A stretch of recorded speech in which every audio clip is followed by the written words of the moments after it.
многостороннего сотрудничества, борьбы с проблемами, которые охватывают всю землю, это бессмысленно что-то, чтобы начинать. Ну, в вот этом вот проекте, о котором я только что рассказывал, лидер, безусловно, оказались Италия. В борьбе с Эболой, я думаю, общепризнанно, и коллеги, сидящие от меня справа, слева, скажут, что в борьбе с эпидемией Эболы лидерство, безусловно, принадлежит Российской Федерации.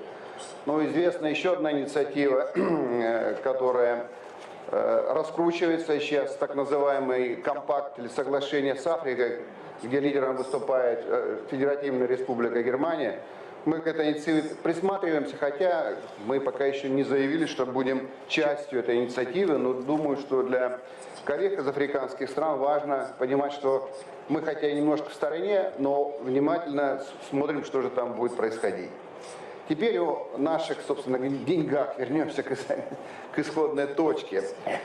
Я не думаю, что я открою большую новость и скажу, что Россия по-прежнему международным сообществом оценивается, и мы сами себя так преподносим.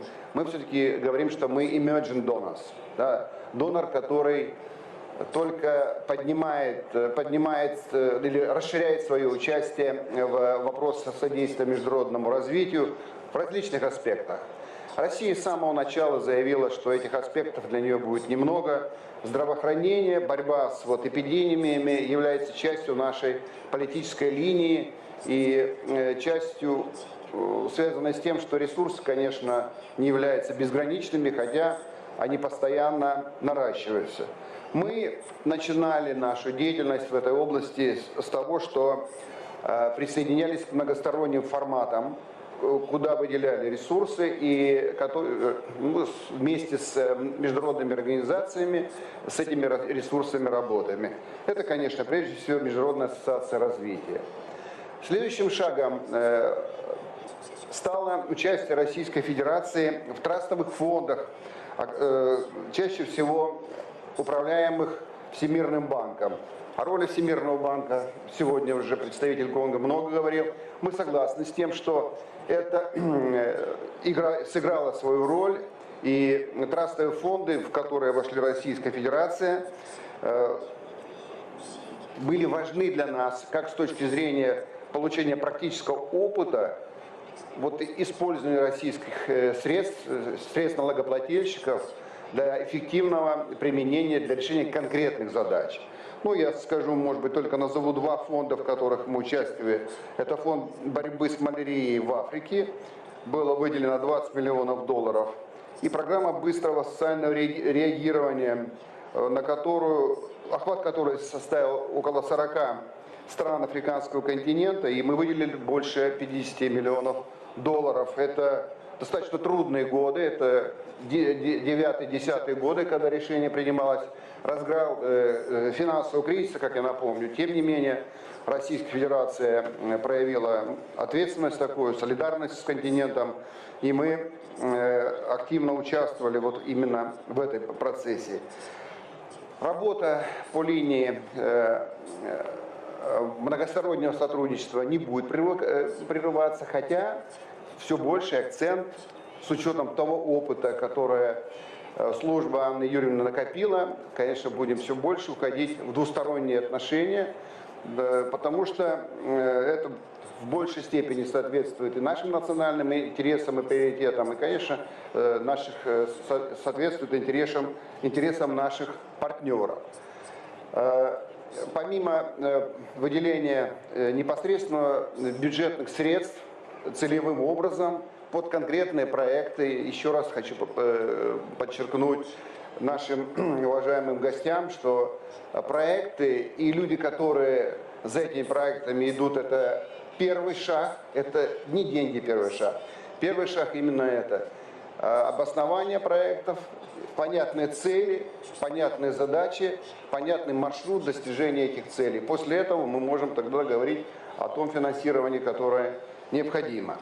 Ну и в заключение хочу сказать, что постепенно у нас налаживается сотрудничество по такому специфическому источнику финансирования проектов в сфере биобезопасности, как использование остатков средств долговых средств, которые мы сохранили после достаточно глубокого облегчения долгового бремени большого количества стран африканского континента. Владимир Владимирович эти уже цифры называл, я не буду их повторять. Я хочу сказать, что у нас хорошо проекты долг в обмен на помощь идут с Республикой Мадагаскар. У нас есть неплохие наработки с Республикой Танзания, Республикой Мозамбик, хотя там есть проблемы, не хочу для всех озвучивать, это, конечно, наша внутренняя кухня, но тем не менее, вот хотелось бы, чтобы коллеги из африканских стран присмотрелись к опыту Мадагаскара, где действительно идет активное взаимодействие. Есть возможность использовать эту схему долг в обмен на помощь с Республикой Замбия, с Эфиопией, но власти там немножко тормозят, что называется, и здесь, может быть каким-то образом мои слова будут услышаны. Ну, еще раз хочу в завершении вернуться к теме лидерства и пожелать службе Анны Юрьевны всяческих успехов. Спасибо большое.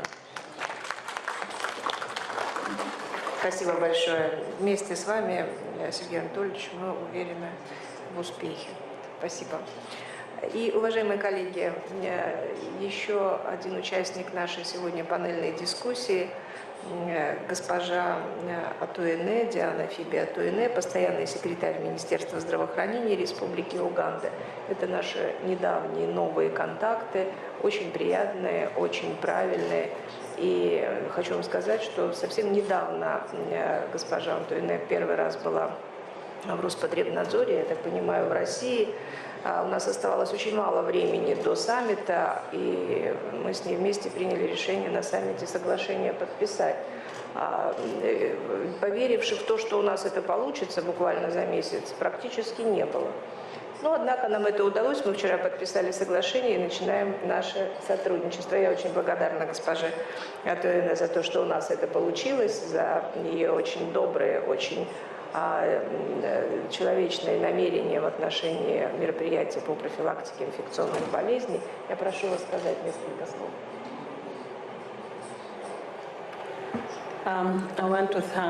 Я хотел бы поблагодарить в первую очередь российское правительство за теплый прием, оказанный нам, за то, что нас пригласили на эту важную сессию. Мы не можем отделять человеческую жизнь от вопросов биобезопасности. Биологическая безопасность — это вопрос выживаемости. Уганда, как вы знаете, находится в экваториальной части, так называемой бассейновой части Африки. И нужно сказать, что для нас характерны средние температуры, невысокие высоты, небольшие высоты, что вполне пригодно для жизни. Можно сказать, что Уганда — это лучшая страна для проживания. Мы хотели бы поблагодарить российское правительство за приглашение приехать в Сочи. И это напоминает нам нашу родную Уганду температурой. Нужно сказать, что наша страна благословлена климатом, температурой. И нужно сказать, что когда мы с вами говорим про выживаемость, все, что поддерживает жизнь, это также поддерживает и распространение микроорганизмов в стране. Именно поэтому Уганда вместе с Конго и с другими странами этого региона уязвимы перед лицом вспышек различных заболеваний. В первую очередь, я хотела бы сказать, что я на самом деле очень рада тому, что нам удалось подписать меморандум взаимопонимания с российским правительством, потому что мы хотели бы, чтобы вы присоединились к нашей работе. Мы работали и с другими партнерами в нашей стране, но российское правительство и присутствие российского правительства пока не ощущалось. Нужно сказать, что этот меморандум взаимопонимания стал краеугольным камнем. Мы сотрудничали с Россией по многим другим каналам, но не по вопросам биологической безопасности. И вот этого компонента биологической безопасности как раз не хватало нашему сотрудничеству. Россия накопила потрясающий опыт в этой области. Россия провела колоссальные исследования. У вас так много различных видов вакцин. И мы знаем, что вместе мы можем добиться многого именно за счет сотрудничества. Я не могу даже выразить словами то, что уже было сказано моими коллегами. Процесс подготовки, который ведется в стране, Уганда, известна своими усилиями, которые были предприняты для того, чтобы бороться с различными эпидемиями. На всем континенте, я думаю, мы одна из передовых стран, которая может похвастаться подобной инфраструктурой. Но как страна с развивающейся экономикой, мы вынуждены полагаться целиком на внешнюю помощь. Мы создали кадровый резерв. Мы подготовили специалистов. У нас подготовлено 175 специалистов по эпидемиологии. У нас созданы национальные лаборатории, которые могут отслеживать различные патогены. Но, к сожалению, это только одна территория. Нам необходимо все образцы, все пробы привозить в столицу, в центр. И когда я увидела вот эти мобильные лаборатории, я с восхищением их осмотрела, потому что мы, если сможем воспользоваться этими достижениями, это даст нам возможность сделать шаг вперед. Потому что в основном вспышки эпидемии происходят в удаленных районах страны. И когда мы вынуждены транспортировать образцы в столицу для их анализа, мы теряем время, соответственно, за это время гибнут люди. Мобильные лаборатории помогут нам. И мы также реализовали ряд мер. В первую очередь, мы выработали определенный регламент по биологической безопасности. И я не могу не подчеркнуть, что сказал один из панелистов, что человеческие ресурсы — это самый важный компонент во всех этих системах. Мы наработали институциональный опыт. Мы работаем в командах, не только в столице, но также работаем и в регионах, создали механизм отчетности. Но, как я уже сказала, мы молодая НАТО. Госпожа Попова уже говорила, что мы не можем продолжать говорить о том, чтобы не нужно давать нам рыбу каждый день. Научите нас ловить эту рыбу, чтобы могли сами прокормить себя, чтобы могли сами ловить эту рыбу. В России у вас есть эти возможности, есть этот опыт, эти знания. И мы можем сотрудничать в деле подготовки кадров с тем, чтобы мы могли сами разрабатывать вакцины, которые нам необходимы. У нас так много патогенов. Некоторые из них появляются каждый день. И я уже сказала, что у нас очень богатая природа. У нас и бактерий много, и вирусов много, у нас всего много. И даже вакцины. Вакцины — это на самом деле то, что мы можем разрабатывать сами в Уганде, потому что мы можем выявлять патогены, мы можем использовать Уганду как такой испытательный полигон для испытания вакцин. И мы можем говорить также про различные заболевания, которые переносятся клещами. И у нас выработана определенная клещевая резистентность. И я уже поняла, что и в России делается определенная работа по борьбе с подобными заболеваниями, переносимыми клещами. Я с нетерпением жду начала нашего плодотворного сотрудничества в этой области. Также можем говорить про антимикробную резистентность. Это проблема не только проблема Уганды, это не только проблема Африки. Это глобальная проблема. И антимикробиорезистентность — это проблема, которая должна сплотить нас всех. Это касается не только стран с развивающейся экономикой, с молодыми нациями. Это касается всех. И поэтому я лишний раз смогу подчеркнуть только мультидисциплинарный подход. В Уганде мы говорим про необходимость трансграничной системы здравоохранения, то есть мы должны сотрудничать с соседними странами. В данном случае я хотел поблагодарить правительство Конго, которые оказали нам активную поддержку во время вспышки Эболы. Мы очень плотно сотрудничаем с ними, и нам нужно продолжать подобное взаимодействие, такое сотрудничество. Мы говорим о том, что у нас одно здоровье, одна система здравоохранения. Есть, соответственно, болезни, которые передаются от человека к человеку и от животного к человеку, и это требует трансграничных усилий. Мы должны укреплять подобное сотрудничество, потому что в настоящий момент у нас нету никакой инфраструктуры на границе, которая позволила бы нам отреагировать на это. То есть, допустим, сейчас мы с вами говорим о вспышке Эболы. Соответственно, допустим, если такая вспышка происходит в Уганде, то зараза может переноситься и в Конго, и наоборот. Соответственно, нам нужно создать какие-то пограничные центры.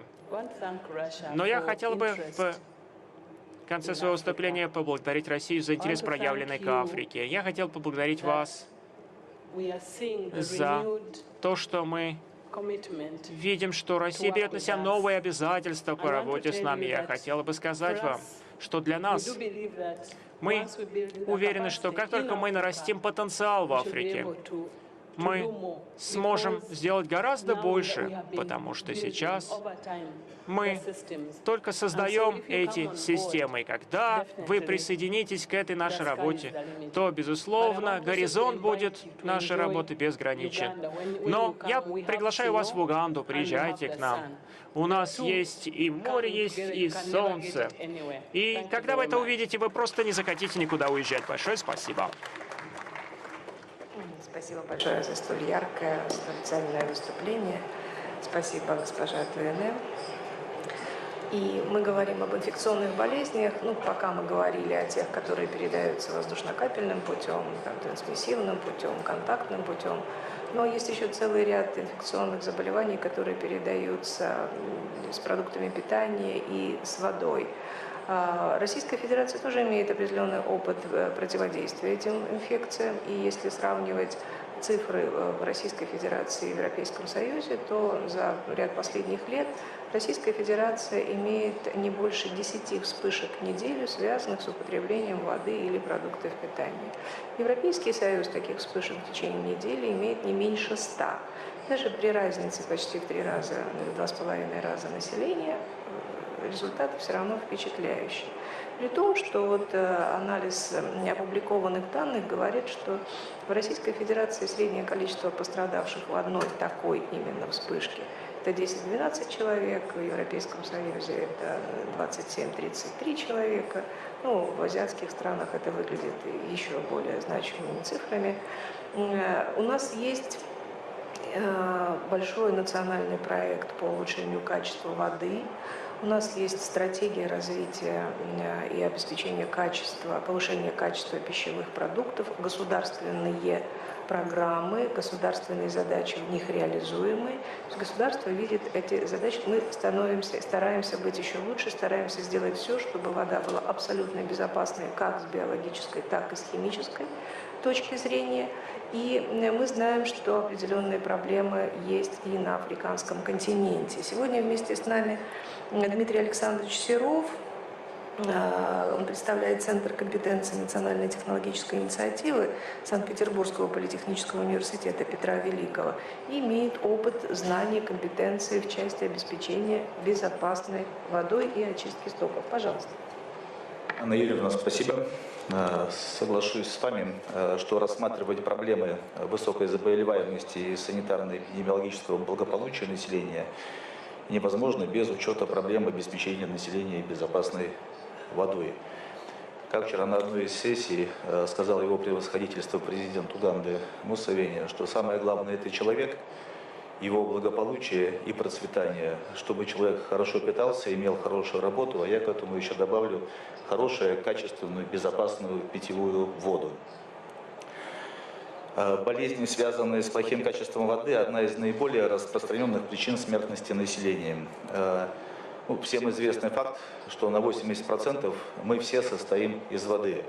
И качественная вода очень важна для нашего здоровья. Какие основные причины проблем обеспечения водой? Первое. Запасы воды на Земле, они ограничены.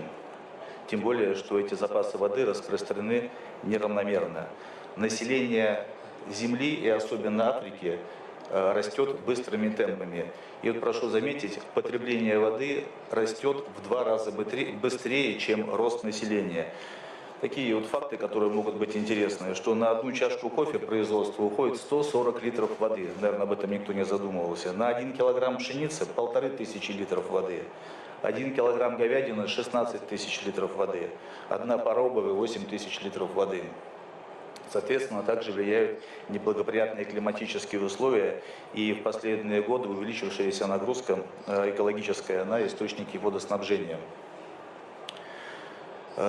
Также не нужно забывать, что, говоря о чистой питьевой воде, нельзя разделять вопросы водоснабжения и их рассматривать в отрыве от проблем водоотведения. Отсутствие нормального водоотведения и очистки стоков ведут к загрязнению источников водоснабжения. Увеличивается экологическая нагрузка и, соответственно, замкнутый круг. Увеличиваются затраты на очистку и обеспечение питьевой водой населения. Соответственно, несовершенная канализация является причиной, одной из причин плохого водоснабжения. Дмитрий Александрович, я думаю, что все в зале знакомы с вашими тезисами. Что вы можете предложить? Что мы предлагаем?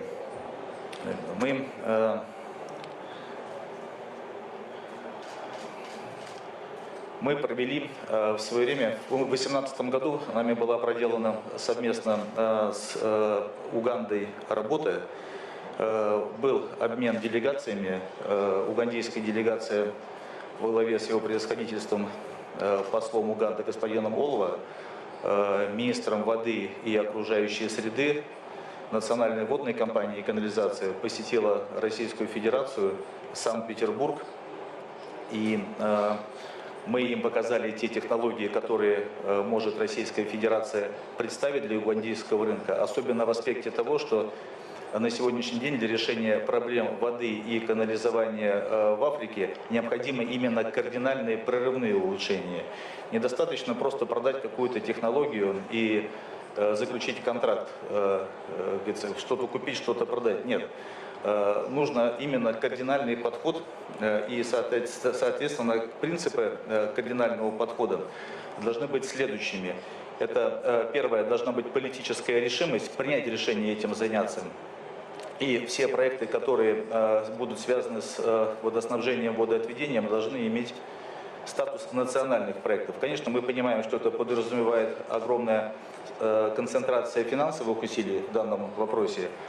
Также необходимо подумать, что поскольку мир не стоит на месте и на сегодняшний день серьезные работы в области цифровизации, инновационных технологий, нужно озаботиться об образовании кадров, готовить кадры, чтобы в дальнейшем могли заниматься в отрасли водоснабжением и водоотведением. Также научно обоснованное управление разработкой проекта. В связи с чем мы предлагаем создание, в рамках посещения Уганды, в рамках посещения Российской Федерации было принято решение ответного визита, и российская делегация посетила Уганду. В рамках этого посещения был подписан меморандум взаимопонимания с Министерством воды и окружающей среды. Соответственно, посетили предприятия, которые занимаются водоснабжением и водоотведением, муниципальное образование, где были обсуждены перспективы взаимного сотрудничества и основы взаимодействия. Что мы предлагаем? Мы предлагаем создание центра активности. Что я подразумеваю под этим В центром? Санкт-Петербурге или в Уганде? А я думаю, что нужно здесь двигаться параллельно. А давайте на мы первом, вам предложим. да. Давайте мы вам предложим создать виртуальный центр с возможностью общаться в нем на разных языках, на базе вашего, и предложить виртуальное общение коллегам из разных стран, чтобы они могли и посмотреть, и задать вопросы, и отправить заявку. Да, Как это очень хорошая идея, да, как мы с ней быстро вы полностью готовы ее согласны. реализовать? Мы готовы реализовать довольно-таки быстро. Этот вопрос мы обсуждали с А коллегами из сколько времени Уганды. нужно? Вот сегодня у нас конец октября. А центр практически готов на базе центра То есть стратегического. вы готовы пригласить, меня, я в России, коллег из других стран, если они будут в России, 25 ноября перерезать ленточку. Мы готовы пригласить, показать, что мы можем, нашу готовность. Пожалуйста, приезжайте. Делегация из Уганды у нас... Нет, мы виртуальный центр когда откроем? По словам виртуально, что вы понимаете? А значит, чтобы была площадка цифровая, куда все могут зайти, где есть презентация, вот именно направленная на возможности реализации ваших новаций в Африке. Да, мы готовы. Мы уже готовы. В любое время говорите, когда вы приедете, мы вас будем Всё. ждать. Да. Когда мы определимся с датой, коллеги, которые будут нас поддерживать, Министерство финансов никогда нам не отказывает в участии. Правда же, Сергей Анатольевич? Вот. И мы в конце ноября, в начале декабря будем в Санкт-Петербурге для того, чтобы дать возможность коллегам из разных стран посмотреть ваши инновации. Спасибо вам большое. Я хочу сказать, что Санкт-Петербург сделал невероятный рывок, правда, больше уже 10 лет назад, может быть, не очень очевидный, но какое-то количество лет назад, достаточно большое, но это было, когда практически не работали очистные сооружения, когда качество подаваемой населению воды было не очень хорошее, когда был высокий уровень заболеваемости острыми кишечными инфекциями и гепатитом в Санкт-Петербурге.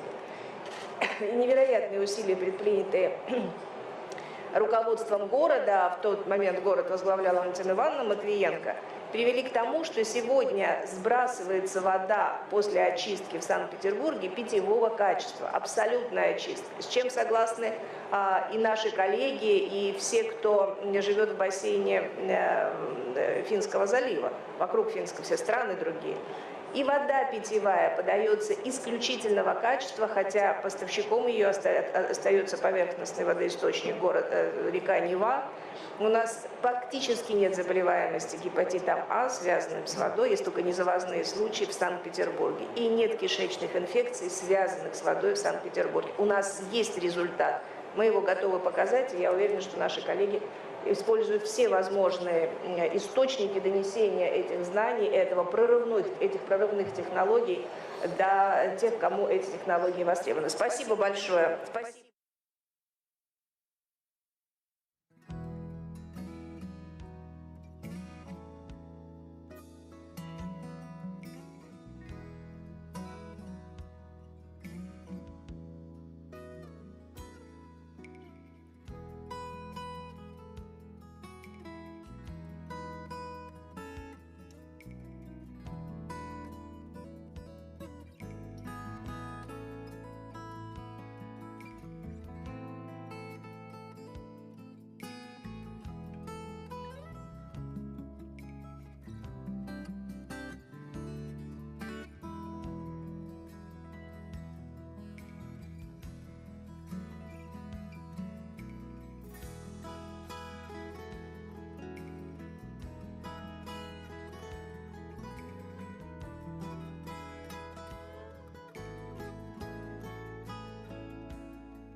огромные самолеты прилетали и привозили то, что мы можем протянуть руку дружбы нашим коллегам и хозяевам тех стран, в которых мы ведем работу. Это очень сильное чувство, поверьте мне, это было сильно и хорошо. Так вот, эта лаборатория, когда мы ее спроектировали и создали, мы уже в меньшей степени, это в большей степени уже Роспотребнадзор, институты делали. Мы пришли к господину Бальде, тогда к присутствующему здесь министру здравоохранения, не здравоохранения, а высшего образования, да? И он высказал идею: давайте сделаем лабораторию совместной. И оказалось, что это возможно. Несмотря на всю разницу в уровне подготовки, все это очень быстро выровнялось. У нас на каждой точке этой лаборатории работают совместно 2 специалиста, российский и гвинейский. И гвинейский состав учится. И сегодня он, в принципе, не уступает, те, кто у нас обучились, уровню наших специалистов. Я хочу выразить огромное восхищение ребятам из Роспотребнадзора, которые все эти 5 лет в очаге заболевания смертельного, на тот момент не было вообще никакого ответа, как лечить. 5 лет там трудятся бок о бок с гвинейцами, ничего не боятся, ездят по всей стране в самые отдаленные точки джунглей, ведут работу по сбору материалов, ведут работу по изучению других тропических болезней. Сегодня КРЭМС и наша Росгвинлаб лаборатория, такое у нее название, российская гвинейская лаборатория, занимается не только эболой, а занимается многочисленными болезнями, их возбудителями. Я даже название этих болезней произношу с трудом по бумажке. Вот. Люди это делают. Они бывают там, где мы не бываем, а мы работаем в Гвинее с 2006 года и видели все в этой стране. Так вот, они бывают там, куда мы ни разу не приезжали. Я восхищаюсь мужеством и профессиональным подходом, этикой этих замечательных людей. Собственно, все остальное нам можно посмотреть на презентации. Яков Юрьевич, если вы не возражаете, да? Мы на этой такой мажорной какой ноте, да, ноте восхищения вашего, передадим слово директору института, который, собственно, организовывал работу там. У нас работает не один институт, несколько. И я думаю, сейчас Владимир Викторович Кутырев, академик Российской академии наук, директор научного исследовательского противочумного института «Микроб». Это наш флагман противочумной системы. Вот несколько слов скажет, да, пожалуйста. Да, конечно. Спасибо большое, Анна Юрьевна. После Якова Юрьевича он все рассказал, в принципе, что мы делали совместно. Что очень важно, и на 2 аспектах я хотел остановиться. Еще раз сказать, что впервые в новейшей истории у нас реализовано было государственно-частное партнерство именно при ликвидации эпидемии Эбола в Гвинее. И это очень важно, потому что это партнерство дало те плоды, о которых сейчас только говорил Яков Юрьевич. Я хотел бы сказать, что в этой работе со стороны России принимали участие ведущие специалисты, ведущие ученые, они же и практики. И вот 5 институтов, которые работали, а в период эпидемии работало у нас 2 основных института, это вирусологический центр «Вектор» из Новосибирска и противочумный институт «Микроб». И вот тут я хотел бы сказать такую вещь. Почему противочумный институт? Не потому, что там чума, и мы нацелены только на борьбу с чумой, а потому что противочумность стала именем нарицательным. То есть это специалисты, которые могут войти в очаг любой инфекционной болезни, особо опасной. И это очень важно. И те технологии, о которых сейчас много говорилось, наработанные годами, и с гордостью можем сказать, что это технологии самые передовые, существуют в уникальной системе Роспотребнадзора. Передовые технологии обеспечения биологической безопасности. Здесь о них много говорилось, в том числе и мобильные лаборатории, которые, кстати, представлены на выставке, можно с ними ознакомиться, и в разные форматы. Но я хотел бы обратить внимание, вскользь Яков Юрьевич эту проблему поднимал, поскольку вопрос биологической защиты крайне многогранен, я хотел бы привести несколько цифр. Вот за последние годы практика показала, что эпидемия Эболы, охватившая 3 страны Западной Африки, было инфицировано 874 медицинских работника. Из них погибло 509. Представляете цифры? Республика Конго демократическая, последняя вспышка Эболы, 162 инфицированных медицинских работника, из них погибло 33 человека. Мадагаскар, 17 год, легочная чума, вспышка, заболело 81 медицинский работник. Вот эти цифры свидетельствуют о том, какое значение огромное имеют технологии работы противоэпидемической. И Россия обладает такими технологиями. И в тот период эбольной вспышки, которая была в Западной Африке, мы подготовили около 200 специалистов, и Яков Юрьевич говорил об этом. Ни одного случая инфицирования, а тем более летального, среди подготовленных нами специалистов не было. И наши сотрудники, хотя тогда еще не было вакцины от Эболы, тоже все сохранили здоровье. А это одна из главных задач для нас. Сохранить здоровье нашего персонала и обеспечить биологическую защиту, в первую очередь медицинского персонала. Почему? Потому что 7 заносов из Западной Африки, выносов Эболы, которые случились в Англию, в Германию, в Штаты и так далее, их осуществляли медицинские работники. Больные медицинские работники выносили эту страшную болезнь. И я еще раз хотел бы подчеркнуть, что те передовые технологии, которые обладают специалисты Роспотребнадзора, они доступны, и мы готовы научить, как правильно работать в самых сложных и опасных условиях. Спасибо. Спасибо большое, Валерий. На самом деле крайне важная тема. И я всегда, знаете, с таким очень большим напряжением вспоминаю тот момент, когда мне в 2014 году принесли паспорта. 9 ребят улетало сразу, сопровождая СПЭП, работая в СПЭПе. Паспорта ребят, там, не знаю, 27, там, до 40, самому старшему было 50, это был водитель, который мастерски загонял СПЭП в наш Ил-62, а он, собственно, спроектирован так, чтобы входить в Ил. То есть его проектировали сразу под возможность транспортировки. И у этих ребят не было никаких виз, то есть зарубежные паспорта были иностранные, а выезжать они за рубеж не выезжали. Это была первая командировка и сразу в очаг. Никто не заболел. Не было даже каких-либо симптомов других болезней.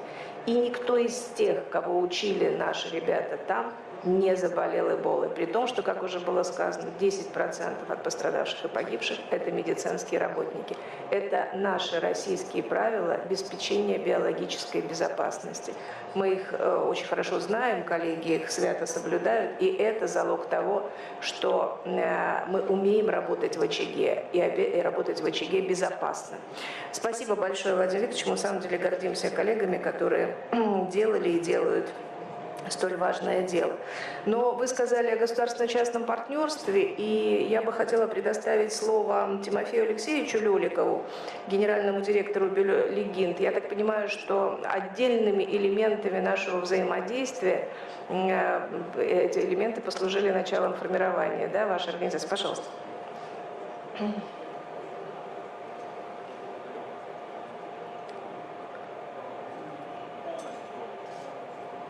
Нет звука. Нет звука. Полностью разделяю озабоченности, высказанные участниками сессии относительно угроз распространения опасных заболеваний в Африке. Очевидно, что несмотря на опыт, полученный в ходе ликвидации вспышки и последствий вирусов в Западной Африке проблема сохраняет свою актуальность. Развитие государственно-частного партнерства может значительно повысить эффективность на данном направлении и в проводимых мероприятиях.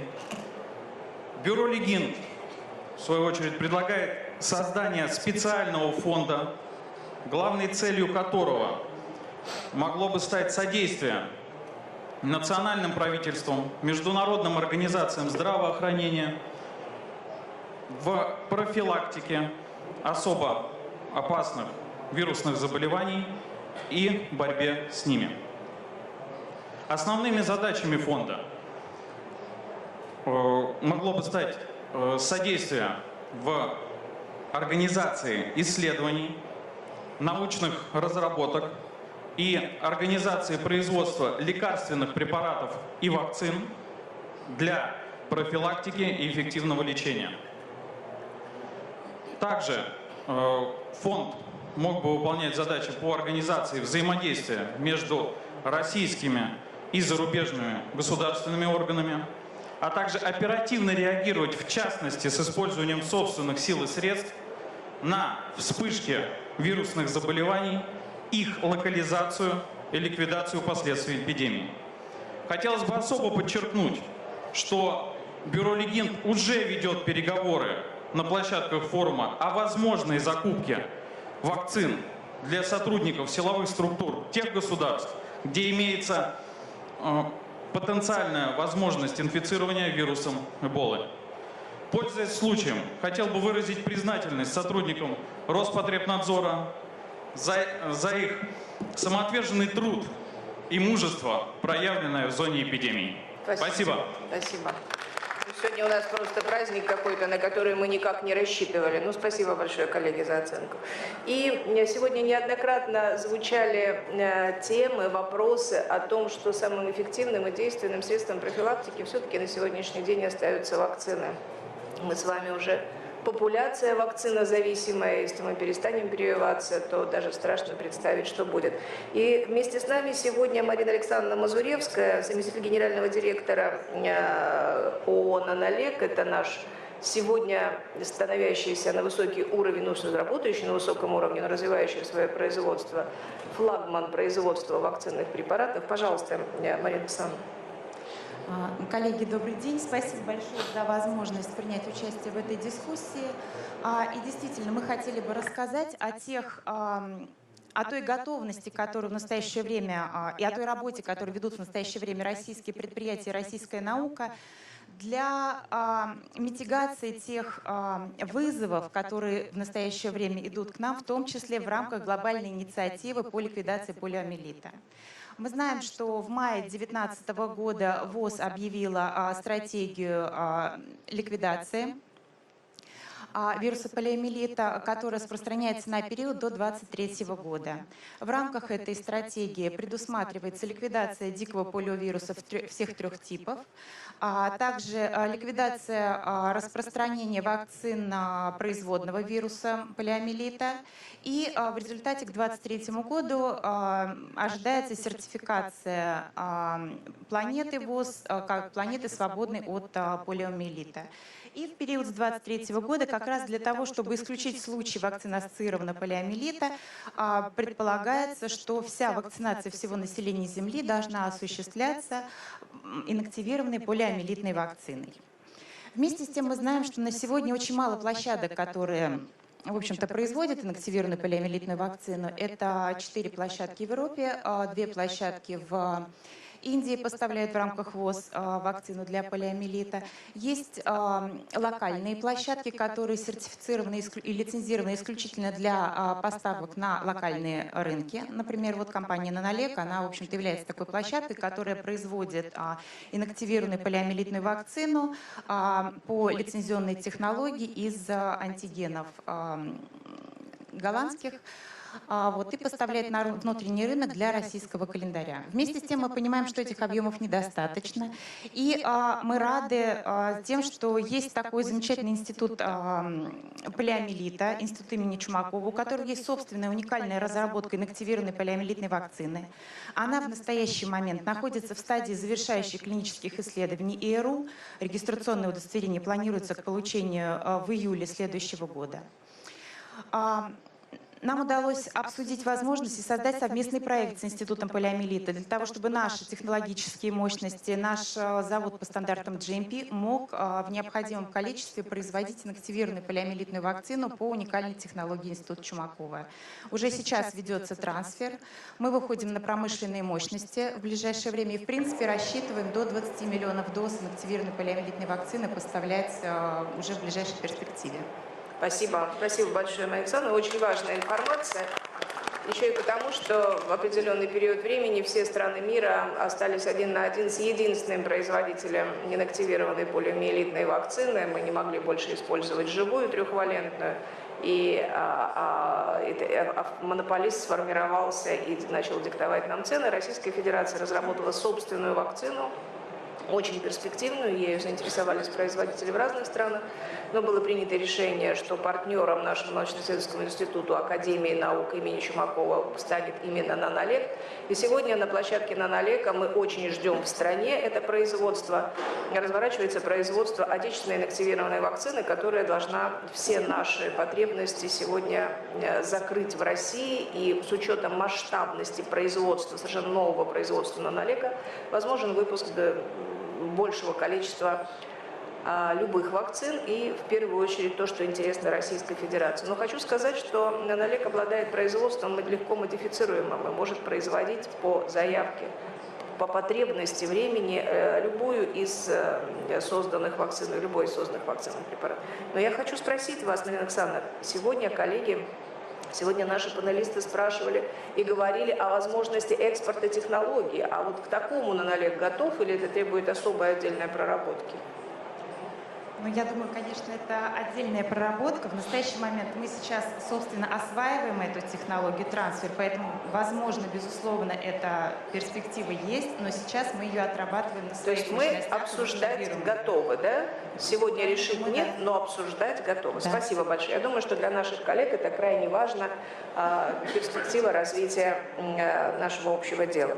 Итак, коллеги, сегодня мы услышали очень много важных вещей, но я бы хотела сказать, что в итоге все равно остается то, о чем говорили все. Главное – это здоровье человека. Главное – это человек. Это задача всех.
How are you today? Good, good, good. Thank you. Thank you.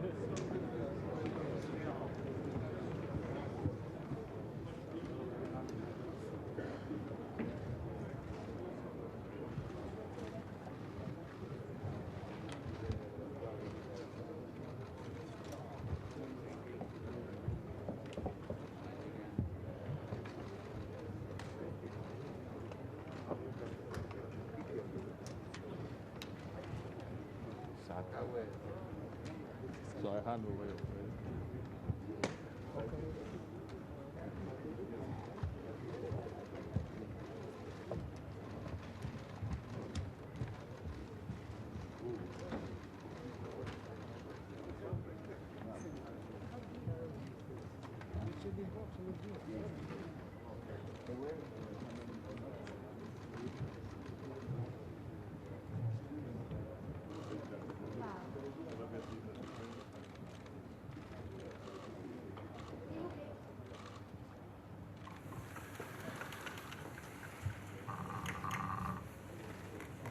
Уважаемые коллеги, dear friends, welcome again. Дорогие друзья, добро пожаловать. Позвольте мне еще раз вас сердечно поприветствовать. Надеюсь, что вчерашний вечер вам понравился. Мы хотели показать выступлением наших артистов душу России, русского народа. Ну и мне показалось, что в конце артистам удалось достаточно талантливо, ярко проявить уважение и культуре, традициям Африки. Сегодня нам предстоит провести несколько сессий. Если позволите, уважаемые дамы и господа, я начну. Хочу обратиться к президенту Египта, прежде всего, ко всем уважаемым главам государств и правительств, руководителям исполнительных органов региональных организаций. Приветствую всех вас на саммите в Сочи, посвященном взаимодействию России и Африки. Здесь собрались представители всех 54 африканских государств и ведущих региональных организаций. Это действительно первая встреча такого масштаба, что убедительно свидетельствует о взаимном стремлении развивать контакты на всех направлениях, укреплять многоплановое партнерство. Сразу же отмечу, что в организации саммита Россия-Африка большую роль сыграл президент Египта, почему я и обратился сначала к нему. Он как действующий председатель Африканского союза был с нами в ходе всей подготовки работы. Наши египетские партнеры помогали в решении вопросов, касающихся содержательного наполнения и организации наших встреч. И сегодня для меня большая честь вести это заседание вместе с господином Сиси. Дорогие друзья, Россию и Африку связывают узы традиционно дружественных отношений.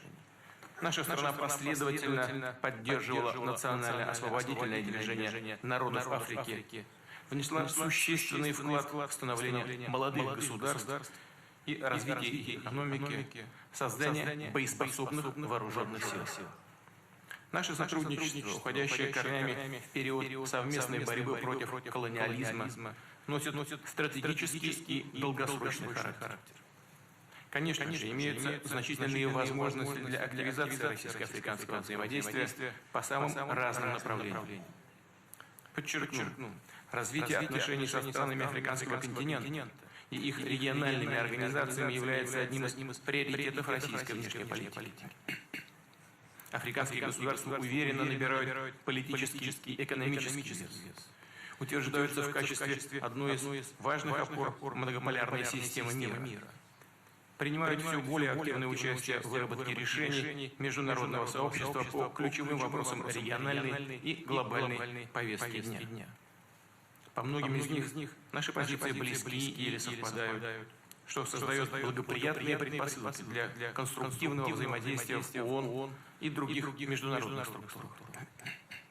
Мы, безусловно, продолжим практику регулярных консультаций на площадке Генассамблеи ООН. Будем укреплять контакты между представительствами наших стран при этой организации, осуществлять координацию с непостоянными членами Совета Безопасности из числа стран Африки. Это позволит приумножить наши усилия в обеспечении общей и неделимой безопасности, формирование более справедливой модели современного мира.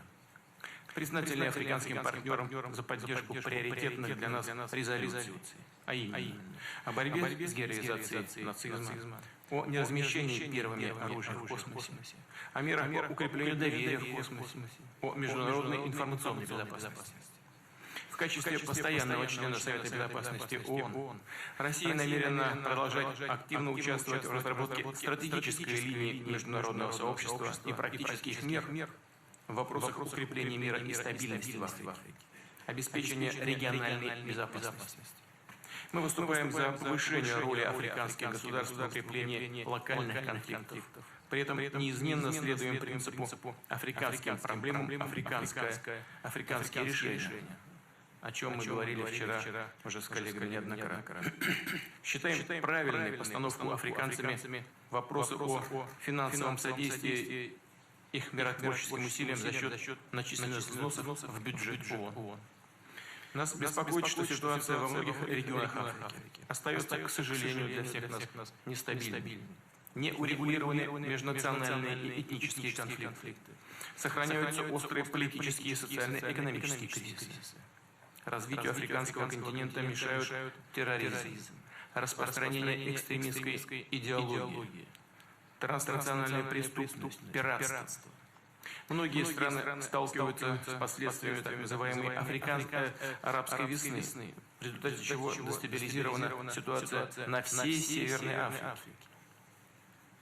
В этом регионе, а также в Сахаро-Сахельской зоне, в районе озера Чад, на Африканском роге, действуют многочисленные террористические организации, включая ИГИЛ, Аль-Каиду, Боко-Харам, Аш-Шабаб.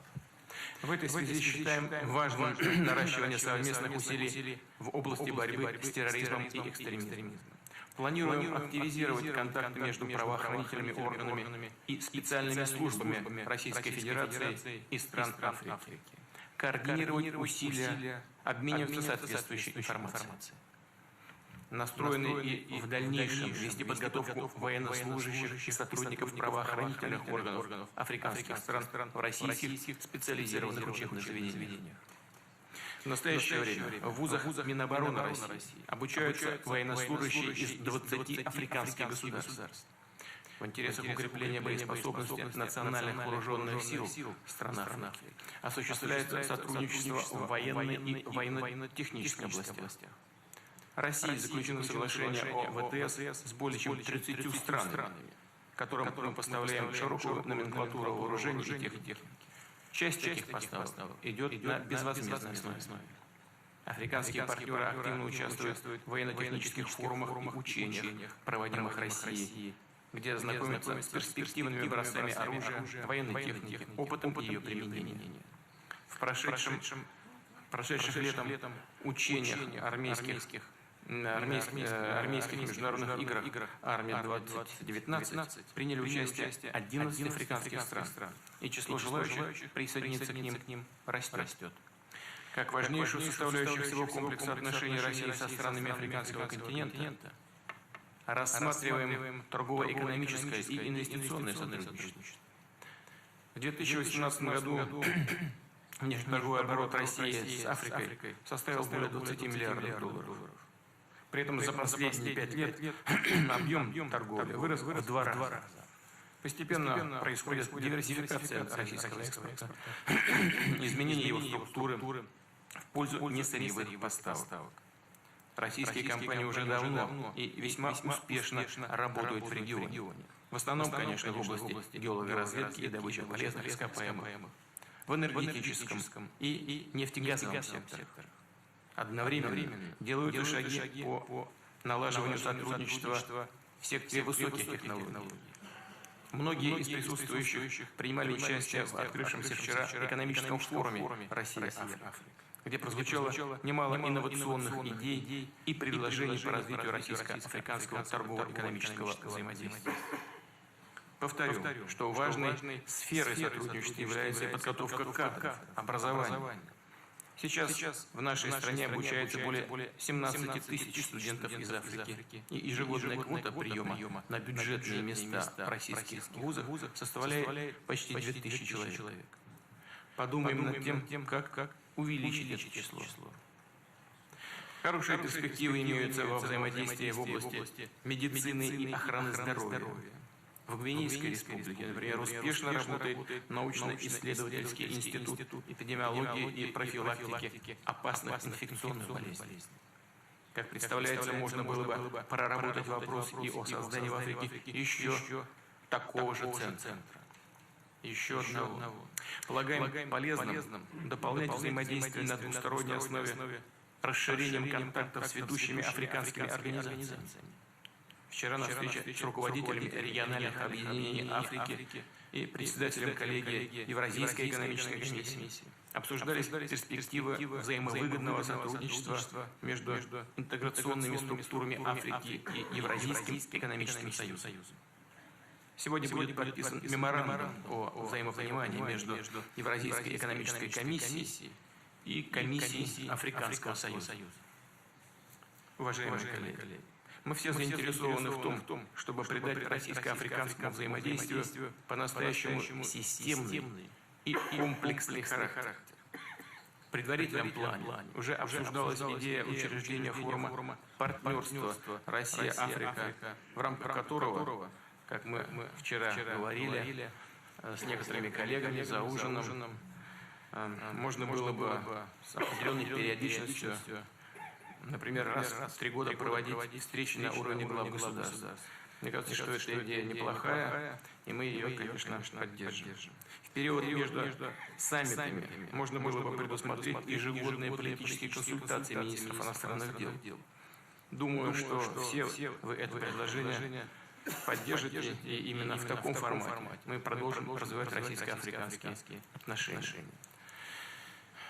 Уважаемые коллеги, дамы и господа, я вас благодарю за внимание.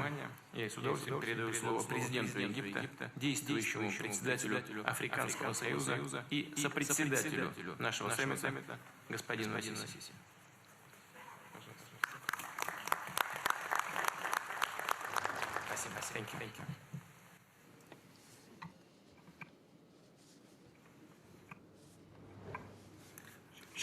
Спасибо. Спасибо большое, Ваше Высокопревосходительство.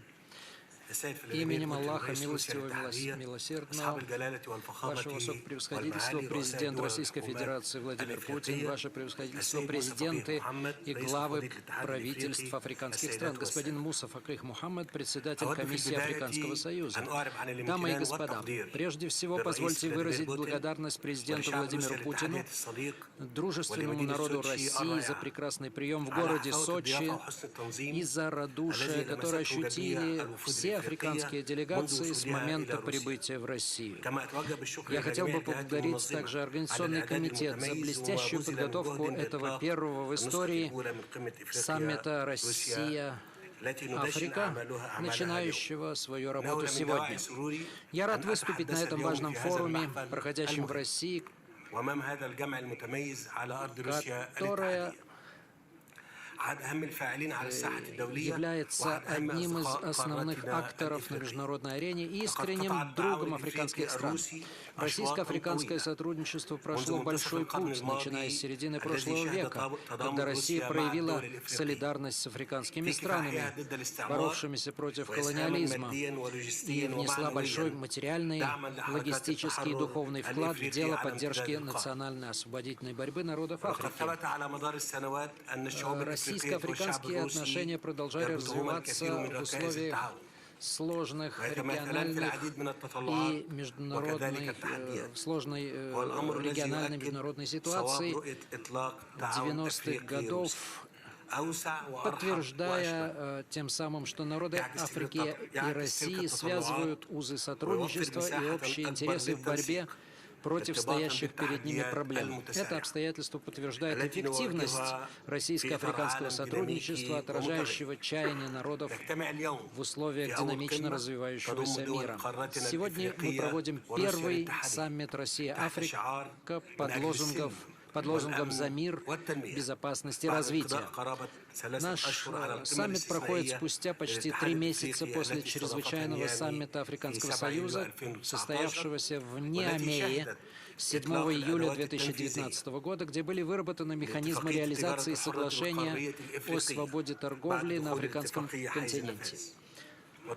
Это соглашение является одной из важнейших основ концепции развития Африки 2063, целью которой является укрепление региональной интеграции, повышение конкурентоспособности стран африканского континента на мировой арене, а также привлечение иностранных инвестиций в приоритетные для африканских стран отрасли, прежде всего в промышленность, в энергетику, в сельское хозяйство и в информационно-коммуникационные технологии.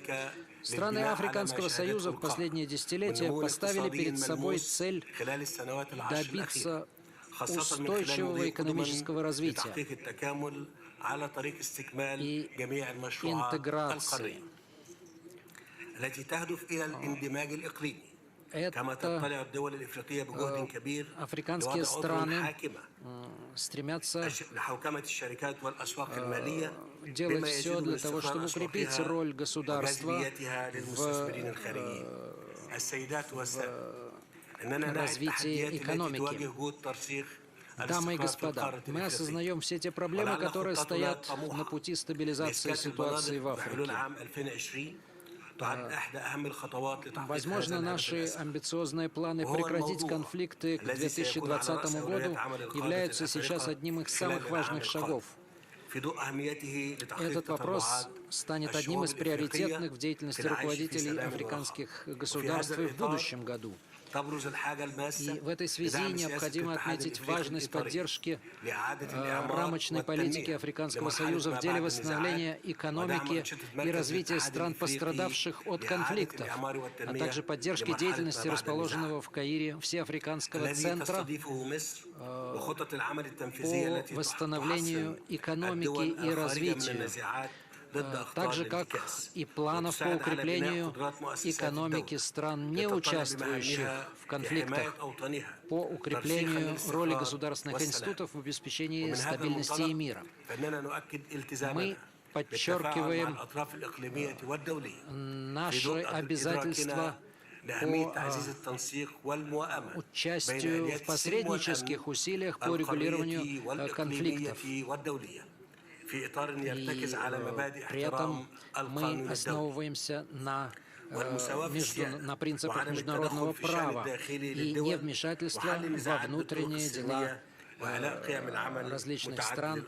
Мы призываем к мирному урегулированию всех имеющихся конфликтов. Мы хотели бы еще раз подчеркнуть, что борьба с терроризмом, как со злом, проникающим в наши страны, с чем столкнулись и народы Африки, и дружественный российский народ, является основным приоритетом работы по укреплению мира и безопасности на региональном и международном уровнях. Дамы и господа, африканский континент открыт к сотрудничеству со всеми своими партнерами. Мы надеемся, что на этом саммите мы сможем заложить прочные основы дальнейшего российско-африканского сотрудничества на ближайшие годы, подтверждая важность расширения его масштабов во всех областях и в политике, и в экономике, и в торговле, и в культуре, и в образовании, в соответствии с принципом долгосрочного партнерства при сохранении национального суверенитета африканских стран над своими ресурсами. Дамы и господа, поскольку наш саммит сосредоточен на вопросах мира, безопасности и развития, я хотел бы отметить, что Египет принял решение провести в Асуане 11-12 декабря 2019 года форум по развитию по вопросам мира и устойчивого развития.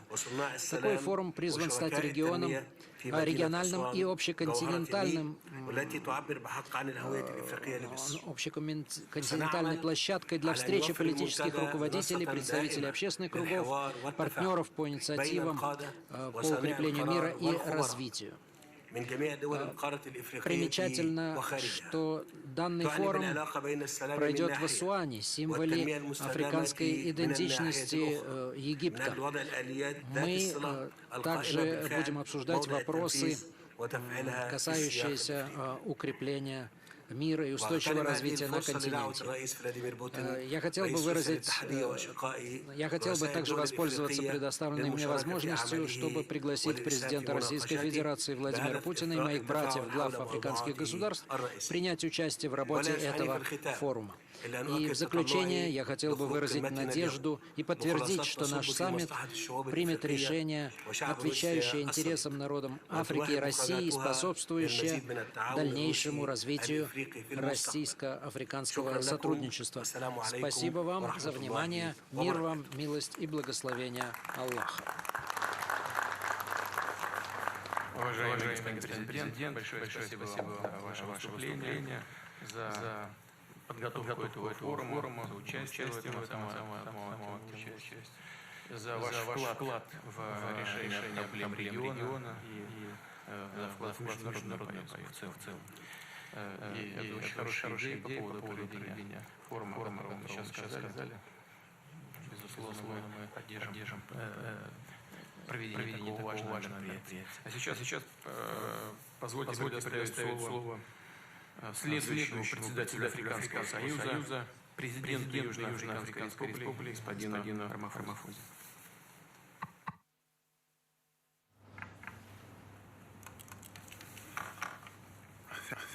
Большое спасибо,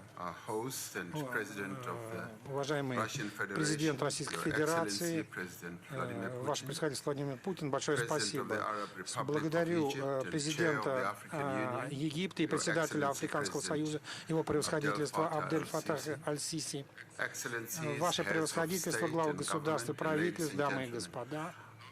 Позвольте мне прежде всего поблагодарить за то, как нас принимают здесь, за гостеприимство, с которым нас встречают нас в прекрасном городе Сочи. Я благодарю комитет, который организовал этот исторический саммит.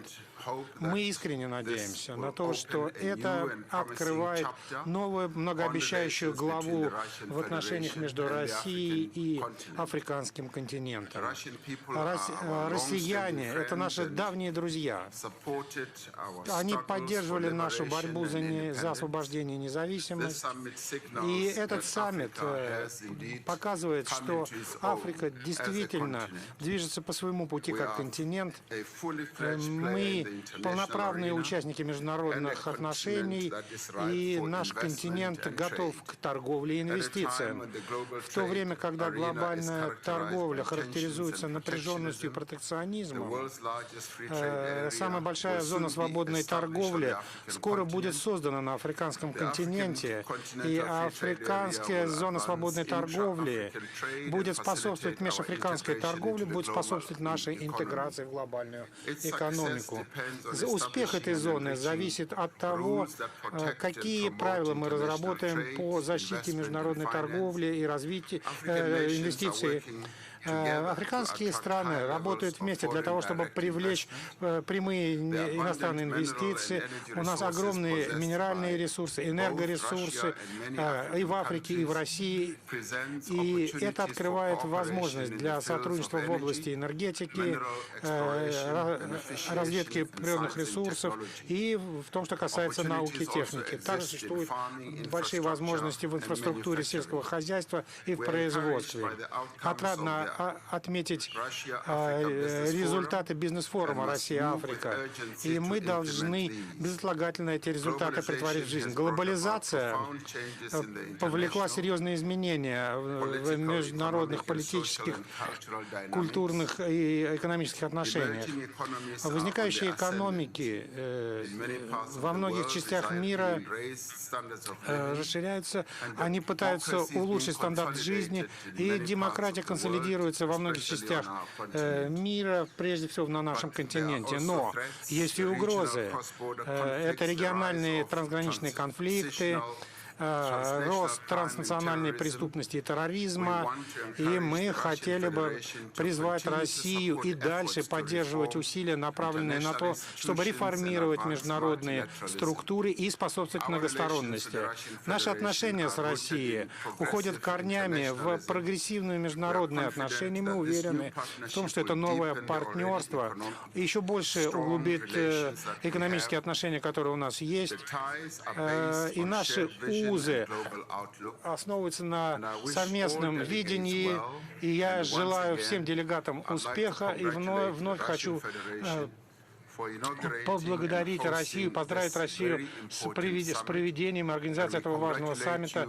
Мы вас, господин Путин, президент Путин, благодарим за то, что вы являетесь принимающей страной и организатором этого саммита. Мы надеемся, что эта тенденция будет лишь укрепляться. Спасибо. Спасибо большое, уважаемый господин президент России с Южноафриканской республики. особое отношение на протяжении многих лет. Мы это очень ценим. Спасибо за ваш вклад в развитие двусторонних связей и в развитие отношений между Россией и Африкой. Мы скоро с вами увидимся в Бразилии в рамках встречи глав государств БРИКС. Напомню, это Бразилия, Россия, Индия, Китайская Народная Республика, Южноафриканская Республика. Там поговорим еще о тех проблемах, которые вы сейчас упомянули. Одна из них — это протекционизм, сродни этой проблеме, политические ограничения в экономической сфере. Все это вместе, также другие проблемы наносят колоссальный ущерб мировой экономике и развитию тех стран, которые находятся на подъеме, в том числе африканских государств. Поэтому благодарю за то, что вы упомянули об этом. Хочу предоставить слово председателю комиссии Африканского союза Мусе Факи Мохаммад. Пожалуйста, Мохаммад.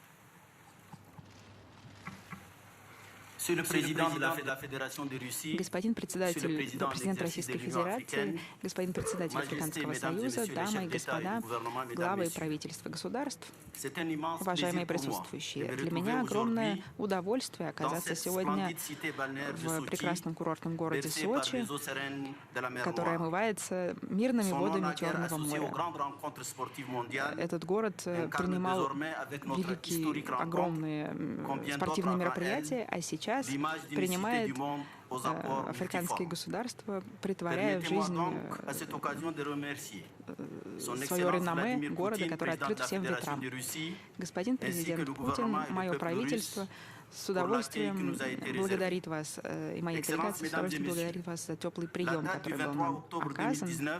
Дамы и господа, 23 октября этого года – это дата, которая открывает новую страницу в отношениях между Россией и Африкой. И мы можем смело сказать, что влияние советской России в начале прошлого века дало нам вдохнуть глоток надежды. Вы помогли нам бороться с колониализмом и с унизительной системой апартеида, и мы всегда знали, что можем найти в лице вашего народа друзей, поддержку, и вы никогда не подвели наших надежд.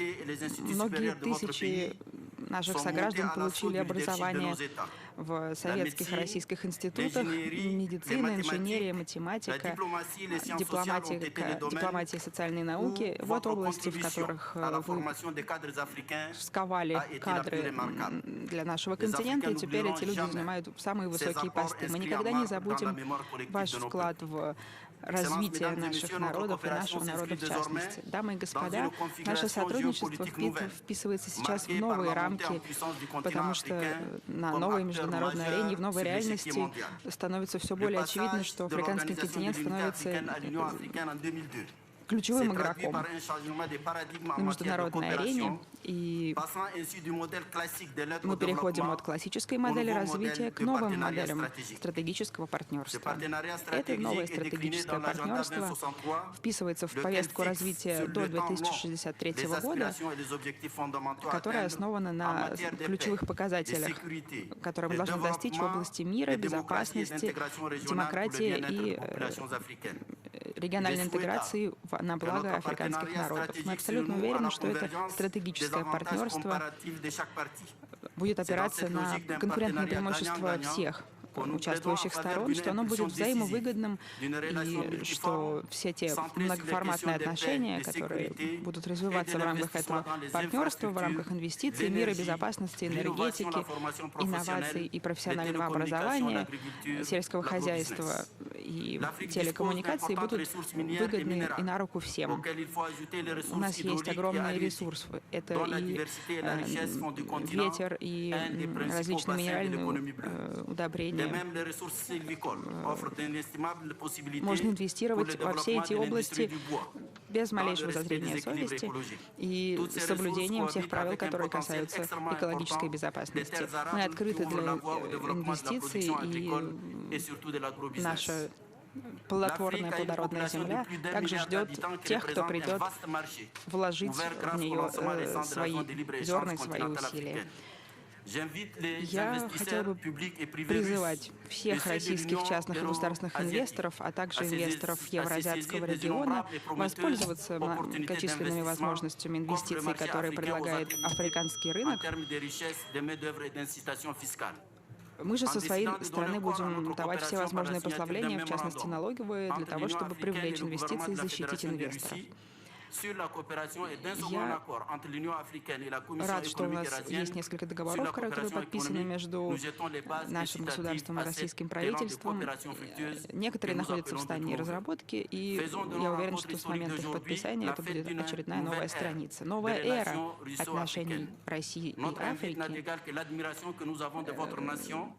Мы всегда восхищались российской нацией, Россией как страной, и надеемся, что в этой новой эре и в новой странице многополярности восхищение перейдет в более плодотворную острую стадию. Мы всегда сотрудничаем на площадке ООН. Хотел бы поблагодарить вас, Владимир Владимирович, за позицию, которую Россия всегда занимает в рамках Совбеза в голосовании, касающихся африканских вопросов.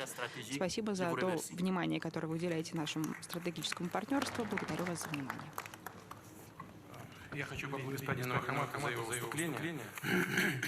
Действительно, люди, их талант, подкрепленный образованием, защищенные эффективной системой охраны здоровья, это то, что нам дано Всевышним, и мы обязаны это поддерживать, защищать и развивать.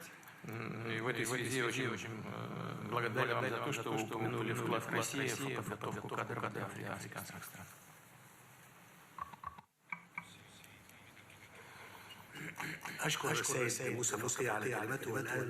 Я хотел бы поблагодарить господина Муса Факиха и сейчас Абделькадер Аль-Салих, и сейчас главу делегации Алжирской Народно-Демократической Республики я хотел пригласить выступить. Благодарю вас за внимание. Во имя Аллаха Милостивого Милосердного, Ваше Высокопревосходительство, президент Российской Федерации, Ваше Высокопревосходительство, действующий председатель Африканского Союза, президент Египта, Ваше Высокопревосходительство, Ваше Превосходительство, я счастлив выразить глубокую благодарность и признательность Его Превосходительству, президенту Владимиру Путину, за его любезное приглашение принять участие в этом исключительно важном саммите в прекрасном городе Сочи, символе развития ваших государств, символе развития наших отношений между Российской Федерацией и африканскими странами.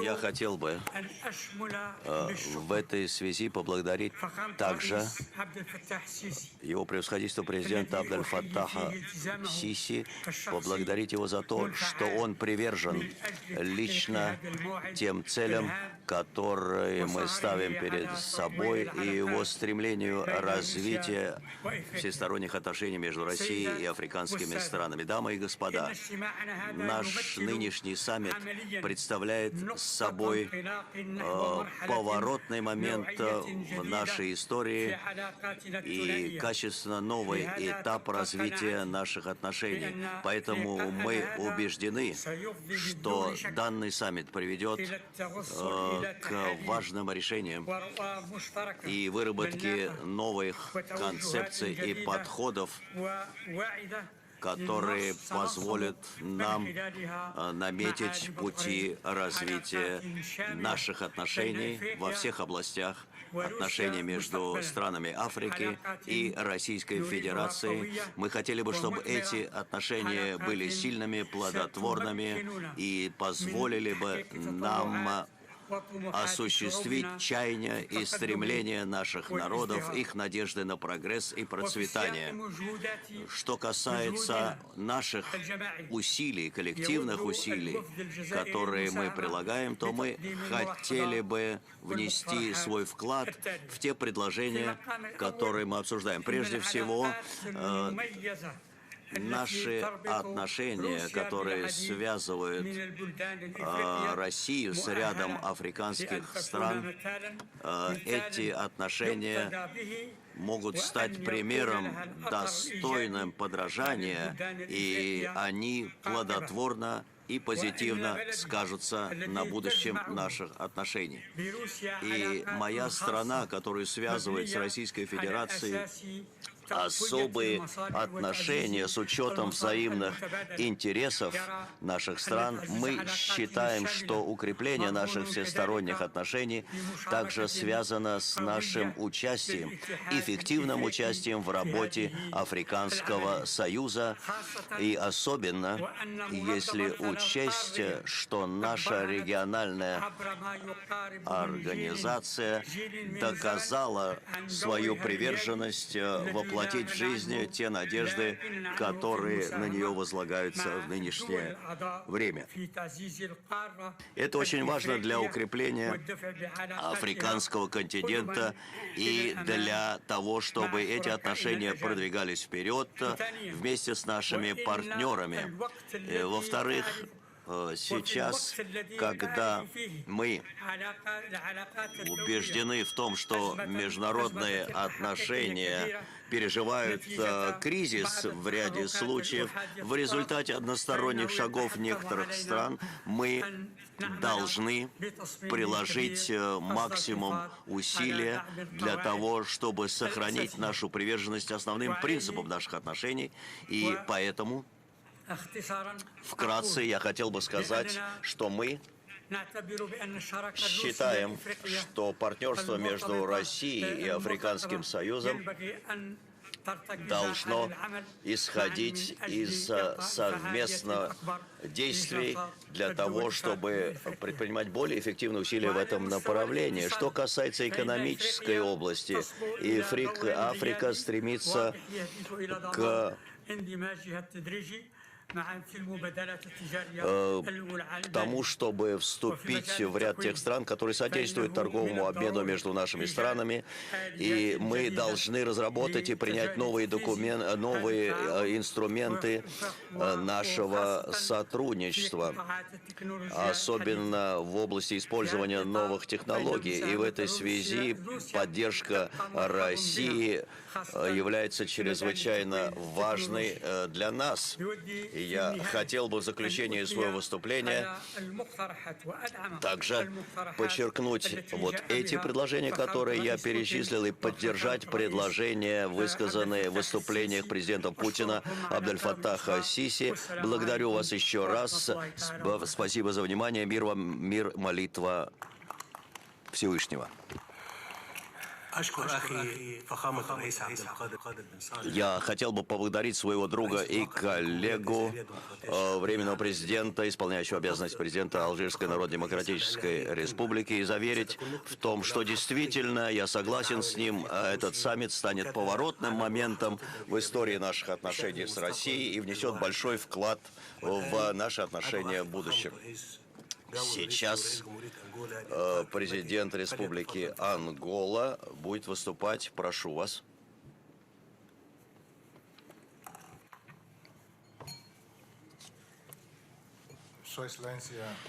Ваше превосходительство, уважаемый президент Российской Федерации и страны, принимающие наш форум и саммит, господин Путин, уважаемый президент Абдул-Фатих аль-Сиси, время исполняющий обязанности также Француза, президент Египта, уважаемые господа, коллеги. Большим удовлетворением принимаю участие в этом саммите Россия-Африка.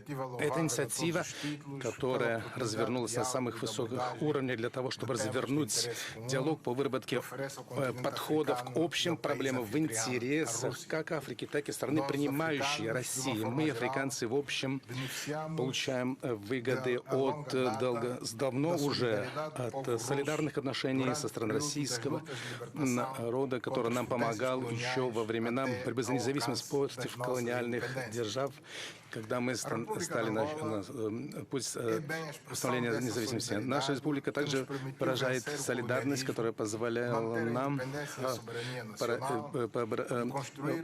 сохранить суверенитет, выйти на уровень независимого развития в интересах всех народов. Мы также поддерживаем эти чаяния со стороны других. Участие российского народа в освобождении Африки сегодня также помогает нам лучшим образом определить пути развития в интересах всех стран и России, и стран Африки. Это основано с учетом требований мира, безопасности, мира, устойчивого развития. В этих направлениях очень важно между Россией и африканским континентом вносить свою лепту в поиск и изыскание проблем, которые сейчас существуют.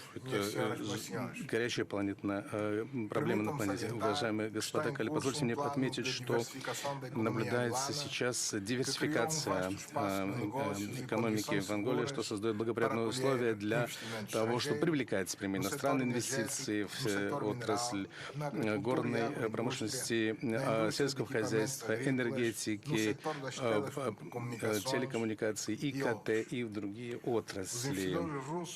Надо отметить, что российские инвесторы имеют замечательные благоприятные условия для того, чтобы развивать возможности экономического развития в общих интересах. Это соответствует нашему образу будущего всех лидеров. Мы таким образом выходим на новый уровень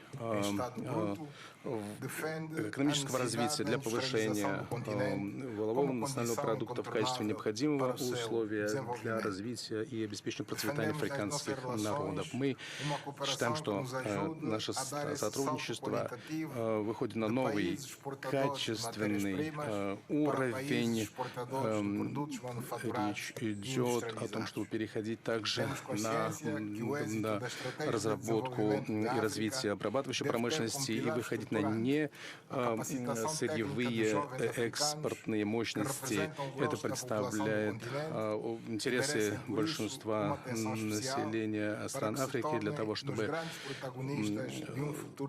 наши страны стали важными игроками в международной арене. Поэтому хочется отметить важную роль России, которая играет, особенно в контексте подготовки кадров для Анголы. Наш призыв заключается к тому, чтобы такая практика продолжалась. Мы благодарим Россию за вклад в развитие нашей кадровой базы, за укрепление потенциала, который служит интересам социально-экономического развития наших стран. Мы сейчас переживаем мир, который переживает цифровую революцию, и африканский континент не может оказаться на стороне этого процесса. И в этой связи мы также заинтересованы в активном сотрудничестве с Россией. Это невозможно. И в этом плане также Россия может сыграть важную роль, определяющую роль. Благодарю вас за внимание.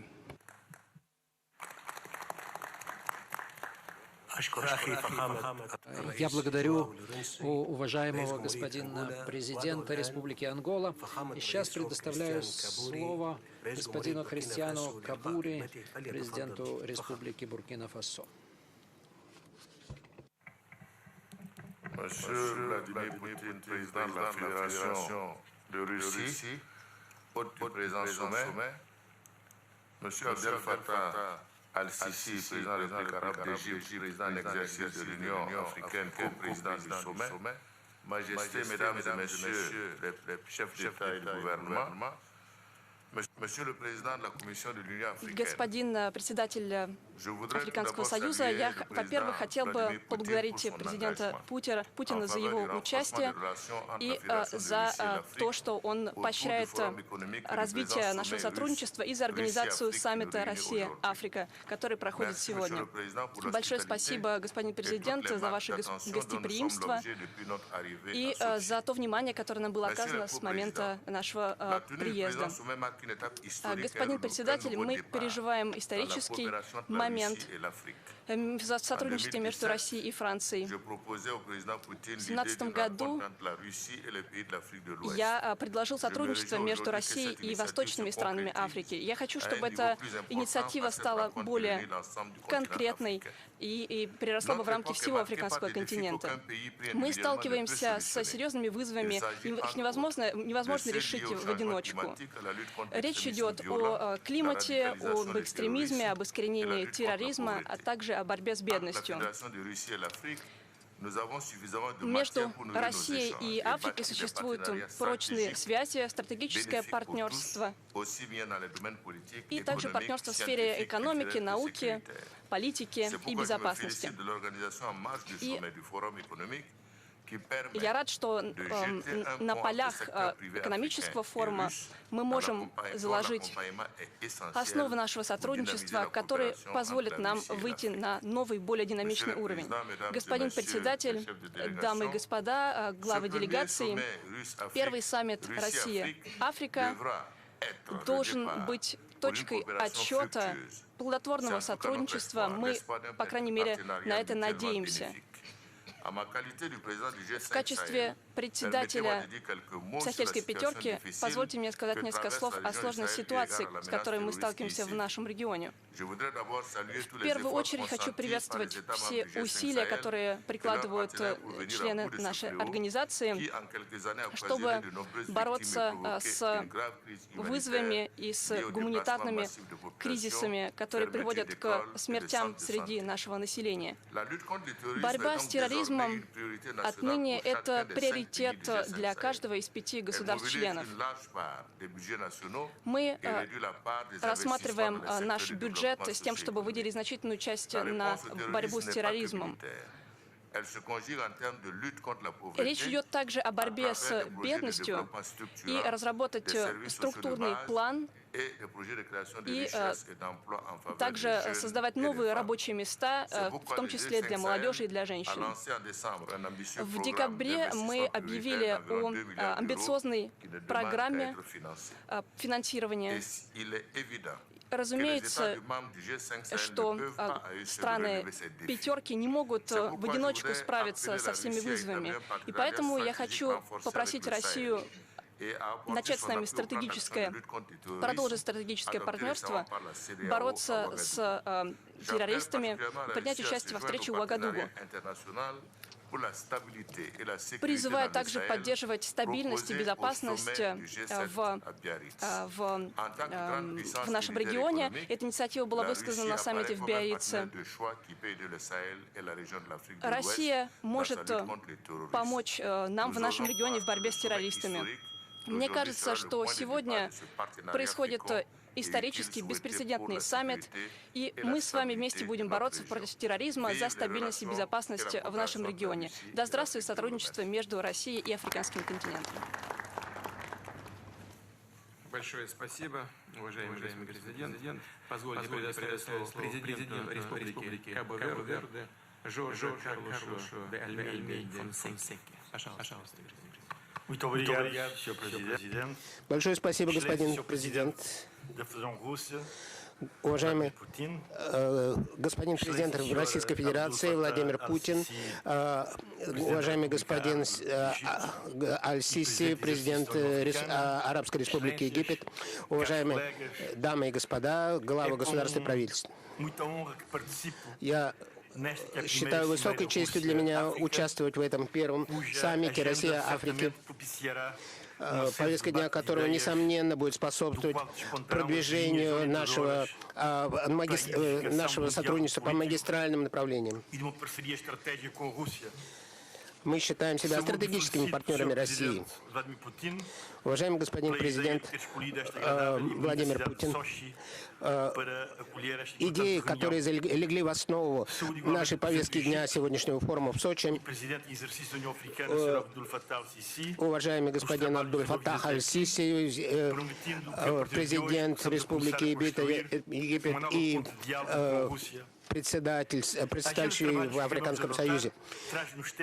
Хотелось бы довести до вашего сведения нашу точку зрения по основным вопросам, которые сегодня беспокоят наш континент, а именно терроризм, незаконная миграция, международная преступность и энергетический кризис. Мы очень благодарны России за ту симпатию, которую она выражает по отношению к нашим приоритетным задачам. И Африканский Союз, несмотря на целый ряд ограничений, с которыми она сталкивается, продолжает активно бороться за мир, бороться с терроризмом, с морским пиратством. И мы стремимся осуществлять дальнейшую мирную интеграцию африканского континента, бороться за права человека на нашем континенте, за диверсификацию нашей экономики, за устойчивое развитие. Наши страны продолжают работать для того, чтобы способствовать созданию всеобщего консенсуса наций. И мы стремимся к тому, чтобы продолжать стратегическое сотрудничество наших стран с Российской Федерацией. И от этого во многом зависят наши успехи и в демографическом развитии, и в нашем экономическом развитии.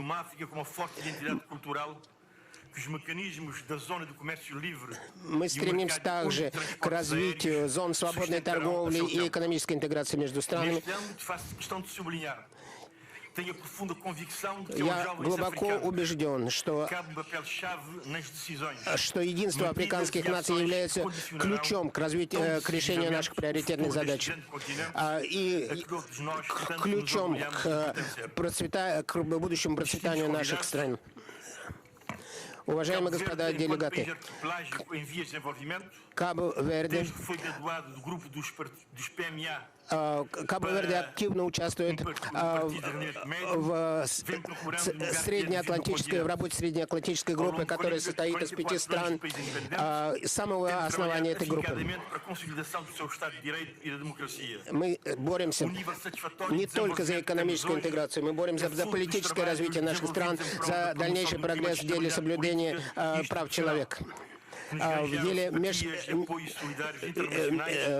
межведомственного сотрудничества между нашими странами.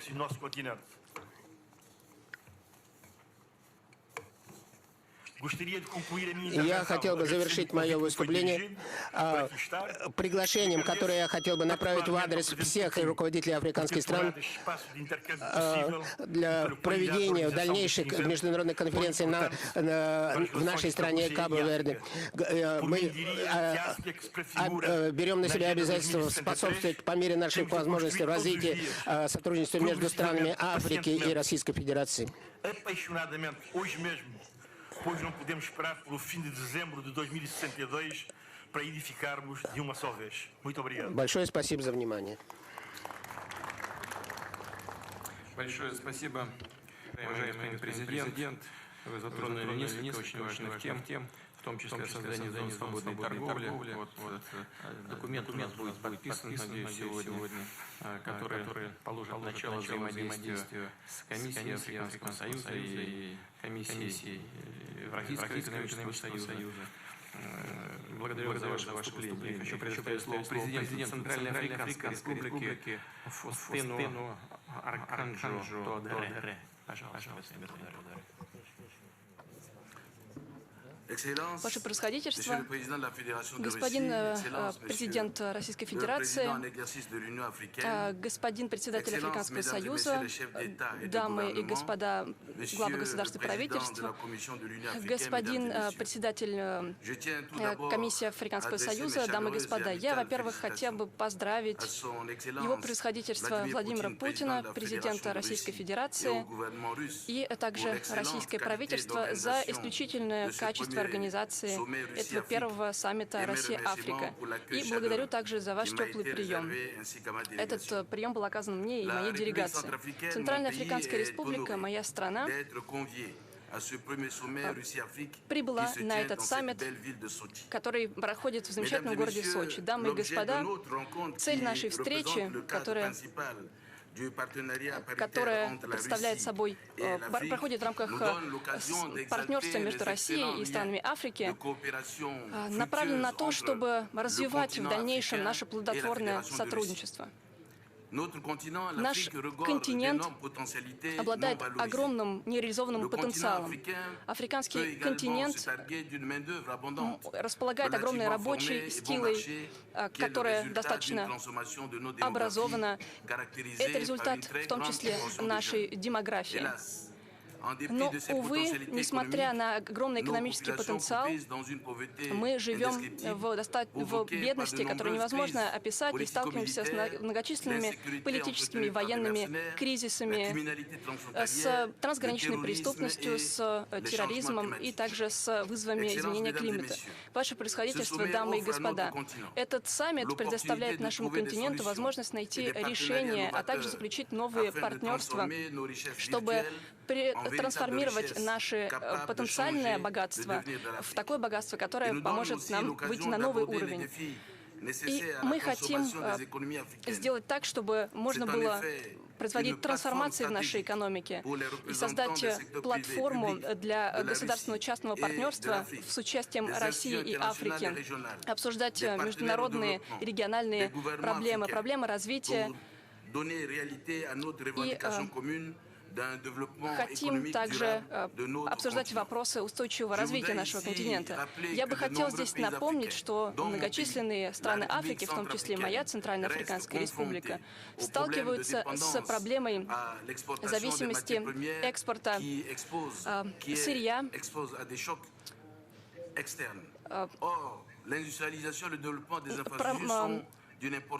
и этот вопрос нам крайне важен для развития африканского континента.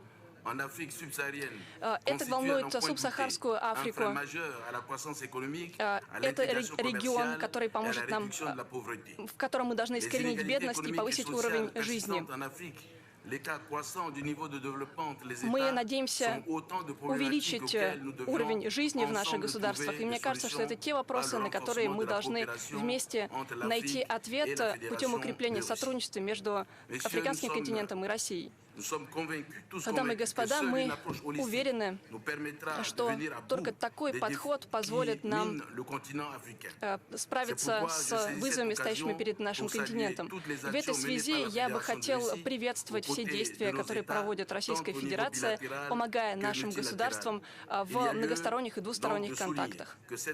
Подчеркиваю, что мы здесь обсуждаем различные вызовы в стратегической сфере и в других сферах. Благодарю вас за внимание. Председатель комиссии Африканского союза господин Мухаммад говорил об образовании, о прочих факторах. Но хотел бы отметить, всем это хорошо известно, в сегодняшней экономике, в сегодняшнем мире образование и здравоохранение становится фактором, важнейшим фактором экономического развития. В этой связи борьба с бедностью, о которой вы только что сказали, господин президент, чрезвычайно важна, поскольку что греха таить, очевидно, бедные люди не могут позволить себе ни за здоровьем следить нормально, ни образование получить. Поэтому это наша очень важная, принципиальная задача преодолеть эти проблемы. Мы желаем успеха вам, вашей стране и, конечно, прежде всего в деле консолидации общества. Без этого трудно решать другие задачи. Вам спасибо большое за выступление. Хочу предоставить слово президенту Республики Чад Идрису Деби Ино. Пожалуйста, президент.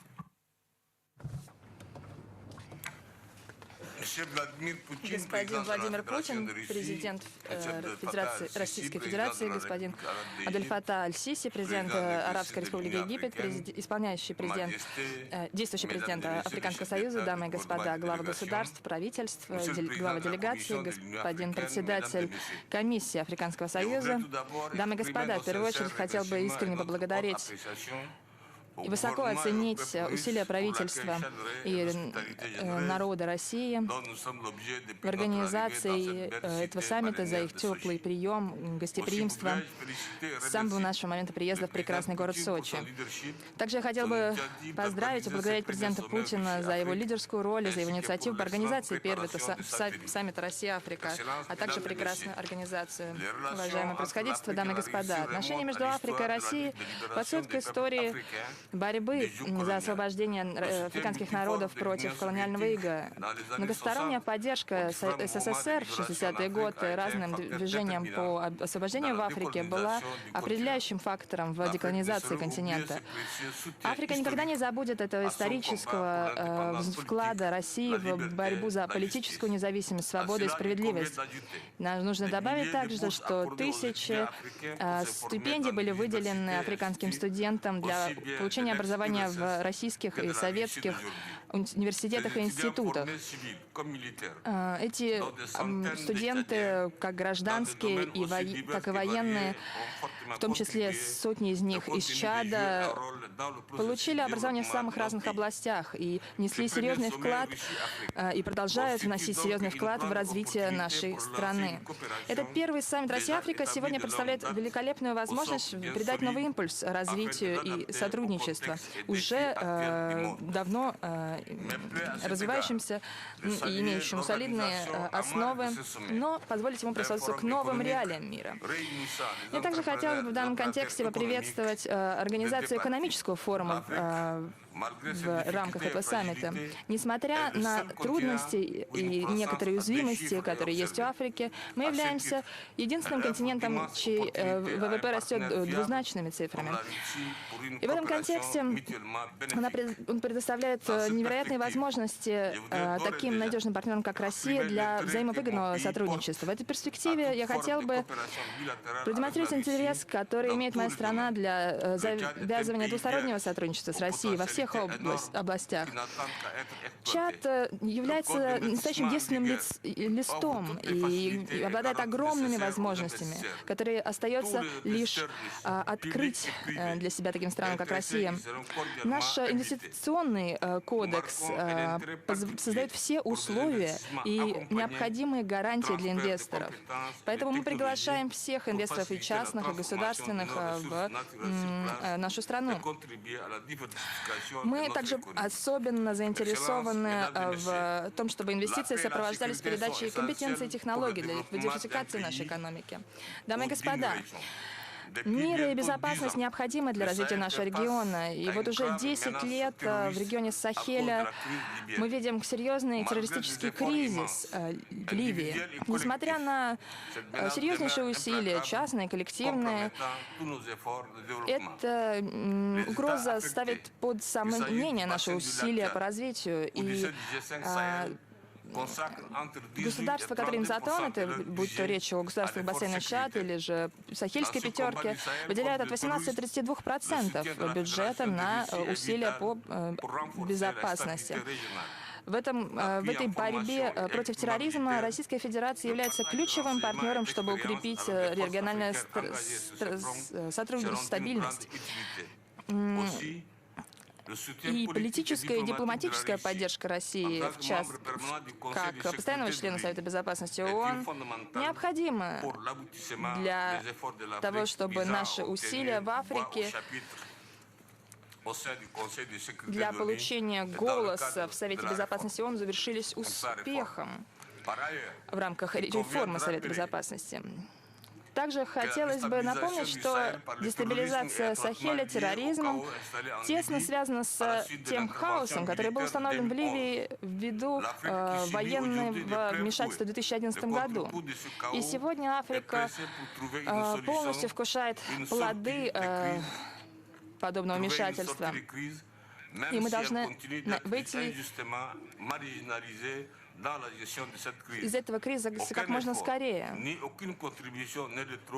Нельзя щадить усилий, чтобы восстановить мир в Ливии. И в этом контексте мы хотели бы подчеркнуть, как важно, как можно скорее согласовать усилия России и Африканского Союза для того, чтобы положить конец ливийскому кризису. Дамы и господа, этот первый российско-африканский саммит позволяет заложить основы сотрудничества на уровне наших общих ожиданий, которые затронут все области общего интереса. У нас есть огромные возможности для развития нашего сотрудничества, и очевидно, что обе страны в этом нуждаются. Нам нужно выделить основные ориентиры и стратегические области сотрудничества, чтобы создать благоприятные условия для укрепления партнерства в социоэкономической области, торговой, в области инвестиций, науки, технологий и в других областях. Нам нужно разнообразить и придать новый импульс сотрудничеству между Россией и Африкой. Тогда мы станем экономическим центром притяжения и создадим важные рычаги для того, чтобы вместе ковать наше будущее и лучше отвечать на мировые вызовы, перед которыми мы сегодня стоим. Я глубоко убежден, что этим целям и послужит саммит в Сочи. Я благодарю вас за любезное внимание. Господин президент, спасибо за ваше выступление. Я обратил внимание на ваш кодекс, связанный с инвестициями. Мы, конечно, дадим соответствующий сигнал нашим экономическим операторам, нашей промышленности. И думаю, что они посмотрят на это самым внимательным образом. Но вот что меня удивило в вашем выступлении, это то, что вы сказали, что многие страны тратят от 18 до 32% на решение вопросов безопасности. Это, конечно, непосильная нагрузка. Поэтому то, о чем мы говорили еще вчера, и сегодня звучит вопрос борьба с терроризмом, наведение порядка с организованной преступностью, это, конечно, чрезвычайно важно. Это просто невероятная нагрузка. Хочу ваше внимание обратить на то, что ни для кого не секрет, и мы этим гордимся. Сегодня в России создана достаточно эффективная система безопасности и, что самое главное, эффективная современная армия. У нас еще много что сделать в этом смысле, но она достаточно эффективна сегодня. Но мы тратим на нужды Министерства обороны менее 3%. И имеет тенденция к сокращению этих расходов. Поэтому, конечно, сокращение военного времени – это чрезвычайно важно. Конечно, это должно быть предметом нашего особого обсуждения в будущем. Спасибо большое за ваше выступление.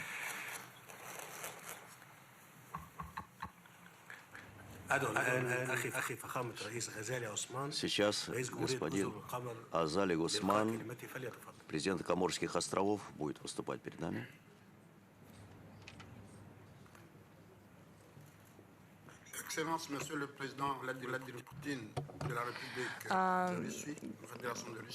Господин президент, уважаемые присутствующие, господин президент Российской Федерации Владимир Путин, действующий председатель Африканского Союза, господин президент Абдель-Фатах аль-Сиси, уважаемый председатель Африканского Союза, от имени народа Комор, от имени моей делегации и собственного имени, хотел бы искренне поблагодарить его превосходительство Владимира Путина, президента Российской Федерации, его правительства и дружественный народ Российской Федерации за инициативу этого саммита и за теплый прием, братский прием, который был оказан нашей делегации с самого приезда в прекрасный, щедрый город Сочи.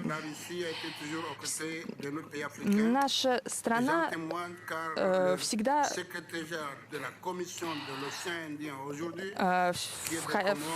активную роль играла в Африканском регионе. Сейчас мы представителем в комиссии Тихоокеанского бассейна. Предыдущий президент Франции, о смерти которого мы столь сожалеем, Жак Ширак, да упокоится его душа с миром, говорил во время саммита Земли в Йоханнесбурге: наш дом горит, а мы смотрим в другую сторону. И по-прежнему, даже 17 лет спустя, эта фраза актуальна. Постоянные изменения на планете, дамы и господа, показывает нам, что невозможно строить на зыбучих песках, на земле, которая крушится из-за наших собственных, даже несмотря на общие усилия.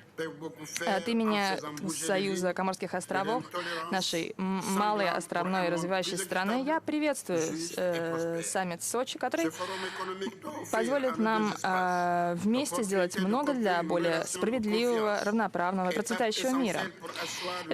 Наш экономический форум должен позволить нашим двум пространствам завязать доверительные отношения и стать важным этапом для создания динамичного и плодотворного сотрудничества. Сложив вместе наши ресурсы, знания, опыт, мы сможем выработать общее видение развития, которое покажет нам новый мир с новой стороны. Новый мировой порядок во многих случаях иллюзорный, если он не дает возможности развиваться многосторонности. Африка, богатый с ресурсами континент, по-прежнему платит высокую цену из гуманитарных трагедий, и в наших странах процветает хроническое отсутствие развития, климатические катастрофы. Если мы не разрешим эти проблемы, то развитие континента невозможно. И придав толчок экономическому развитию, экономическим отношениям с Российской Федерацией и нашим континентом на стратегическом уровне, мы сможем дать новый импульс многосторонности. Каждая страна может внести свой вклад, даже если он будет скромный, но он, тем не менее, послужит выживанию нашей общей планеты Земли. Россия, безусловно, является международной державой, и ее роль для выработки необходимых балансов и равновесия не может быть оспорена. Моя страна, Союз Комор, подобно другим быстро развивающимся островным странам, от имени которых я здесь выступаю, должны получать особое отношение, поскольку мы наиболее уязвимы различным проблемам, связанным с нашей структурной уязвимостью. В нашем сотрудничестве с Российской Федерацией, которое, безусловно, должно только расти и укрепляться, мы надеемся интегрировать и такие элементы, как сотрудничество Юг-Юг. Позвольте мне искренне поблагодарить президента Французской Республики,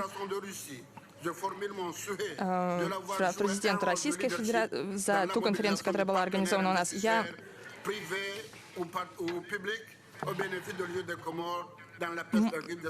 Мы надеемся, что мы будем работать с Российской Федерацией во всех областях для мобилизации наших возможностей. Спасибо за внимание. Спасибо большое. Я благодарю президента Республики Коморских Республик. И сейчас слово предоставляется президенту Конго. Пожалуйста. Дениса Сконцеро.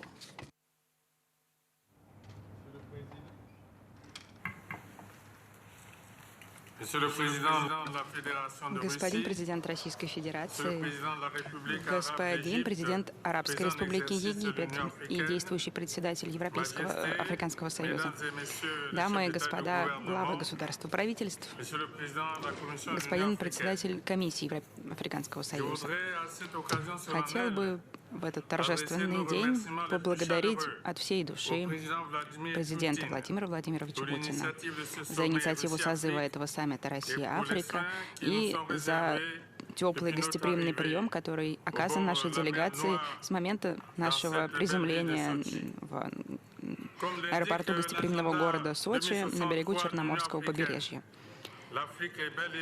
Африка сейчас является пространством будущего. Наше население очень молодое, наши ресурсы бесконечные, очень богаты. И тот факт, что мы собираемся создать зону свободной торговли на африканском континенте, вписывается отлично в наше видение. Мы хотим сделать из Африки зону благоденствия и богатства для всех. На нашем континенте необходимо развивать различные интеграционные проекты в таких приоритетных областях, как энергетика, транспортная инфраструктура и телекоммуникация. При этом, несмотря на сложность вызовов и довольно значительную стоимость этих проектов, мы признаем, что ни одна страна не в состоянии интеграционные проекты осуществить в одиночку. Поэтому мы призываем все государства нашего региона, нашего континента, региональные объединения участвовать в этих проектах, поскольку они и так зиждутся на общих интересах и целях. В таком случае стоимость оказывается более по карману, и на основе концессионных сделок, долгосрочных кредитов мы сможем позволить себе потянуть эти проекты и позволить себе их хотя бы начать. Я уверен, что и вклад наших партнеров мог бы стать довольно весомым в обеспечение мира и безопасности на континенте, ведь это наше основное кредо. Нашим желанием является осуществить на африканской почве знаковые символические проекты, которые подтвердили бы нашу совместную волю России и Африки к тому, чтобы двигаться вместе, в ногу, в унисон, к светлому общему будущему. Дамы и господа, от имени нашего правительства, моей страны, я хотела бы подтвердить нашу глубочайшую приверженность желанию строить вместе с Россией газопровод около 1000 километров длиной, который должен будет доставлять энергоносители из Конго к побережью. И уверен, что это послужит улучшением инвестиционного климата.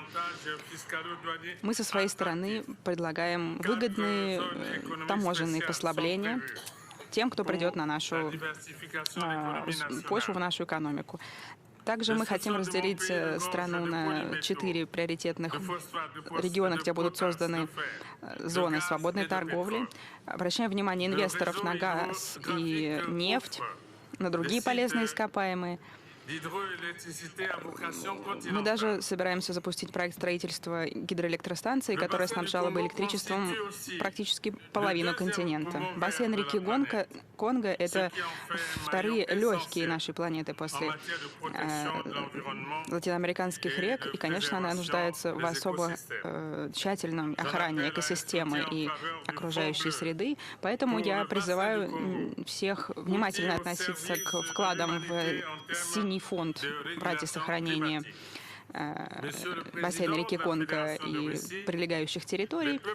И, наконец, господин президент Российской Федерации и господа участники, хочу сказать, что африканские народы, конголезский народ никогда не забудет того вклада, который внес российский, советский народ в освобождение нашего континента и в полную деколонизацию нашего общего дома. Сейчас же с этим саммитом открывается воистину новая страница в отношениях между Россией и Африкой.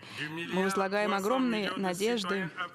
Все 1 300 000 африканских граждан с надеждой смотрят в будущее и с оптимизмом и трепетом ожидают новых значительных прорывов в наших двусторонних и многосторонних отношениях. Да здравствует российско-африканское сотрудничество. Спасибо вам большое.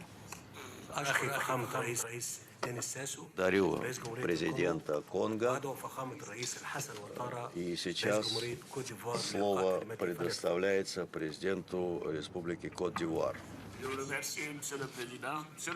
Спасибо большое, господин президент Российской Федерации и господин президент Республики Египет, председатель Афросоюза, дамы и господа, главы государств и правительств. с большим удовольствием пользуюсь возможностью выступить на этом первом саммите, который собрал под эгидой своей Россию и все страны африканского континента.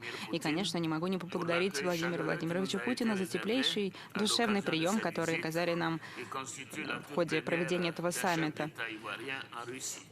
Знаменательно является тот факт, что я первый глава ивуарийского государства, который приехал в Россию.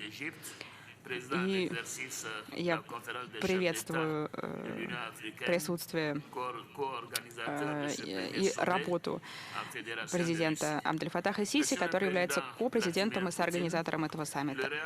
Владимир Владимирович, я хотела бы сказать, что сейчас наступил решающий момент для нашего континента, который сталкивается с важными вызовами. В плане безопасности присутствие России рядом с нами посодействует без всяких сомнений укреплению нашей обороноспособности, наших мощностей, чтобы мы смогли более эффективно работать с терроризмом, в частности, в Сахаро-Сахельском регионе и в бассейне Великих озер и озера Чад. Россия всегда помогала Африке реализовать свой энергетический потенциал и наращивать возможности его производства электричества, что сейчас особенно необходимо для того, чтобы ответить на чаяния населения, которые столь активно присутствуют в нашем континенте, который находится на взлете экономического роста. Дамы и господа, наш товарооборот постоянно растет. Около 20 миллионов долларов США он составлял в прошлом году. Это уже весомый портфель. Но я уверен, что экономический форум, который прошел на полях нашего саммита, позволит нам многократно нарастить эти цифры, потому что станет очевиден невероятный экономический потенциал, который представляется инвесторам как в области переработки сырья, так и в области использования природных ископаемых. Наш континент рад предоставить все эти услуги как инвесторам, так и потенциальной молодежи, которую нужно готовить к светлому будущему. Дамы и господа, сейчас открывается страница многосторонности.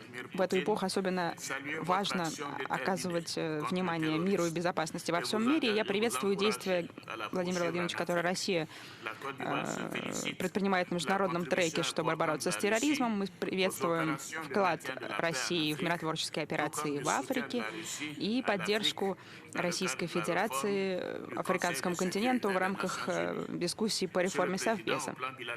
На двустороннем же треке я приветствую безусловное качество наших двусторонних отношений, постоянный рост товарооборота. Я призываю частный российский сектор не преминуть воспользоваться многочисленными реформами, которые мы предпринимаем для улучшения инвестклимата, в частности, в сельскохозяйственной области, в энергетике, в горнородной промышленности и в транспортном секторе. Что же касается дипломатических отношений, то я приветствую превосходный уровень отношений между нашими странами, наше полное взаимопонимание в рамках Совбеза, где сейчас заседает Совбез в качестве непостоянного члена, и мы останемся в Совбезе до декабря 2019 года. Дамы и господа, в заключение хотел бы пожелать полного успеха нашему саммиту, нашему слету. Всем большое спасибо. Уважаемые друзья и коллеги, позвольте мне предоставить слово президенту Демократической Республики Конго, господину Феликсу Антуану Чисекеди Чиломбо.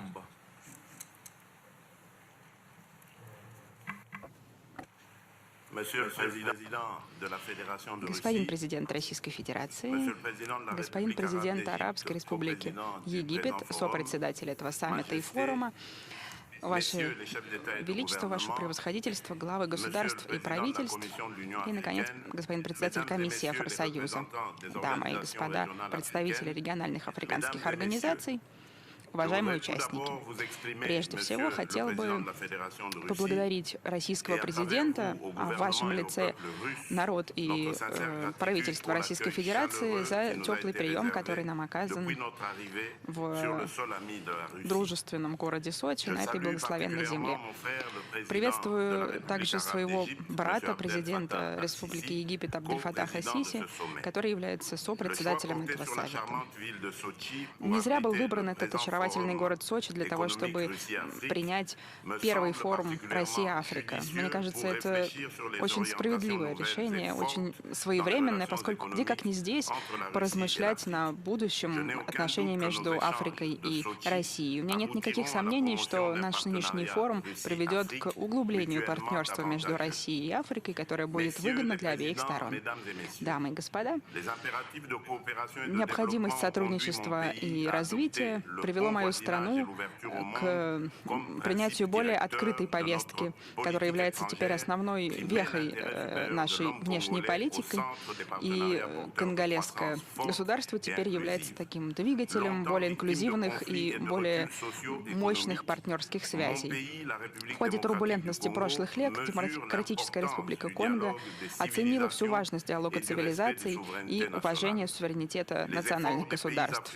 Усилия, которые предпринимали африканские страны для улучшения условий социального развития, были, к сожалению, в какой-то момент недостаточно эффективны, но только сообща мы смогли преодолеть эти недомолвки. Я уверен, что Сочинский форум полностью впишется в ожидания всех участвующих в нем сторон и станет новой вехой в нашем развитии. Дамы и господа, наш континент, его экосистемы, ресурсы, богатство и гидроэнергетический потенциал делают из нас жемчужину мира, и Конго в числе других 8 стран является одной из самых богатейших стран мира. При этом, согласно данным Всемирного банка, нам нужны инвестиции на уровне 120-130 миллиардов долларов в год для того, чтобы развить этот потенциал. Мы очень зависим от экспорта горнородной промышленности. Это не пошло нам на руку. В случае моей страны между 2010 и 2014 году нефтяные и горнородные компании заработали около 42 миллиардов долларов, а в бюджет страны попало только 6 миллиардов. Соответственно, нам не хватает пересмотра этой политики в пользу использования наших национальных ресурсов, наших недр на благо народа.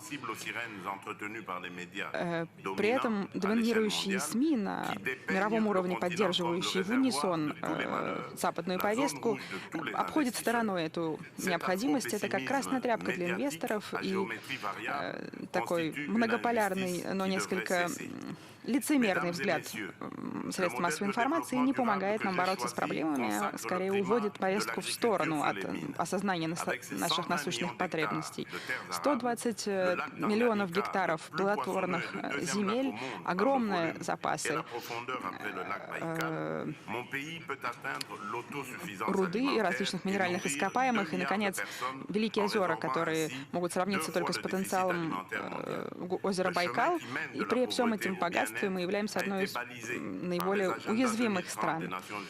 Повестка развития ООН до 2030 года и повестка развития Афросоюза до 2063 года, зона свободной торговли, которую мы собираемся создавать во всех странах Афросоюза сообща, все это должно, я надеюсь, помочь нам пережить эти тяжелые страницы, но мы надеемся на помощь всех наших партнеров, в частности, конечно, России. Африка, хочет оставаться над схваткой и не вмешиваться в какие-то мелкие конфликты на мировой арене, вместо этого стать протагонистом нового мирового порядка. Мы считаем, что было бы справедливо включить наш континент и в деятельность «семерки». Дамы и господа, в завершение хочу сказать, что уверен, что наши сочинские встречи станут полным успехом, позволят нам, избегая всяких иллюзий, привлечь необходимые инвестиции в сельскохозяйственный сектор, в строительство локальных заводов, там, где это необходимо, в финансирование инновационных инвестпроектов. Все это придет своевременно, если только мы приложим соответствующие усилия. Спасибо вам большое. Господин, вы затронули ряд очень интересных вопросов. Не буду на всех останавливаться. Но что касается... Да, во-первых, спасибо за оценку значимости нашего форума. Но что касается справедливого распределения доходов от освоения ресурсов, это, конечно, вопрос, который стоит перед всеми, кто работает в этой сфере. как не покажется странным, но и сама Россия в конце 90-х, в начале 2000-х годов столкнулась с этими вопросами и проблемами, особенно в рамках так называемых концессионных соглашений. Но мы решили эти проблемы с нашими партнерами. Я думаю, что когда все задумываются о том, что это распределение должно быть справедливым и в отношении инвесторов, и в отношении тех стран, где они работают, то найти эти решения всегда можно при доброй воле. Позвольте предоставить слово президенту Республики Джибути Исмаилу Омару Гелле.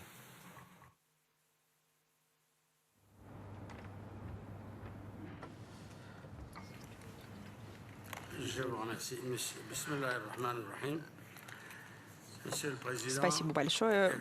Во имя Аллаха Всемилостивого и Милосердного, Владимир Владимирович Путин, президент Российской Федерации, господин президент Абдель-Фатах Сиси, президент Республики Египет, действующий председатель Афросоюза, дамы и господа главы государств и правительств. Дамы и господа, для меня большая честь оказаться сегодня среди вас по случаю первого саммита Россия-Африка и, в свою очередь, выразить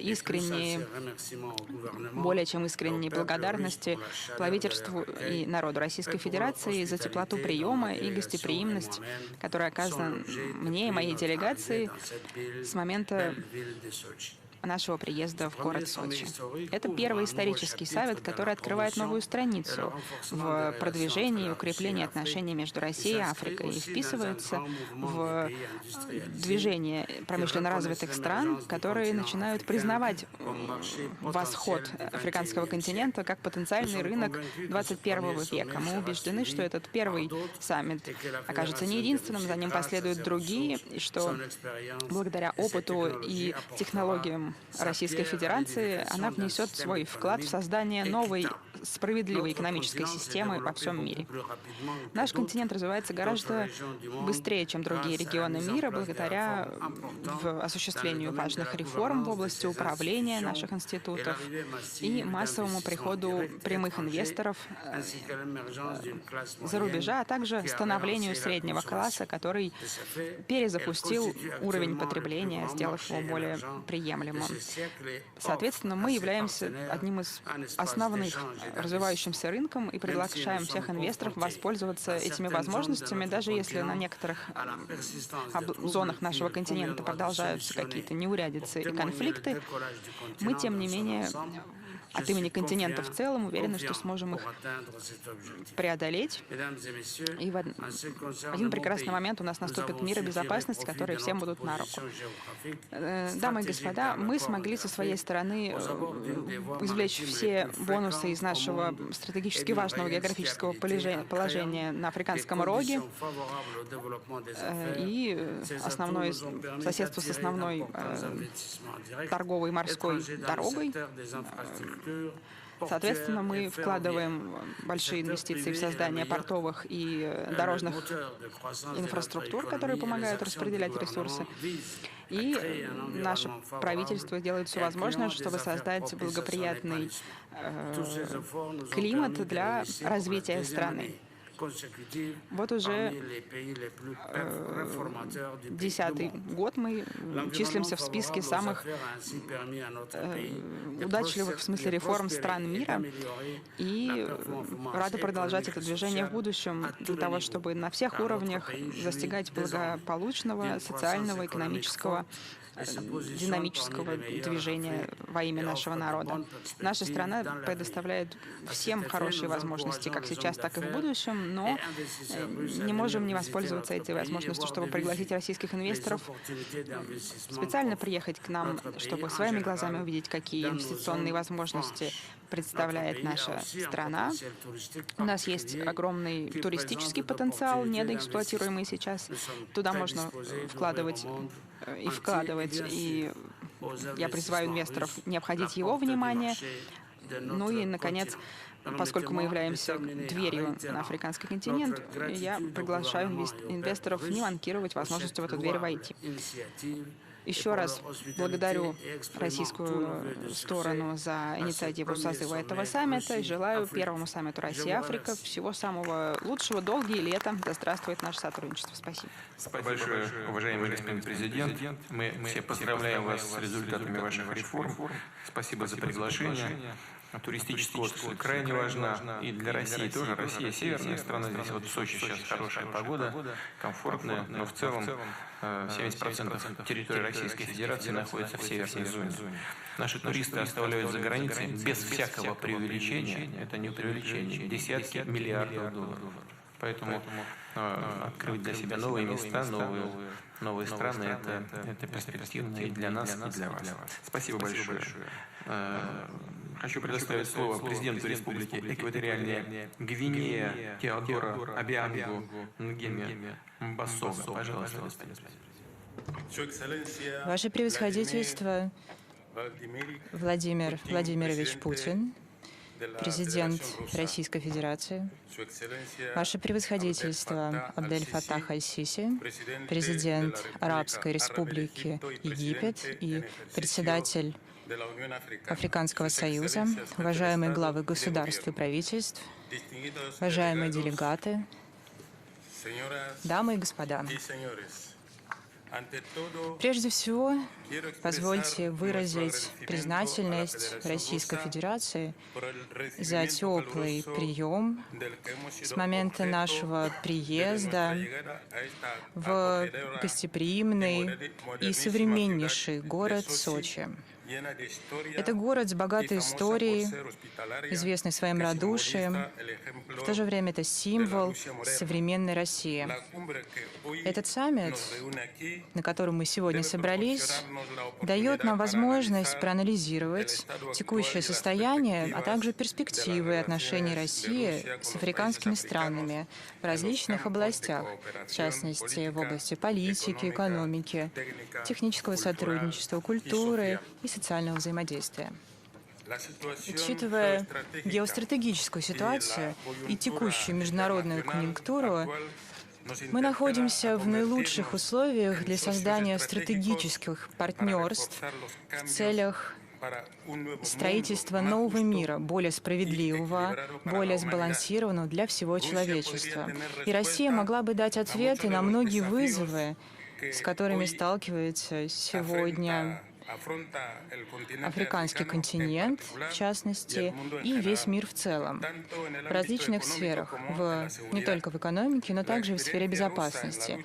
Опыт России в преодолении таких международных вызовов, как терроризм, различные вмешательства, военное вмешательство, а также потенциал России в научно-технической области, экономики и техники. Все это может быть очень полезно для всего африканского региона. Африка не хочет быть объектом односторонней помощи. Мы хотим выступать в качестве партнеров, быть частью плодотворного партнерства, выгодного для всех заинтересованных сторон. Россия и Африка дополняют друг друга и нуждаются друг в друге, потому что у нас есть возможности воплотить в жизнь идею о союзничестве, о важном союзничестве, которое позволит нам встать на путь строительства нового миропорядка, более справедливого и сбалансированного, который лучше отражает наши стремления и отвечает нашим интересам на фоне вызовов современного глобализованного мира. В то же время африканский рынок полон колоссальных возможностей, и России не стоит оставаться в стороне. Сотрудничество в политической и экономической сферах может быть особенно выгодно, особенно когда мы сталкиваемся с схожими вызовами. Благодаря российским инвестициям можно диверсифицировать инвестиционное предложение на нашем континенте, и в то же время африканские товары могут также быть представлены на российском рынке. В этой связи хочу отметить, что Экваториальная Гвинея разделяет это видение и предлагает широкие инвестиционные возможности в атмосфере мира и безопасности. Мы стремимся диверсифицировать национальную экономику, и я убежден, что России предстоит сыграть в этом очень важную роль, как на двустороннем, так и на многостороннем уровнях. И в заключение мне бы хотелось обратиться к представителям российского частного сектора с предложением развивать свою деятельность в самых различных секторах и производственных сферах экваториальной Гвинеи с тем, чтобы создавать новые рабочие места для настоящего и будущего поколения. Большое спасибо. Господин президент, вы сейчас сказали очень интересную и очень важную вещь. Вы сказали, я процитирую, Африка не хочет быть объектом односторонней помощи, а хочет быть партнером. Чрезвычайно важно то, что вы сейчас сказали, потому что действительно помощь иногда просто необходима. Без нее невозможно обойтись. Но, к сожалению, часто бывает и так, что навязываемая помощь, она подрывает собственное производство. Скажем, если помощь поступает бесконтрольно и в те секторы, где страна сама могла бы что-то производить, это приводит к тому, что просто собственный производитель теряет возможности и конкурентоспособность не позволяет им развиваться на сегодняшнем уровне находящиеся. Поэтому я с вами абсолютно согласен. Здесь нужно очень внимательно к этому относиться. И нужно, чтобы эта помощь выражалась не в поставках таких товаров, а прежде всего в развитии производства и локализации производства на территории той или иной страны, в том числе на африканской территории. Спасибо большое. Пожалуйста. أدعو الآن أخي جلالة الملك مسواتي الثالث ملك سواتيني إلقاء كلماته فليتفضل. Пожалуйста, слово предоставляется королю Эсватини Мсвати III. Уважаемый президент Путин, уважаемый президент Египта Аль-Сиси, дамы и господа, уважаемые господа главы государств и правительств, приветствую вас на этом форуме, на этом саммите. Считаем, что это важная возможность для того, чтобы наши страны встретились и смогли обсудить вопросы, которые волнуют каждую из наших стран. Здесь нам представляется возможность укрепить наше стратегическое партнерство и сотрудничество, определить роли всех субрегионов, определить точки роста и найти возможность для развития наших связей. Многократно прозвучала мысль о том, что африканский потенциал огромен, его еще только предстоит реализовать. И отсюда необходимость реализовать этот потенциал устойчивым образом, не навредив системе в целом. В июне на африканском континенте прошла целая волна либерализации экономических правил и законодательства, что сильно упростило приток инвестиций в наши страны.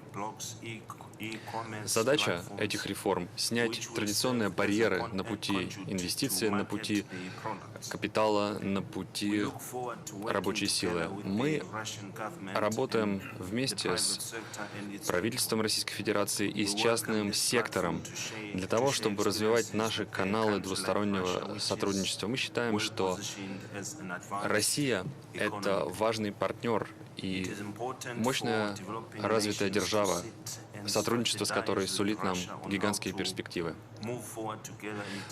Рассчитываем на то, что вместе с Россией, благодаря нашему сотрудничеству, нам удастся достичь целей в повестке развития до 2063 года, утвержденной Афросоюзом.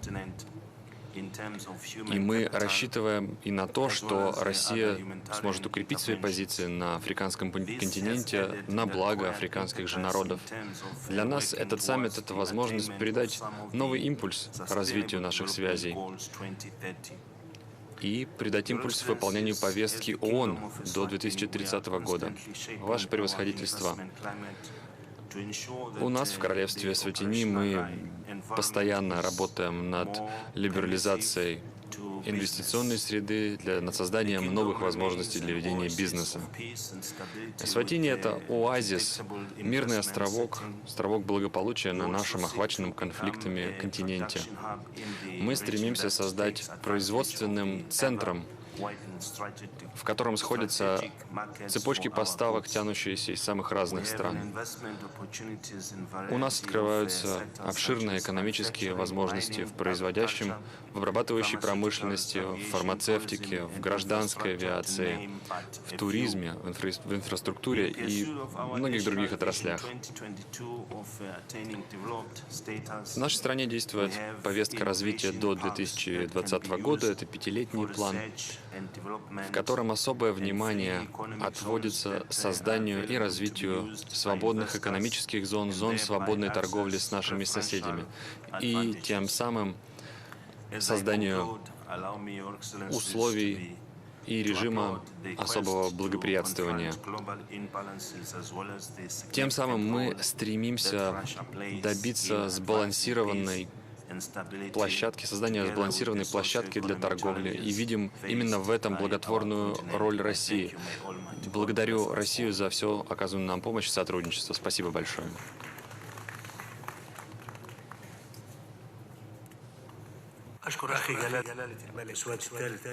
Я благодарю уважаемого короля Эсватини и хотела бы представить слово премьер-министру Федеративной Демократической Республики Эфиопии Абию Ахмеду. Господин Путин Владимир Владимирович, Ваше превосходительство Аль-Сиси, Ваше превосходительство господин Мохаммад, главы государств и правительств, дамы и господа. Прежде всего, я хочу поблагодарить президента Путина за направленное нам предложение поучаствовать в первом в истории саммите Россия-Африка. Исторически сложилось так, что принцип солидарности всегда лежал в основе наших связей, связи России и Африки. Сегодня мы встречаемся на этом саммите для того, чтобы понять и определить те сферы, в которых сотрудничество сулит нам наибольшие взаимные перспективы, для того, чтобы вместе расти как одно большое человеческое сообщество. И Африка, и Россия заинтересованы в установлении и поддержании мира и стабильности в регионе. Все мы знаем, что конфликты дорого обошлись Африке в прошлом. И для того, чтобы избежать конфликтов в будущем, понадобятся общие усилия, понадобится поддерживать добрососедские отношения, отношения с нашими партнерами и союзниками. Все это принципы, закрепленные в Уставе ООН. Это принципы, на которых зиждется сама возможность процветания народов. И мы уверены, что нас роднит именно верность этим принципам. В нашем регионе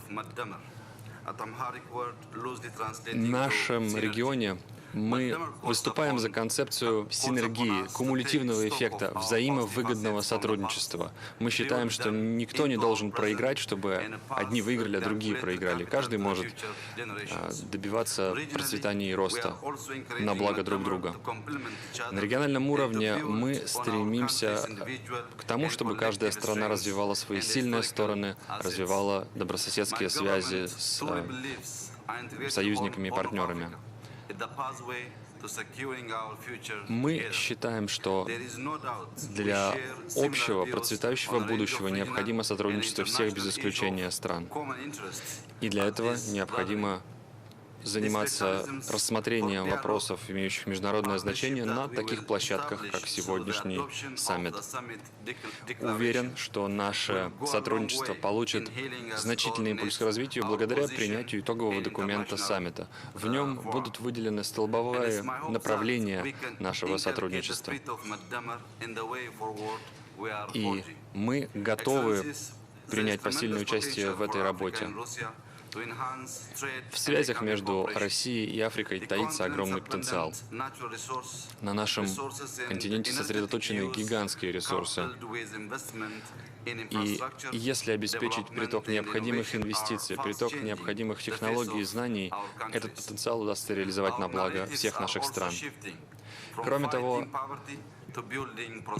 ситуация в странах во многом разворачивается от просто борьбы с бедностью к развитию, к тому, чтобы выходить на следующий уровень, к тому, чтобы смотреть в будущее и создавать это будущее для всех.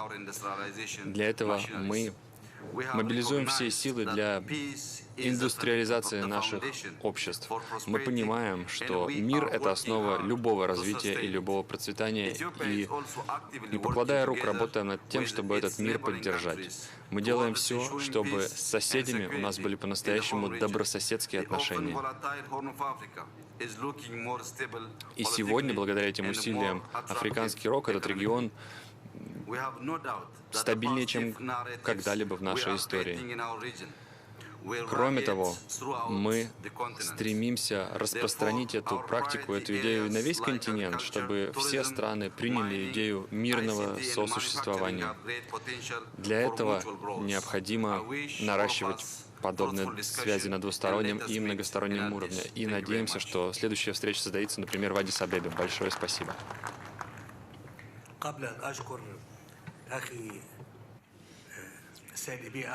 Господин Абу Ахмед, премьер-министр Эфиопии, поздравляю вас еще раз с получением Нобелевской премии мира и надеюсь, что мир будет укрепляться. Сейчас мы передаем слово господину Адама Барроу, президенту Республики Гамбии. Пожалуйста.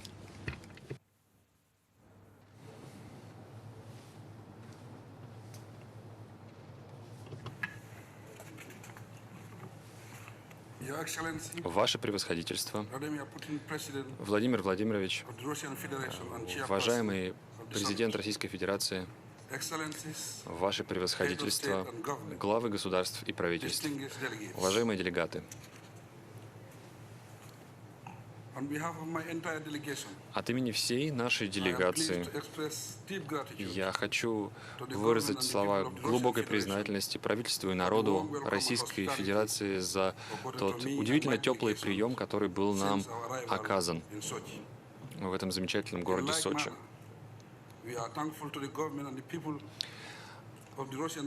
От имени своей страны, своего народа, мы готовы протянуть руку дружбы и сотрудничества российскому народу для того, чтобы наши связи продолжали расти и развиваться. А эти связи имеют давнюю историю. Больше нескольких десятилетий сотрудничество связывают Россию и Африку. Сегодня мы на первом саммите Россия-Африка обсуждаем возможности для развития нашего сотрудничества. Мы видим, что российская экономика действительно одна из самых крепких в регионе и в мире, пожалуй, занимает 6-е место по своему объему в мире. В то же время мы все прекрасно знаем, что африканский континент — это континент возможностей, это континент потенциала. Если взаимоувязать возможности наших стран, перед нами открывается по-настоящему светлое будущее. Ведь, по большому счету, это гигантский рынок, за выход на который бьются многие державы, где проживает свыше 1,2 миллиардов человек. 1,2 миллиарда потребителей — это гигантские цифры, это гигантские возможности. Уважаемые дамы и господа, в 2018 году уровень торговли между Россией и Африкой, всеми африканскими странами, составил порядка 20 миллиардов долларов. Мы сотрудничаем в области ВИА, возобновляемых источников энергии, сельского хозяйства, добычи энергоносителей и полезных ископаемых. И у нас есть большое пространство для роста. Дамы и господа, наше правительство и наш народ благодарны за организацию этого форума, не в последнюю очередь потому, что это возможность придать новый импульс нашим отношениям, чтобы этот экономический рост экономики России, экономики наших стран был устойчивым и последовательным. В нашей стране есть большие возможности для инвестиций, например, в здравоохранение и фармацевтику, в добычу природных ископаемых, например, меди. Открываются они и в других отраслях, например, в энергетике. В частности, нас особенно интересует возможность постановки нашей экономики на, так сказать, зеленые рельсы, сделать нашу энергетику более экологически чистой. Мы знаем, что порт Баньон в нашей стране — это порт, через который открывается путь доступа к 300 миллионам потребителей и клиентов по всему миру, не только в Африке. Это дверь в другие африканские страны. Мы приветствуем создание особой экономической зоны в Египте, в районе Суэцкого канала, и считаем, что это опыт, который нужно перенимать и распространять и на другие страны.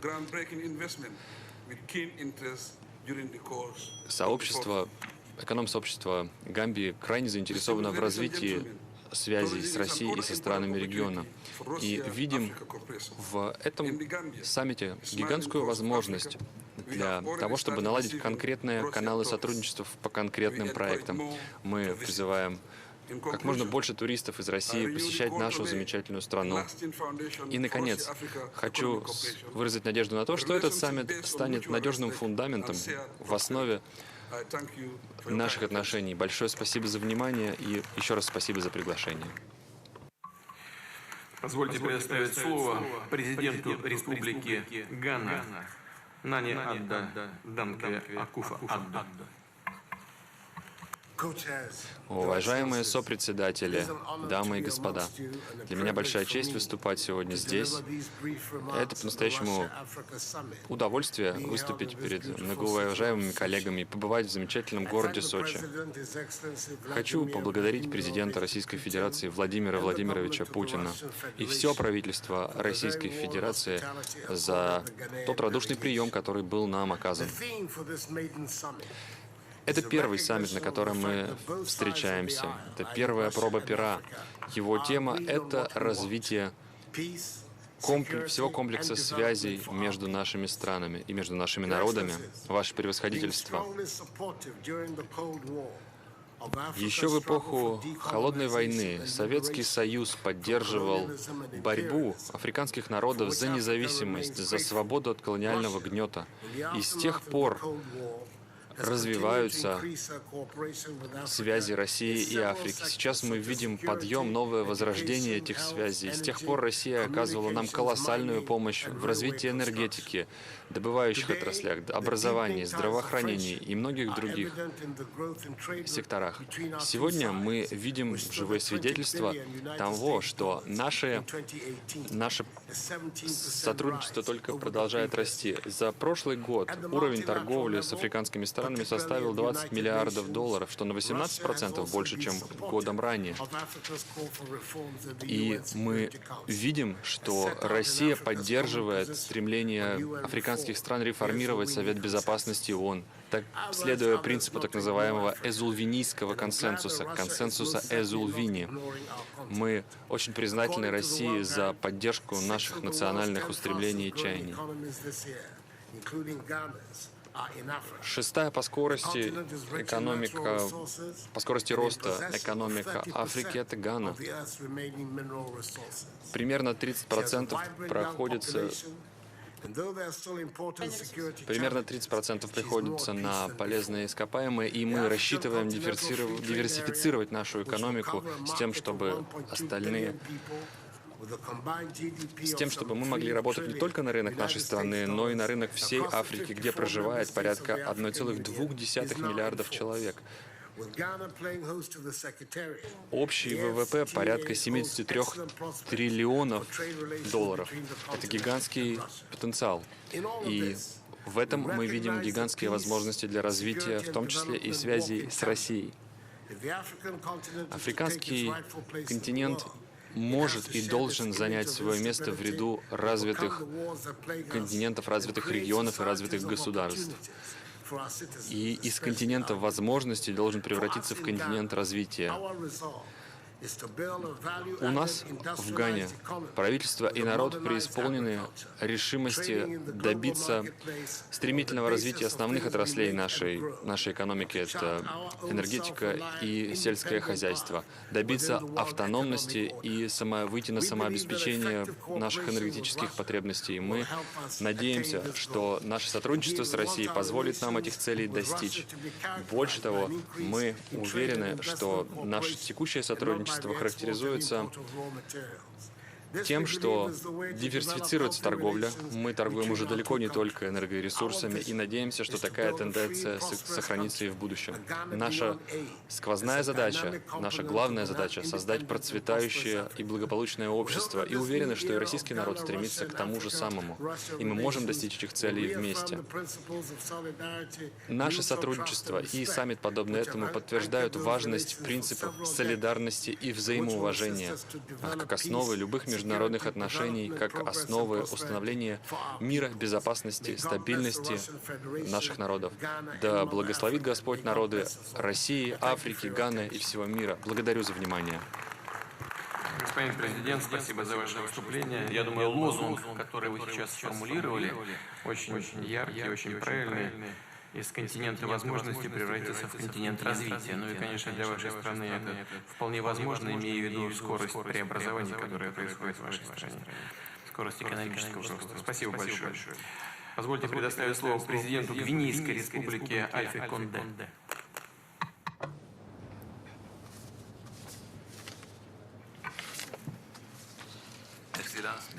Ваше Превосходительство, господин президент Владимир Путин, президент Российской Федерации,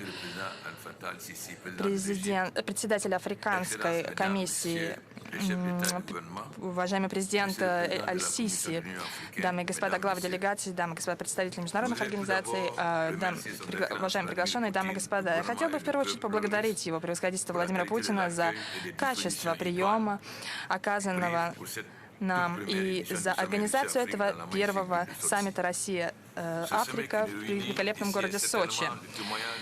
Этот саммит нас объединяет и, безусловно, является символом новой эры углубления наших отношений нашего континента с Россией. В самом деле, совместная борьба, которую мы вели за освобождение наших народов, вдохновили и других. И Россия сыграла в этом значительную роль. Также Россия сыграла значительную роль в установке новой парадигмы мира после Второй мировой войны. Гвинея заплатила высокую цену за смелость по освобождению от колониализма. Нам был ограничен доступ к финансам, инвестициям и международной торговле, но именно Советский Союз позволил нам выйти из этой осады и построить, заложить первые основы нашего государства. Вклад России был многосторонен. Были совместные проекты в экономике, здравоохранении, в области безопасности. Был построен Политехнический институт Конакри и научно-исследовательский океанографический центр Гвинеи.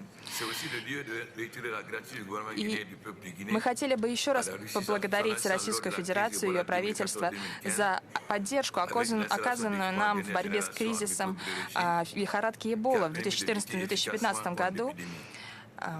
Все, что было сделано, позволило очень эффективно бороться с эпидемией. Республика Гвинея является прекрасным примером того, что российские технологии и инвестиции могут сделать для развития невероятного потенциала и богатства африканских стран. Присутствие российских предприятий в нашем горнодобывающем секторе является уже практически традиционным. Что касается нас, мы создаем все возможные усилия для расширения и для диверсификации нашего совместного производства. Но нужно также отметить, что эта встреча важна тем, что она может показать, что будущее планеты, будь то в вопросах демографии, безопасности, в вопросах климата и окружающей среды, или даже технологий, все равно так или иначе неразрывно связано с Африкой. В Африке огромное количество молодежи, и в будущем африканская молодежь станет для мира настоящей возможностью для того, чтобы решить вызовы, с которыми сталкивается континент. Мы должны вместе сопрягать наши усилия для того, чтобы реализовывать наши совместные интересы с Россией. Мы глубоко ценим вовлеченность России в реализацию интересов континента на долгосрочной основе. Мы надеемся, что сотрудничество с Россией и Африкой не будет ограничиваться лишь энергетическим сотрудничеством, и мы сможем вместе обеспечить энергетическую безопасность. Мы надеемся развить наше сотрудничество во всех областях. Да здравствует сотрудничество между африканцами, да здравствует русско-африканское сотрудничество, международное сотрудничество. Благодарю вас. Господин президент, пример вашей страны, безусловно, показывает, что экономические ограничения, продиктованные политическими соображениями, вредят развитию, конечно, но никогда не могут остановить его. Мы желаем вам всяческих успехов на пути развития. Позвольте предоставить слово президенту Республики Кении Ухуру Кеньятте.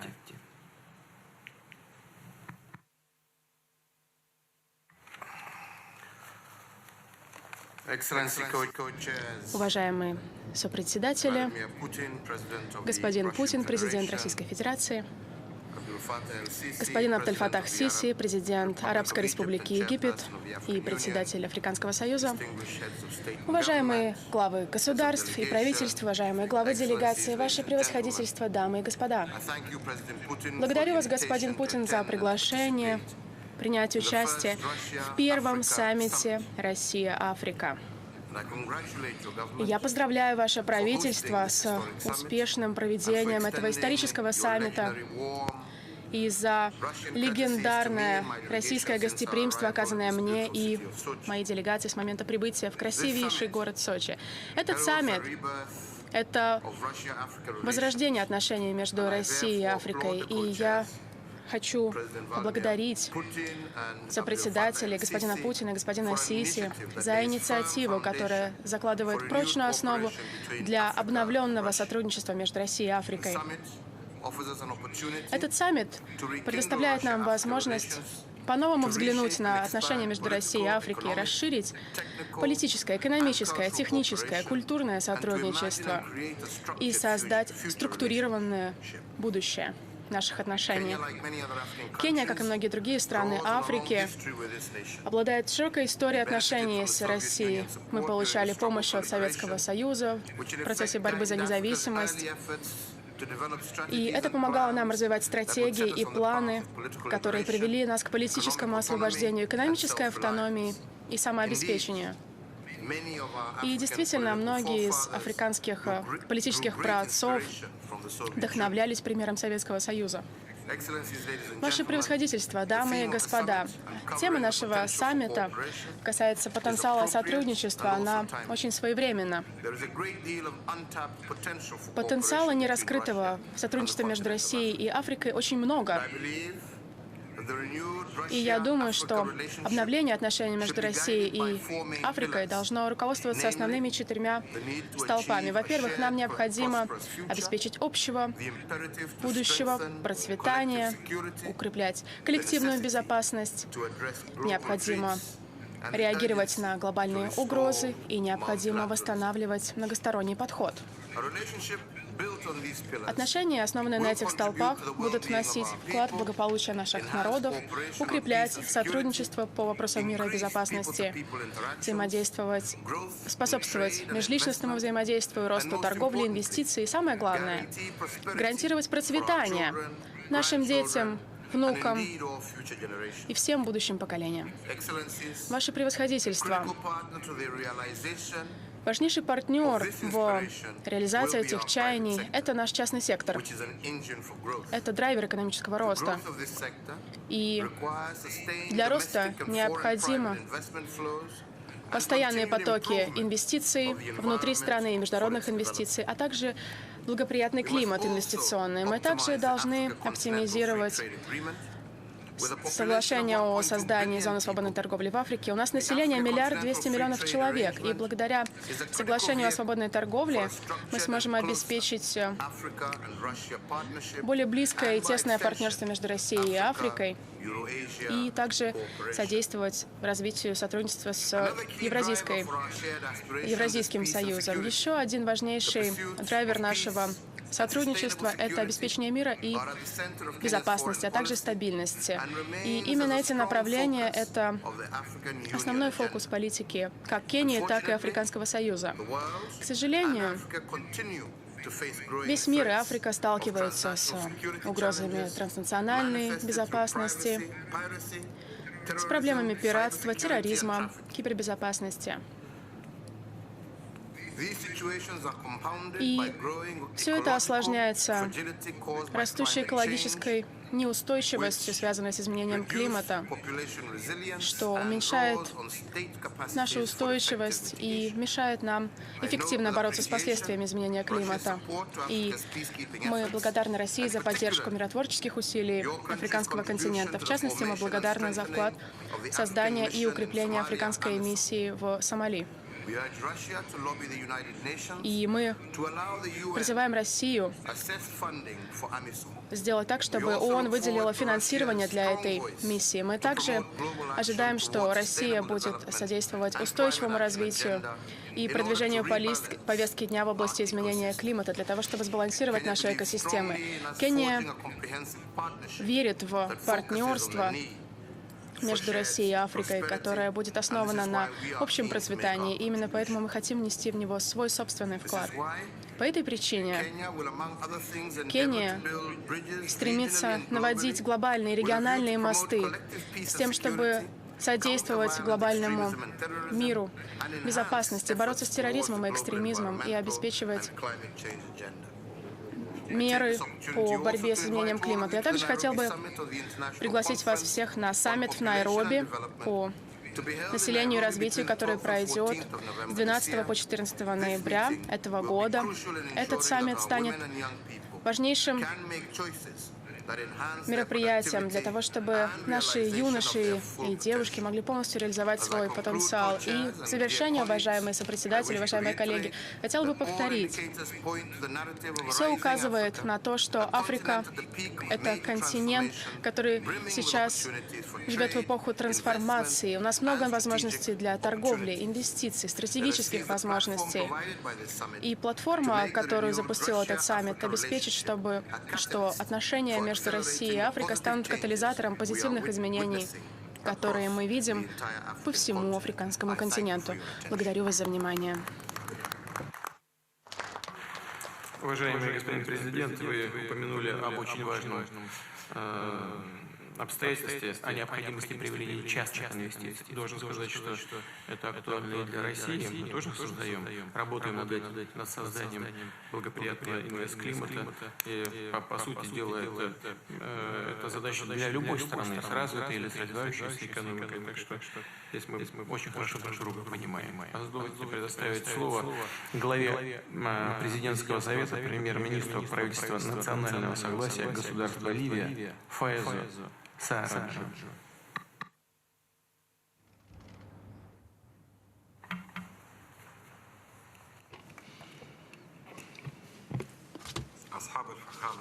Ваше Высокопревосходительство, уважаемые руководители делегаций, позвольте мне прежде всего передать от себя лично и от нашего правительства поздравления по случаю этого исторического форума. Я хотел бы также выразить глубокую благодарность и признательность руководству России за гостеприимство. Дамы и господа, этот форум представляет собой важную веху в развитии российско-африканских отношений. Наша страна сейчас переживает тяжелый кризис в результате вмешательства во внутренние дела Ливии, который привел к расколу страны и его государственных институтов, к агрессии против нашей столицы, что произошло 4 апреля нынешнего года. И то, что происходит сейчас в Ливии, это прямое нарушение наших национальных прав и нашей независимости и суверенитета. Мы призываем к созыву общенациональной конференции, в которой участвовали бы все ливийцы для того, чтобы решить тот кризис, в котором мы пребываем, прекратить ту международную интервенцию, которая имеет место. Мы стремимся к созданию гражданского общества и светского государства. Мы в нашей борьбе добиваемся значительных побед и раскрываем всю фальшь тех предлогов, под которыми осуществляется вмешательство в наши внутренние дела. Сейчас происходит, террористы находятся под прицелом всех прогрессивных сил нашей страны, однако эти действия приводят к многочисленным жертвам среди нашей молодежи. И наше правительство все предыдущие годы делало все возможное для того, чтобы покончить с теми отрядами террористов, которые действуют в различных уголках нашей страны. Вооруженные формирования, враждебные нам, совершают открытое преступление, военное преступление против нашего народа. Наша позиция – это решительная борьба против тех, кто ответственен за гибель десятков тысяч людей, за убийство детей. Все это преступления, которые отвергаются международным правом. Дамы и господа, мир и безопасность – вот цель нашей деятельности. И поэтому мы в июне этого года призвали к проведению всеобщих выборов. И на встрече, которая проводилась по этому поводу, мы также осудили все попытки вмешательства во внутренние дела наших стран. Мы видим, что не только нашей стране, но и всему африканскому континенту, поэтому мы призываем всех принять участие, что послужило бы интересам нашей страны и всей Африки. Дамы и господа, с чувством решительной поддержки развития отношений между африканскими странами и Россией. Африканские страны обладают огромным потенциалом, огромным и политически. И я надеюсь, что решения, принятые на сегодняшнем саммите, будут способствовать исторический характер. И мы надеемся на вашу помощь, на вашу поддержку на пути к укреплению мира. Уважаемый господин премьер-министр, думаю, что многие здесь со мной согласятся. Во-первых, мы все внимательно и с большой тревогой следим за событиями, которые развиваются в вашей стране. Безответственные политики ряда государств, которые действовали в нарушении международного права в Ливии и извратили соответствующую резолюцию Совета Безопасности Организации Объединенных Наций в свое время. И вот результат, который мы видим сейчас. И стремление, уверен, что стремление к договоренности между всеми конфликтующими сторонами должны привести к восстановлению ливийской государственности. Мы все будем способствовать именно такому процессу. Желаем вам удачи. أدعو الآن أخي فخامة الرئيس أندري لابولينا رئيس جمهورية مدغشقر لإلقاء كلمته فليتفضل. Сейчас мы хотели представить слово президенту Республики Мадагаскар. Excellences, Monsieur le Président de l'Union africaine, Majesté, Mesdames et Messieurs les chefs d'État et de gouvernement, Mesdames et Messieurs. Дамы и господа, Ваше Превосходительство, Мадагаскар участвует в этом саммите Россия-Африка с огромным удовольствием. Это беспрецедентное собрание в отношениях России и Африки. Инициатива по собранию такой встречи нашла отклик среди лидеров Африки. Они находят в этом возможность развития нашего сотрудничества. Хотел бы поприветствовать моих собратьев, президентов африканских стран, которые подтверждают желание развивать отношения с разными странами, разнообразие, диверсифицируя партнеров. мои уважаемые собратья, африканцы, выбирая конструктивный, позитивный путь сотрудничества, мы должны оставаться в то же время прагматичными.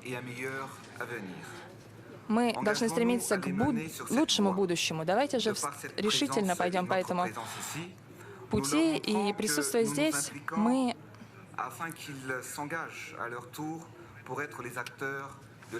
надеемся, что Россия станет... Все взгляды обращены на Африку. Благодаря нашим эконом-операторам, нашим руководителям, наши экономические перспективы огромны. У нас еще огромное количество неразработанных ресурсов. Мы надеемся реализовать наш экономический потенциал, наш человеческий потенциал. Это делает нас сегодня, эти возможности признаются всеми. Мы хотим, чтобы двусторонние, многосторонние отношения у них имели реальное, позитивное, долгосрочное воздействие на ежедневную жизнь наших граждан. И я хотела бы поблагодарить президента Путина за... чтобы мы могли реализовывать эффективно, в обмен на реализацию проектов в области не что-то новое. Оно всегда существовало. Но сегодня в Сочи мы пользу. Мы хотим его укрепить, и сегодня мы проясняем условия нашего партнерства, интересы и совместное взаимовыгодное сотрудничество. Благодаря нашему диалогу мы закладываем основы крепкого сотрудничества, которые, я уверен, станут основой для взаимовыгодных проектов на наших континентах. Долгое время Африка была рабочей силой планеты, но сейчас нам нужно стать хозяевами проектов нашей судьбы. Мы уверены, что результаты данного саммита будут эффективны и предложат многое нашим народам. Да здравствует российско-африканское сотрудничество. Благодарю вас. Уважаемый президент Мадагаскара, спасибо большое. Сейчас я передаю слово президенту Малави, господину Питеру Мутарика. Пожалуйста.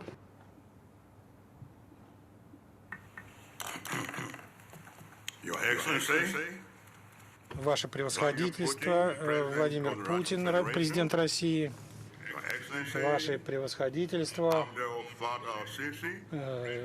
господин Сиси, президент Египта и председатель Африканского союза, Ваше превосходительство, главы государств, правительств и организаций, уважаемые участники. Сегодня рождается новая историческая эпоха. Мы приехали в Россию по велению истории. Пришло время, чтобы для Африки разработать новые экономические модели и дать африканскому народу то, что они заслужили. Я хочу прежде всего поблагодарить вас, ваше превосходительство, господин Путин, правительство и народ России за ваш теплосердечный прием, который мы получили здесь, моя делегация. Мы в сердце храним любовь к России.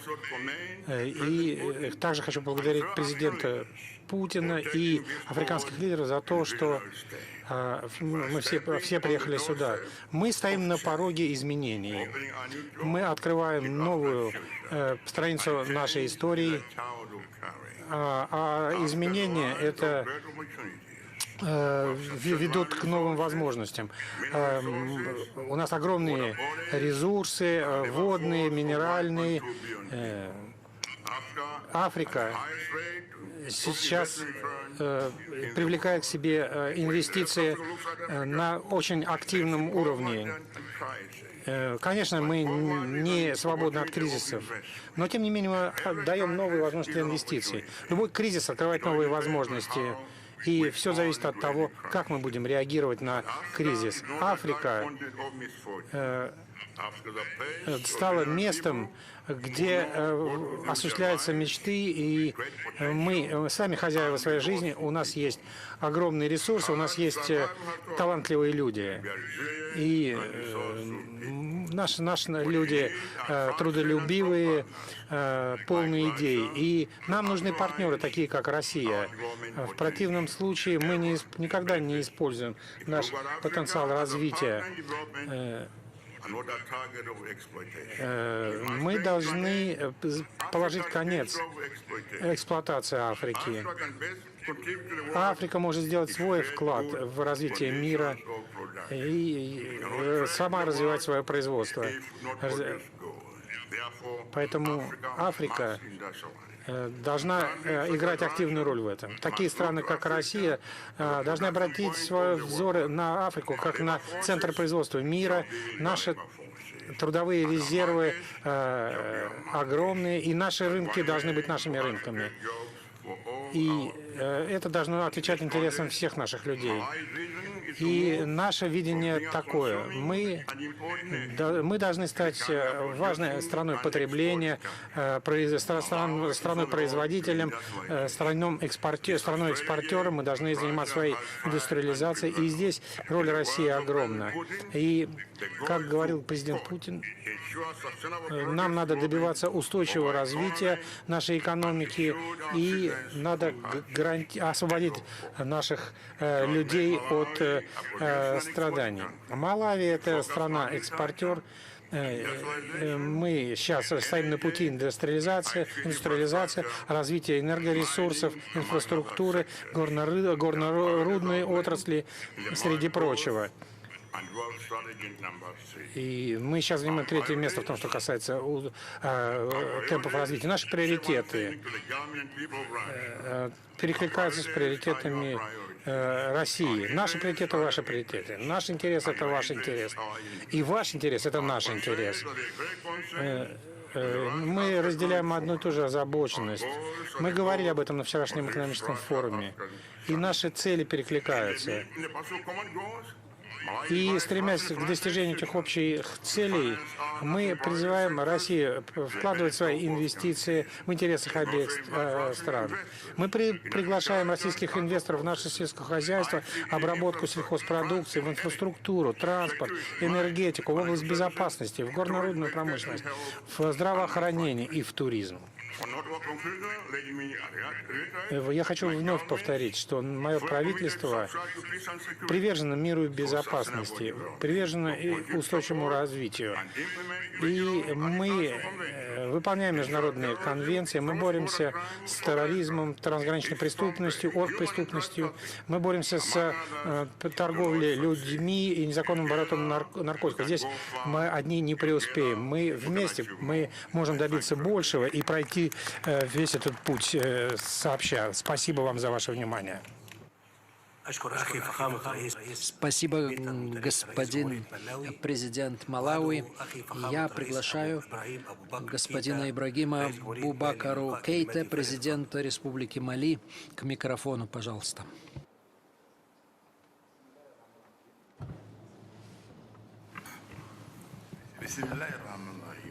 Именем Аллаха Милостивого и Милосердного.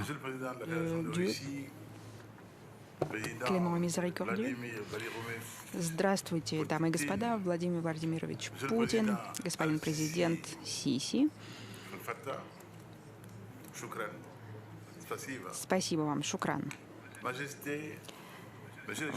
Ваше превосходительство, дамы и господа, главы государств и правительств, друзья.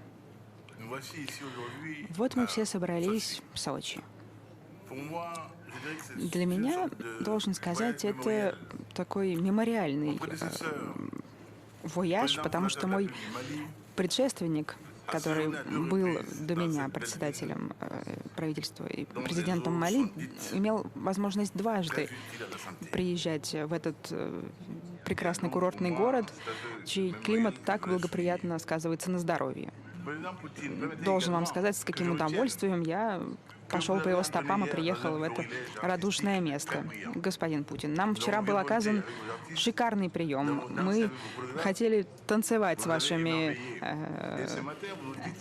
ребятами, вместе с теми, кто заражал нас энергией со сцены, вы нам показали всю красоту и щедрость российской души. Хореография, танец, театр, музыка — все это буквально окружает нас с момента приезда в Сочи. Этот современный, романтический, радушный, приятный, яркий город оказал нам настолько щедрый прием, что это навсегда останется в наших сердцах. И эта же щедрость должна характеризовать отношения между Россией и Африкой. Время для этого наиболее подходящее, ведь еще недавно это трудно было себе представить. Настолько многое отделяло нас друг от друга на политическом и идеологическом треке. А сейчас вся Африка собралась здесь, рядом с вами. Мы все в едином порыве сплотились, слились в такую мощную симфонию, надеясь, что она продлится в будущем как можно дольше и прозвучит на всех континентах отзвуками. Многие мои предшественники, которые брали слово, братья и друзья, говорили теплые слова в адрес организации. Я, представляя Мали, тоже хотел бы сказать несколько слов о нашем континенте, о стране, в частности, о ситуации в области безопасности. Вот Коморские острова и другие выступающие коллеги говорили, что это проблема серьезная, и я не могу, конечно, обойти вниманием эту реальность. Когда такая страна, как Мали, которую вы, кстати, очень помогли наладить некую видимость адекватной экономики, сталкивается с такими проблемами в области безопасности. Мы 22% бюджета нашего ВВП тратим на военные нужды, на нужды обороны. Это не то, что тяжело, это просто невозможно. Это те недоинвестированные средства, которые мы недовложили в инфраструктуру, в энергетику, в социальную сферу, да просто в развитие. Они идут совсем не туда, куда могли бы пойти. Так что мы очень надеемся, что наша дружба, которая является не только в этой области, поможет нам преодолеть и эти тяжелые времена. Вы чемпион в борьбе с терроризмом. Вы сами говорили, что у вас для этого есть все возможности, что у вас есть опыт, которого нет ни одной другой страны мира, и нам этот опыт нужен невероятно. Вы не представляете себе, до какой степени Сахаро-Сахельский регион нуждается в вашей поддержке, в вашем опыте, этом асимметричном ответе и ваши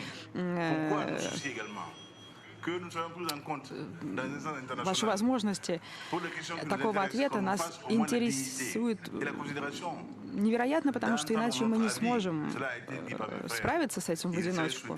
Многие мои братья говорили, что в одиночку ты не воин, что нам нужно быть вместе, и что вместе нам нужно быть не только друг с другом, но и с Россией.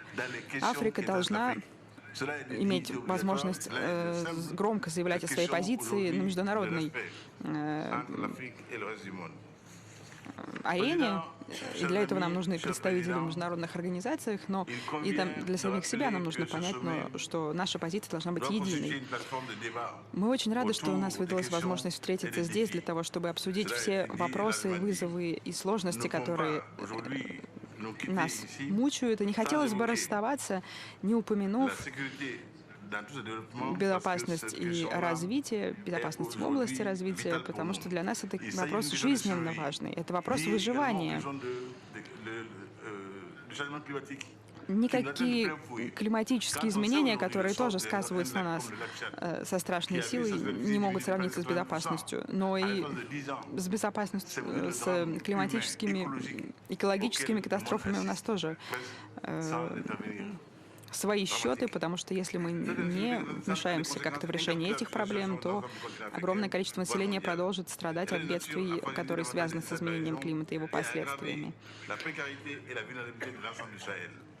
Я уж не говорю о том, насколько уязвимым становится население и будущее тех, кто живет в Сахаро-Сахельском регионе в результате отсутствия безопасности в этом регионе. Это вызов первоочередной для нас, с которым нам нужно справиться, для стран Мали, континента, Магриба, для всего мира. И, повторяя предшественников, не могу не сказать, что ни одна страна, какие бы ни были ее возможности финансовые и идеологические, справиться с этим в одиночку. Мы нужны друг другу, вы нужны нам, Владимир Владимирович, чтобы справиться с вызовами Сахара-Сахельского региона, чтобы сделать нашу жизнь более уверенной в завтрашнем дне и более безопасной. Только на основании совместной работы мы сможем добиться соблюдения уважения, достоинства, равноправия и, опять же, вопрос с дамбами.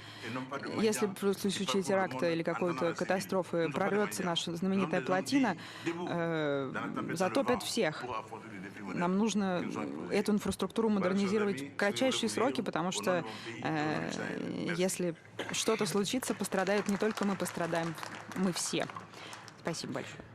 Большое спасибо. Слово президенту Исламской Республики Мавритания Мохаммеду Шейху Эль-Гауани.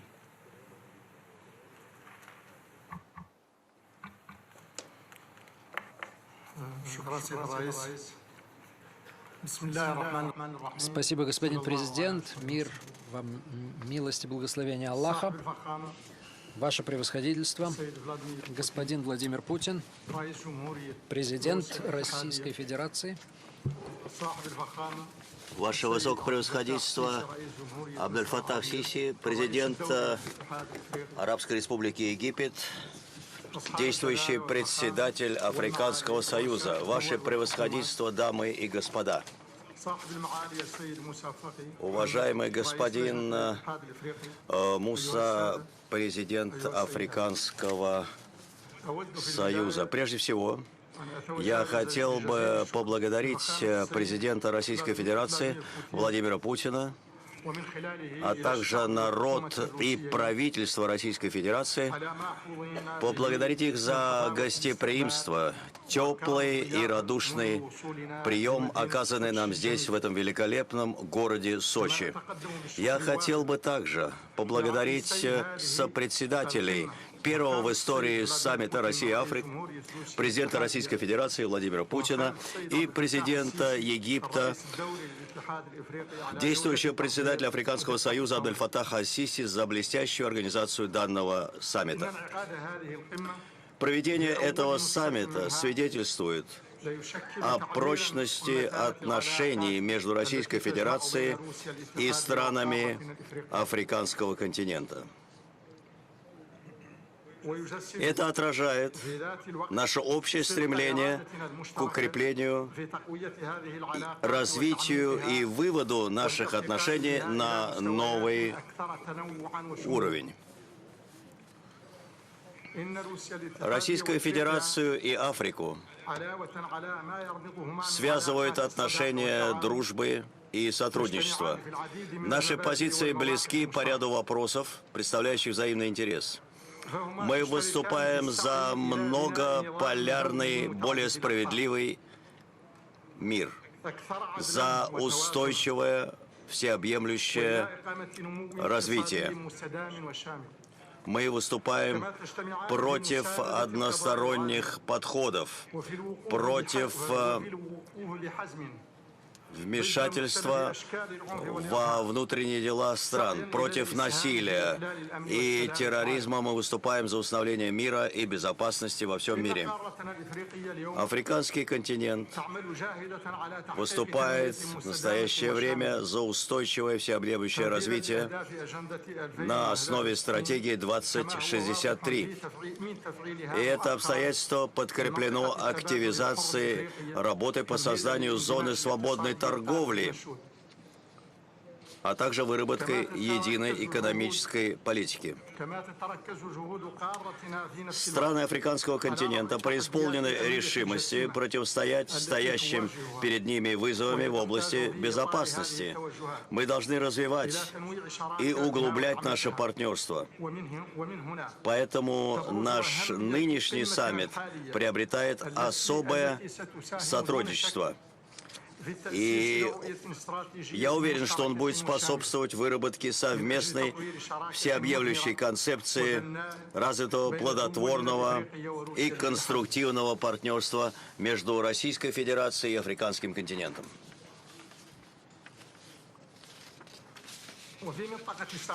Что касается ситуации в районе Сахеля, то ситуация эта осложняется рядом факторов. И страны Сахеля, их 5, и, как о них говорил господин Кабаре, а также господин Ибрагим Каркета, это действительно ситуация осложняется и ухудшается. И я пользуюсь возможностью. Пожалуй, нет необходимости что-то добавлять к этому и добавлять к тому, что сейчас необходимо продолжать борьбу с терроризмом.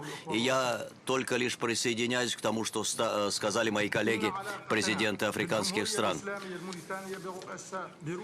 Наши отношения с Российской Федерацией – это отношения сотрудничества и дружбы, особенно в области подготовки кадров, в области рыбного хозяйства и других областях. Они базируются на совместных общих интересах. И это факт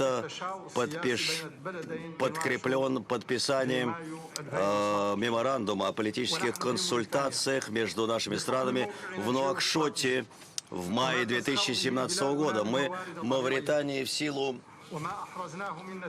характерного положения нашей страны, в силу наличия природных ресурсов и учитывая ряд результатов, достигнутых нами в экономической области, наше партнерство с частным сектором в частности, а также различные возможности, которые предоставлены инвесторам. Все это составляет основу для развития отношений между нашей республикой и Российской Федерацией. И это, естественно, может открыть перед нашим сотрудничеством двусторонним обширные перспективы, из которых можно извлечь большую пользу для всего африканского континента. И я уверен в том, что наш нынешний саммит даст мощный импульс развитию российско-африканских отношений и внесет огромный вклад в создание мостов сотрудничества. Благодарю вас за внимание. Спасибо. Уважаемый господин президент, повестка дня России и вашей страны в значительной степени совпадает, это действительно так. Во всяком случае, многое из того, что вы сказали, абсолютно созвучно и нашей позиции. Мы абсолютно не приемлем вмешательство, любое вмешательство и под любым предлогом во внутренние дела независимых государств. Печальные последствия такой политики нам хорошо известны, в том числе на примере Ливии. Ну и, конечно, мы поддерживаем усилия пятерки государств по борьбе с экстремизмом. Благодарю вас за ваше выступление. Позвольте предоставить слово президенту Республики Маврикий, господину Вияпури.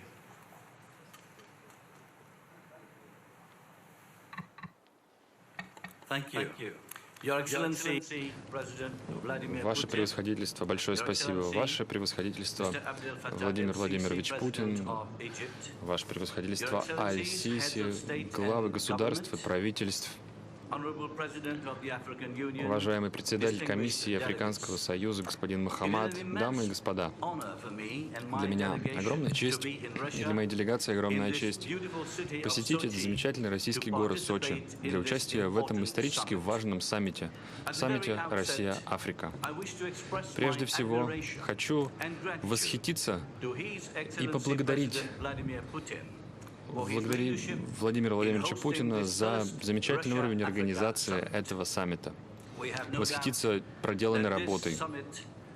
Уверены, что этот саммит станет провозвестником новой эпохи отношений России и африканского континента. Он откроет новую главу в наших отношениях и позволит значительно повысить уровень жизни наших народов. Ваше превосходительство, хочу поделиться хорошими новостями, которые пришли сегодня утром. С 28-го места в рейтинге Doing Business на 13-е переместился Маврикий. И это не вопрос просто самодовольства или каких-то цифр в рейтингах. Это отражение реальных усилий правительства Маврикия. И я уверен, что во многом этим мы обязаны именно отношениям с Россией и с нашими российскими партнерами. И, подобно России, мы движемся вверх по рейтингам благоприятного делового климата в стране. Мы знаем, что в эпоху колониальной борьбы с колониализмом Россия всегда стояла плечом к плечу с африканскими странами. Мы в Маврикии хорошо знаем, что такое борьба за деколонизацию. Мы знаем о наших... Всем известно о проблемах с суверенитетом архипелага Чагос.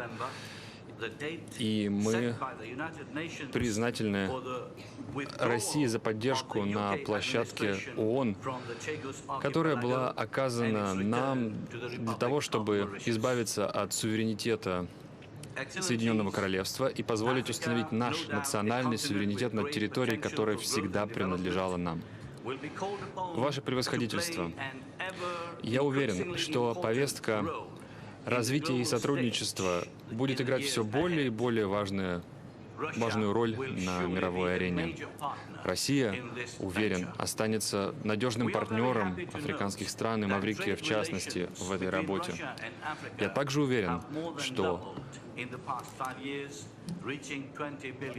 один только тот факт, что объем торговли России и африканских стран поднялся почти до 20 миллиардов долларов за последние несколько лет, это явный знак того, насколько крепки наши связи.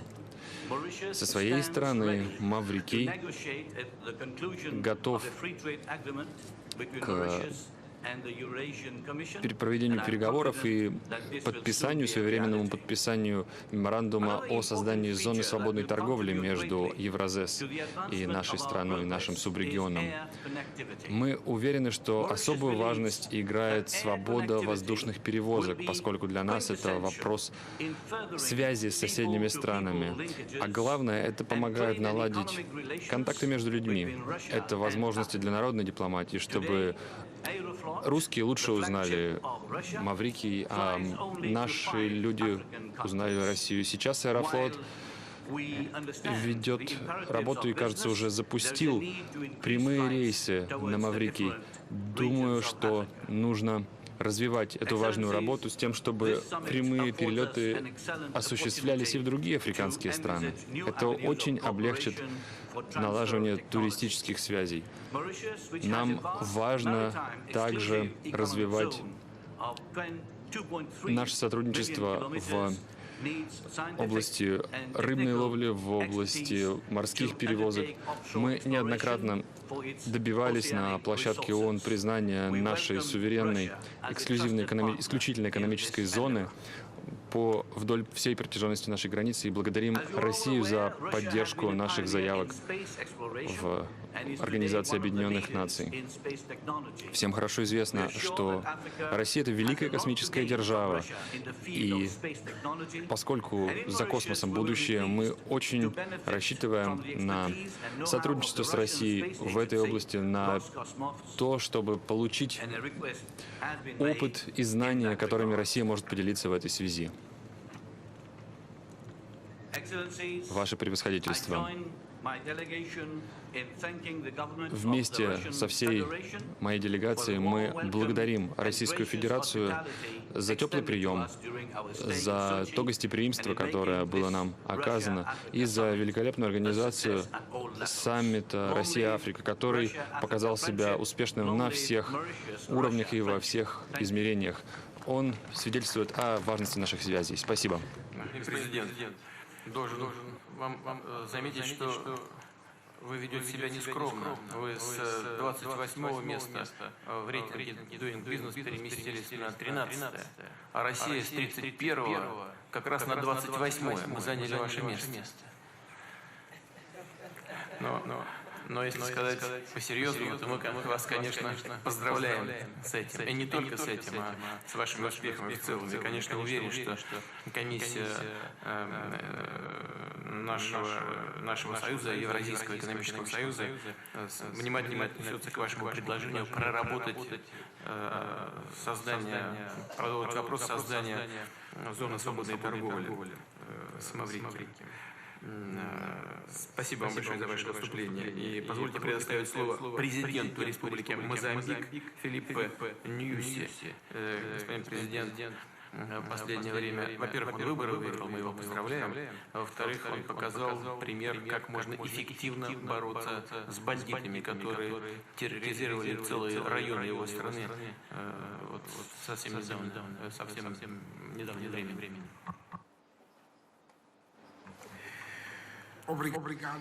Благодарю, уважаемые сопредседатели, президент Путин, президент Абдуль-Фатих Аль-Сиси. Благодарю за приглашение и приветствую российский народ в вашем лице. Чувствую себя здесь испытывающим большую честь. Спасибо за приглашение от имени сопровождающей меня делегации. И лично выражаю признательность от народа. Спасибо за приглашение, направленное президентом Российской Федерации, за теплый прием. Отношения между Россией и африканским континентом восходит к началу борьбы за независимость. Сегодня мы с гордостью вспоминаем о той щедрой руке, которую Россия нам протянула, когда мы больше всего нуждались в помощи, в поддержке в годы борьбы за независимость. Мы приветствуем своевременную и мудро выбранную тему для нашего саммита по вопросам мира, безопасности и развития. Именно под этим девизом Российская Федерация усиливает свою пропаганду, свои усилия, многосторонности и баланса сил, и неустанных усилий по превращению Совета Безопасности Организации ООН в орган, способный беспристрастно реагировать на происходящее в мире преобразования. И таким образом Россия присоединяется к консенсусу Эзулвени, который предусматривает расширение участия Африки в принятии решений по вопросам мира и безопасности. И это является принципом, который и прозвучал в вступительном обращении уважаемого президента Путина, что африканским проблемам нужно изыскивать африканские решения. В это время мы с вами сидим в Мозамбике, продолжается борьба с правонарушителями, повстанцами на севере страны. В партнерстве с соседними странами и друзьями в качестве государств-членов Африканского Союза мы вносим свой посильный вклад в деле мира и безопасности. И именно поэтому, с учетом всего этого, 6 августа этого года, как вы правильно отметили, мы провели выборы, мы приняли соглашение о мире и примирении. И 15 октября, вот только что буквально, провели пересмотр результатов всеобщих провинциальных выборов. Экономическая мощь, накопленный научно-технический опыт России также вселяет надежду на то, что мы можем почерпнуть много полезного из опыта России, в частности, научно-технического опыта. Это является прочной основой для развития взаимовыгодных партнерских отношений в различных областях. Мы хотели бы выделить, в частности, агропромышленный комплекс, энергетика, развитие инфраструктуры, углеводороды, рыболоводство, туризм, транспорт и связь. То есть мы считаем, что передачу технологий нужно сделать это приоритетом. Благодаря поддержке российской компании со стороны государства мы сможем использовать высокий спрос на услуги для стимулирования как раз в этом плане диверсификации. Мы знаем, что эти ресурсы должны не служить нашему народу эффективно. Они были частью преднамеренно созданной экономической модели, которая бы увековечила передачу сырья капитала. Мы понимаем, что это не простой путь. И тут углы не срежешь, как говорят спортсмены. Но мы убеждены, что вместе мы можем и доберемся до хорошего порта. В заключение хотел бы подтвердить приверженность Мозамбика, дальнейшему углублению сотрудничества с Россией. Мы надеемся на успешное развитие этой новой главы в истории между Россией и Африкой. Спасибо. Большое спасибо. Россия и Мозамбик действительно связывают очень давние близкие отношения. Мы желаем вам успеха по всем направлениям, которые вы сейчас обозначили.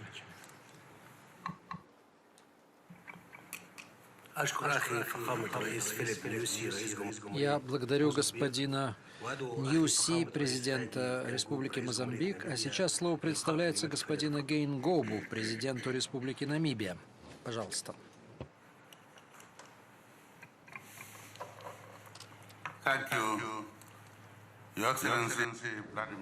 Ваше превосходительство, Владимир Владимирович, большое спасибо за приглашение нас выступить на этом саммите. Благодарю также сопредседателя президента Аль-Сиси и приветствую своих коллег, глав государств и правительств. Особо приветствую господина Факи Махамата, председателя комиссии Афросоюза и уважаемых делегатов.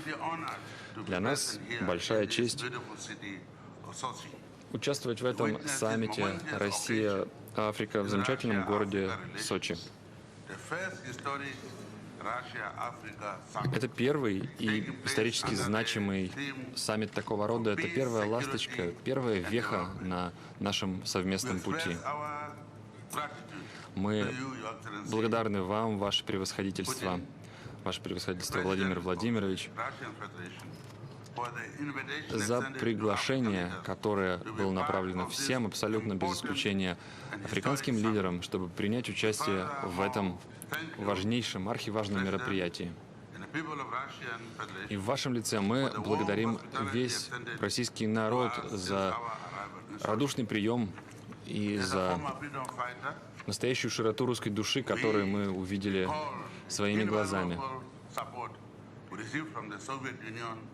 Прежде всего хочу поблагодарить за ту помощь, которую еще Советский Союз оказывал Намибии в ходе нашей борьбы за независимость. И именно тогда были заложены основы прочного, надежного и основанного на взаимном уважении партнерства. Мы благодарим Россию за ту солидарность, которую она всегда проявляла в нашей борьбе. И мы надеемся, что этот саммит действительно позволит активизировать и дать новый импульс нашим отношениям, позволит определить и уделить дополнительное внимание ключевым отраслям нашего сотрудничества. Африка меняется стремительно.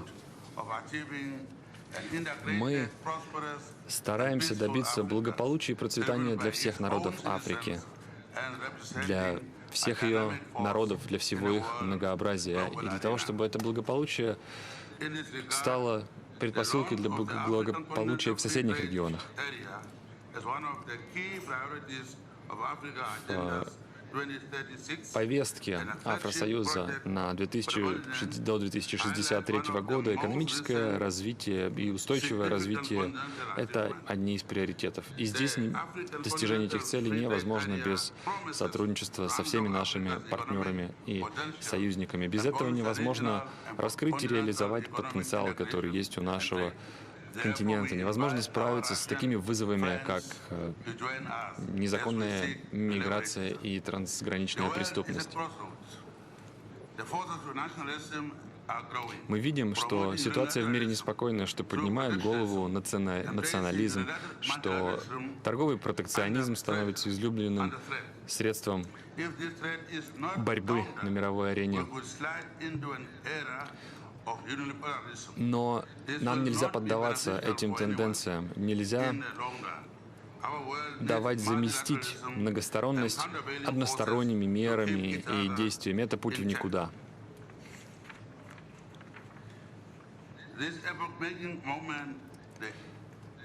Это историческое событие, первый в истории саммит Россия-Африка, на котором мы сейчас присутствуем. Это наш ответ всем этим вызовам. Это наша попытка добиться совместного сотрудничества, добиться того, чтобы солидарность перешла в практическую плоскость. и уверены, что этот саммит станет лишь первым в череде подобных мероприятий, которые позволят развивать наши отношения и которые откроют дверь в светлое будущее для России и Африки. Да здравствует дружба между Россией и Африкой. Большое спасибо.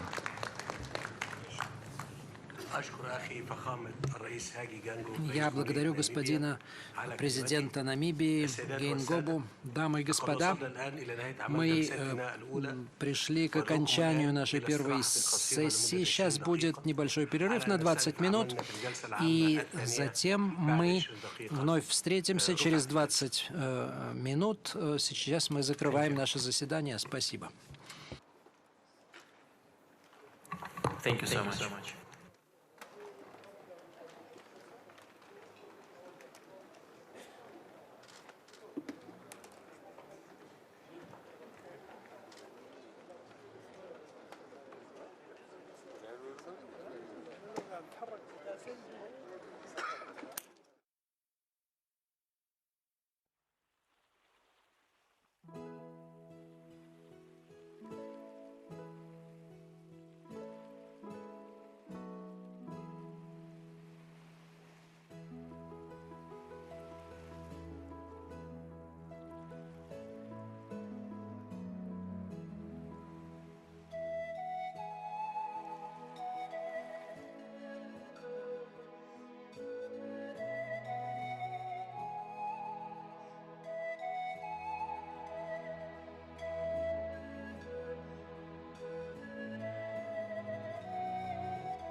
we do have, just for the speakers, we do have our simultaneous translators from У нас есть синхронный перевод с русского на английский, на французский, на тот язык, который вам нужен. Доброе утро, коллеги.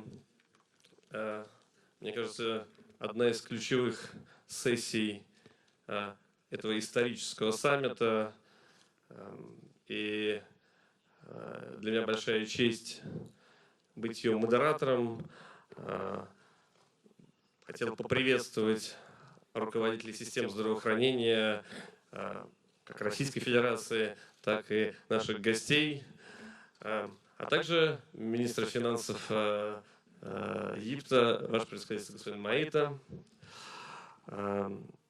Я считаю, что взаимодействие именно в области здравоохранения, а также работа, направленная на повышение продолжительности жизни, качества жизни граждан, это большой приоритет в каждой из стран, независимо от того, где она находится.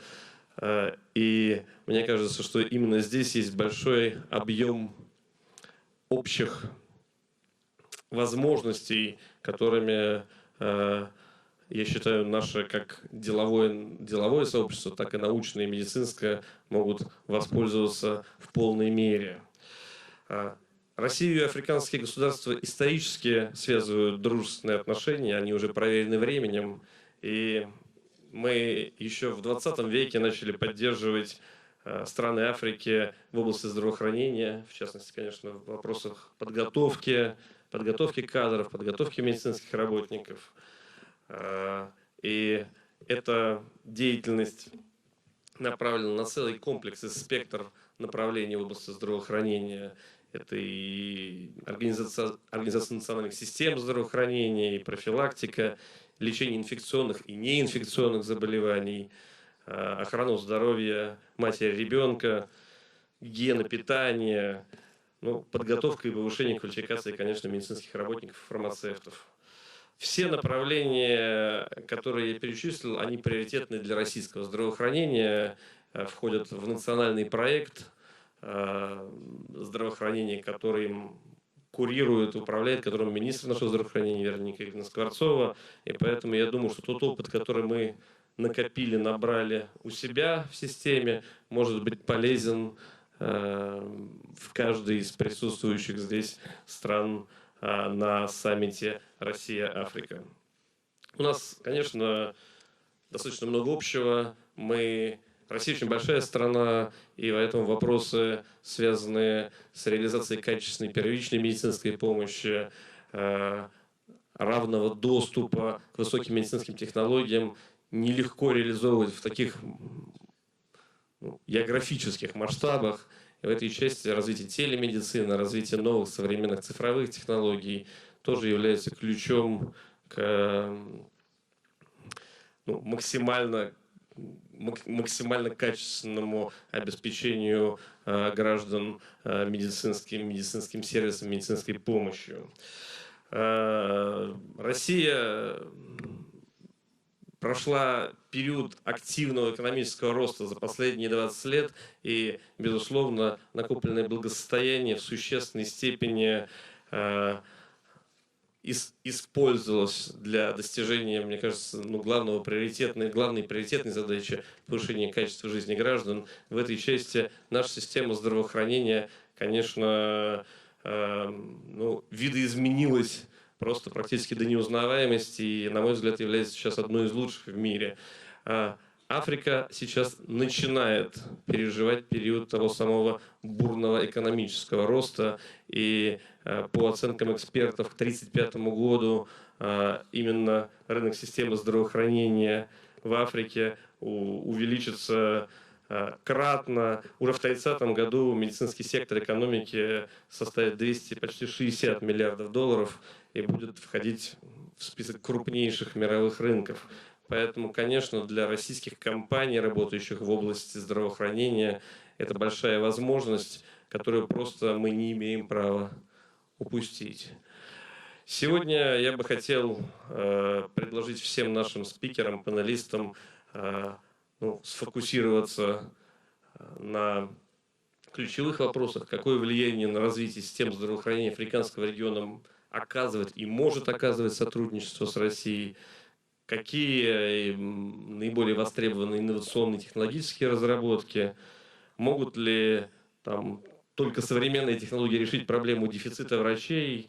Я, честно говоря, сам в это не верю, и поэтому считаю, что вопросы, связанные с образованием медицинских специалистов, они будут ключевыми и для наших пациентов в каждой из стран. И сотрудничество в этой части, мне кажется, кстати, поможет открыть нам перспективы и потенциал рынков. Я хотел бы начать нашу панельную сессию и первым пригласить к разговору господина Нагазвана, президента и главного исполнительного директора Kayara Health. Ну, вы знаете, достаточно легко начинать с представителя Южной Африки. Это наш традиционный партнер в части многостороннего формата БРИКС. И, наверное, поэтому, если с рядом государств африканского континента мы делаем первые шаги, то здесь у нас сотрудничество уже по целому блоку направлений развито, и гармонизация работы происходит.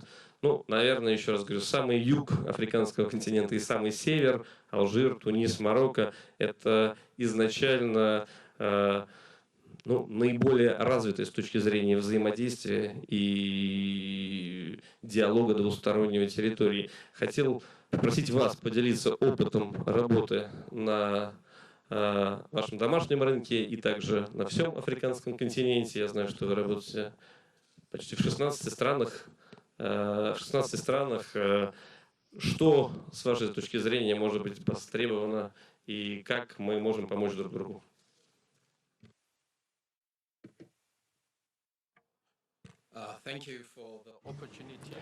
Спасибо за представленную возможность. Я хотел бы поблагодарить организаторов за приглашение выступить на этом важном мероприятии.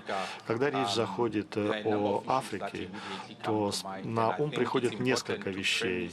Очень важно, прежде чем я буду говорить об сотрудничестве, важно заложить основы обсуждения и упомянуть о тех вызовах, с которыми сталкивается континент. Это касается ограничения финансирования, необходимости создания соответствующей инфраструктуры.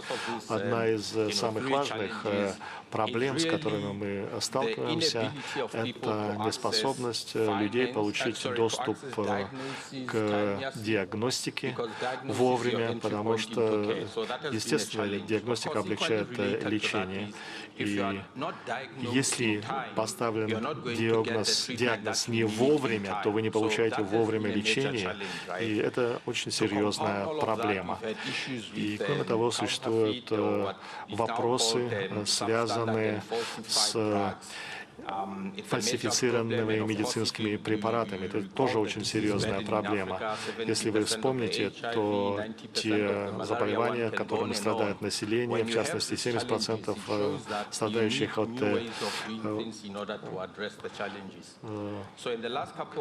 ВИЧ, сосредоточены в Африке. И все это осложняет оказание медицинской помощи. Этим вопросом занимается здравоохранение, но также сталкиваемся с недостатком медицинских работников, и это также затрудняет доступ к медицинской помощи. Нужны и сотрудники первичного звена, медсестры и врачи. Необходимо использовать современные технологии, которые позволяют поставить правильный диагноз для того, чтобы сразу начать лечение и обеспечить доступ к необходимым медицинским препаратам. Действительно, мы работаем в 16 странах, и мы создаем заводы по производству лекарств, но во всех этих странах и одинаковые проблемы, и одинаковые решения. Нужно доступ к технологиям, нужно создавать партнерство, совместное предприятие. И мы сотрудничаем с компаниями в России, обещаем им выступ на этот рынок. И мы проанализировали соответствующие данные, проанализировали деятельность компаний McKinsey и другие компании. Если посмотреть на такие страны, как Эфиопия, там рост этого рынка на 26%, в Кении на 16%. Экономика реформируется, развивается, происходит реформа системы здравоохранения. То есть много изменений, которые меняют деловой ландшафт этих стран. И происходит рост спроса на высококачественные медицинские услуги. И я должен сказать, а я говорю и как член Ассоциации производителей лекарственных препаратов, я обращаюсь к российским компаниям. Африка открыта для рынка, для сотрудничества. Рынок растет, и в течение нескольких ближайших лет объем рынка достигнет сумм 250 миллиардов. Необходим трансфер технологий. Но я уверен, что ваши компании будут успешно работать на нашем рынке. Спасибо большое за это приглашение. И я уверен, что это не только вопрос экономической целесообразности, но еще и абсолютно правильный, логичный шаг в духе того партнерства, которое сейчас в том числе продемонстрировано вот нашим сегодняшним саммитом. Сейчас главы наших государств встречаются для того, чтобы закрепить политические договоренности, но я считаю, что еще раз этот успех саммита будет куда более ярким, если мы в параллели с политическими договоренностями выстроим взаимодействие по линии бизнеса, по линии предпринимательских инициатив. И поэтому еще раз хотел бы вас поблагодарить. Я бы попросил следующим взять слово ваше превосходительство господина Маята, министра финансов Республики Египет, и прокомментировать, насколько экономический блок правительства республики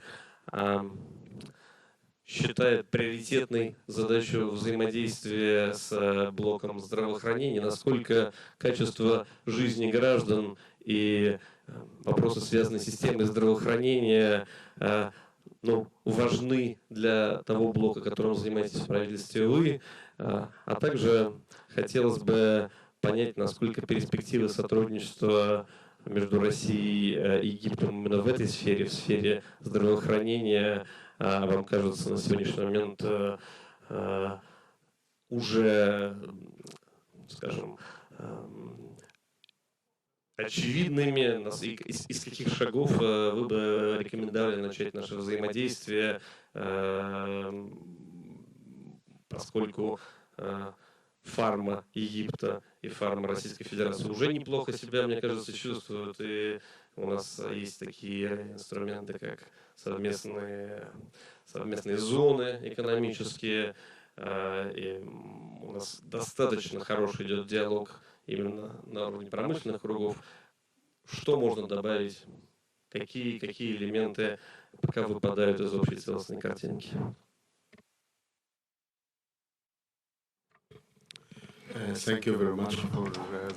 Большое.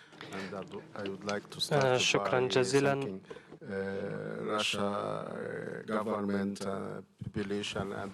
Я благодарю правительство России и народ России за этот очень важный экономический форум между Россией и Африкой.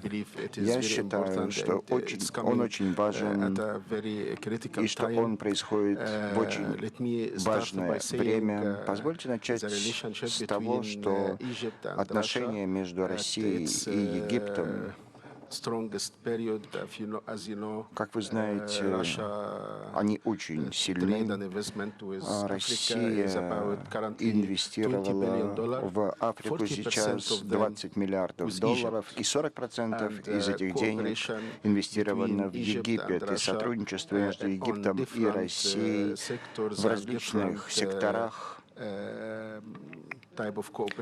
и разного рода сотрудничество растет очень быстро. Позвольте мне сказать, что одним из очень важных элементов это является российская промышленная зона, свободная экономическая зона на Суэцком канале. Я считаю, что это очень хорошая возможность для российской компании, российской промышленности обдумать свою стратегию во всей Африке, поскольку, как вы знаете,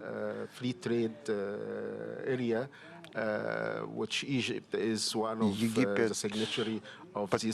был одним из подписантов договора о свободной зоне торговли по всей Африке, и это великолепная возможность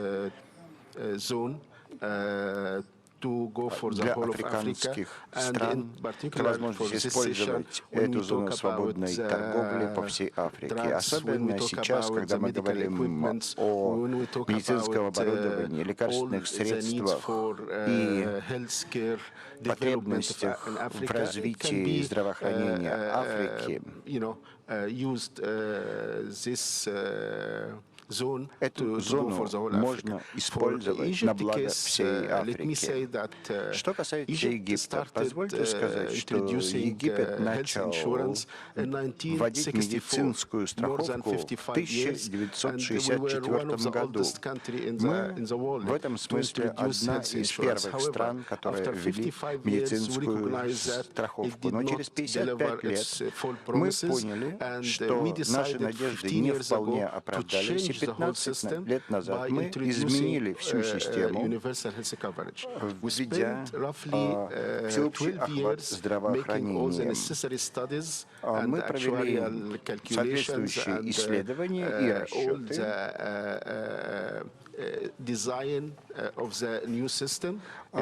и разработали новую систему. И в результате у нас получилась система, которая зависит от трех организаций. Одна — это финансовое агентство,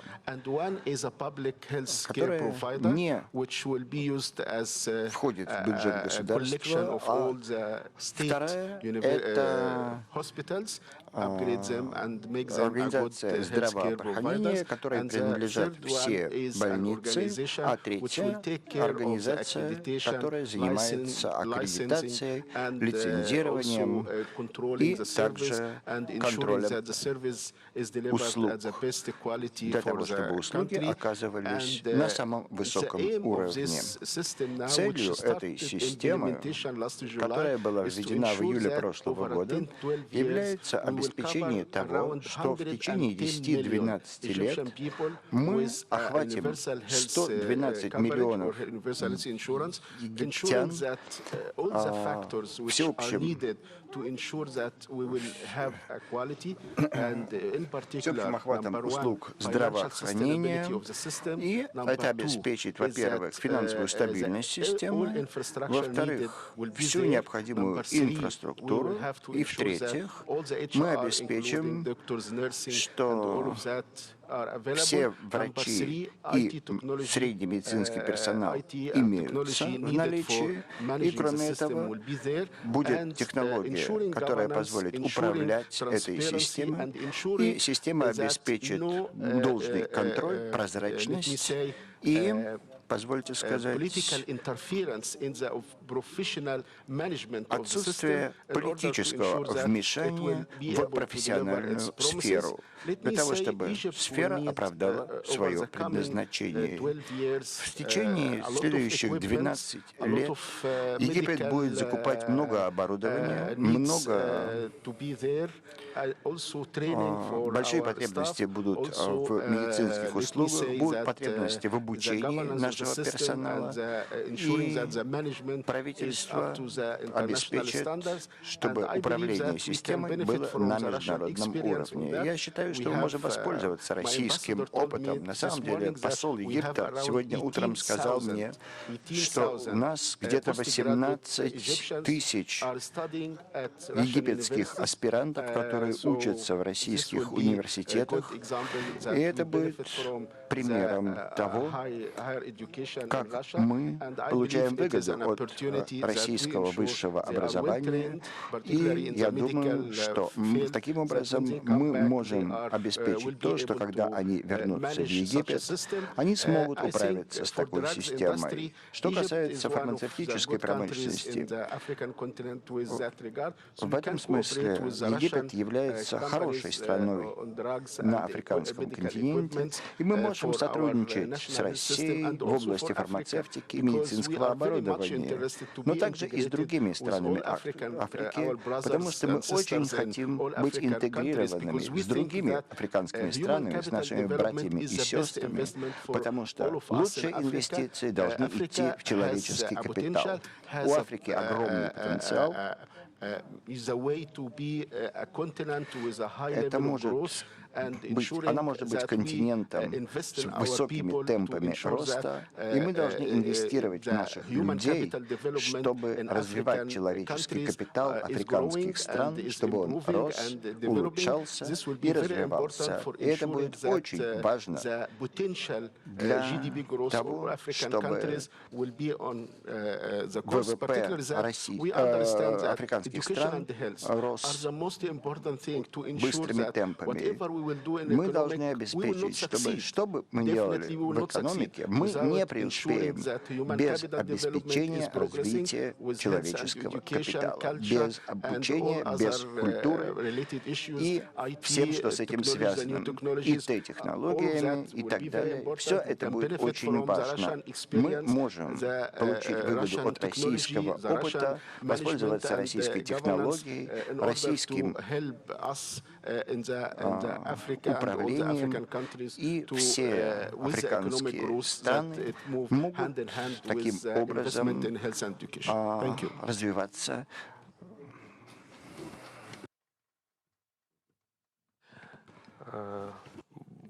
Большое спасибо также за открытость к диалогу. Действительно, инструмент зоны, он, ну, скажем, конечно, в первую очередь, наверное, сейчас используется нашими компаниями, представляющими машиностроительную сферу, компаниями, которые работают вместе в области военно-технического сотрудничества, но именно, еще раз хочу сказать, здравоохранение и в том числе фармацевтическая и медицинская промышленность, мне кажется, идеально подходят для того, чтобы быть инкорпорированными в эту совместную двустороннюю инициативу. Я просил бы теперь взять слово министра здравоохранения Конго, доктора Итеня. Какие вызовы стоят перед вашей системой здравоохранения? В чем вы видите пользу от возможного взаимодействия с российскими как специалистами и, соответственно, университетами, центрами, так и компаниями? Насколько вам кажется, что текущий уровень нашего диалога достаточен для того, чтобы добиваться поставленных целей?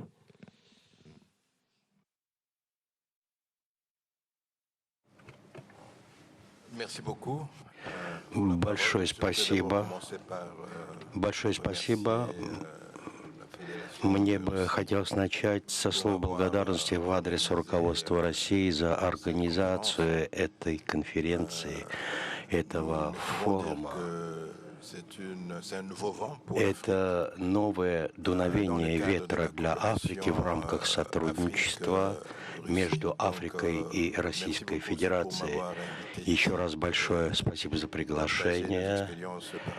Мы сможем обсудить, каким образом наладить обмен опытом.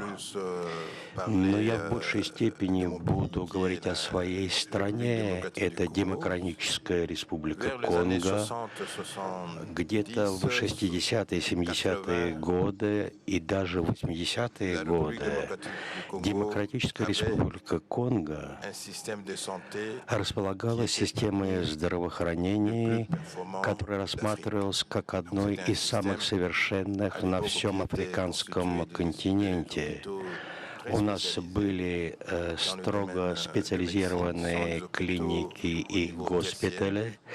Это были лечебные учреждения на общегосударственном уровне. Были также отдельные клиники, которые были расположены в провинции и в специальных зонах здравоохранения. И мы называли это целыми регионами здравоохранения в нашей стране. Это являлось как бы основой, фундаментом экономики в Конго.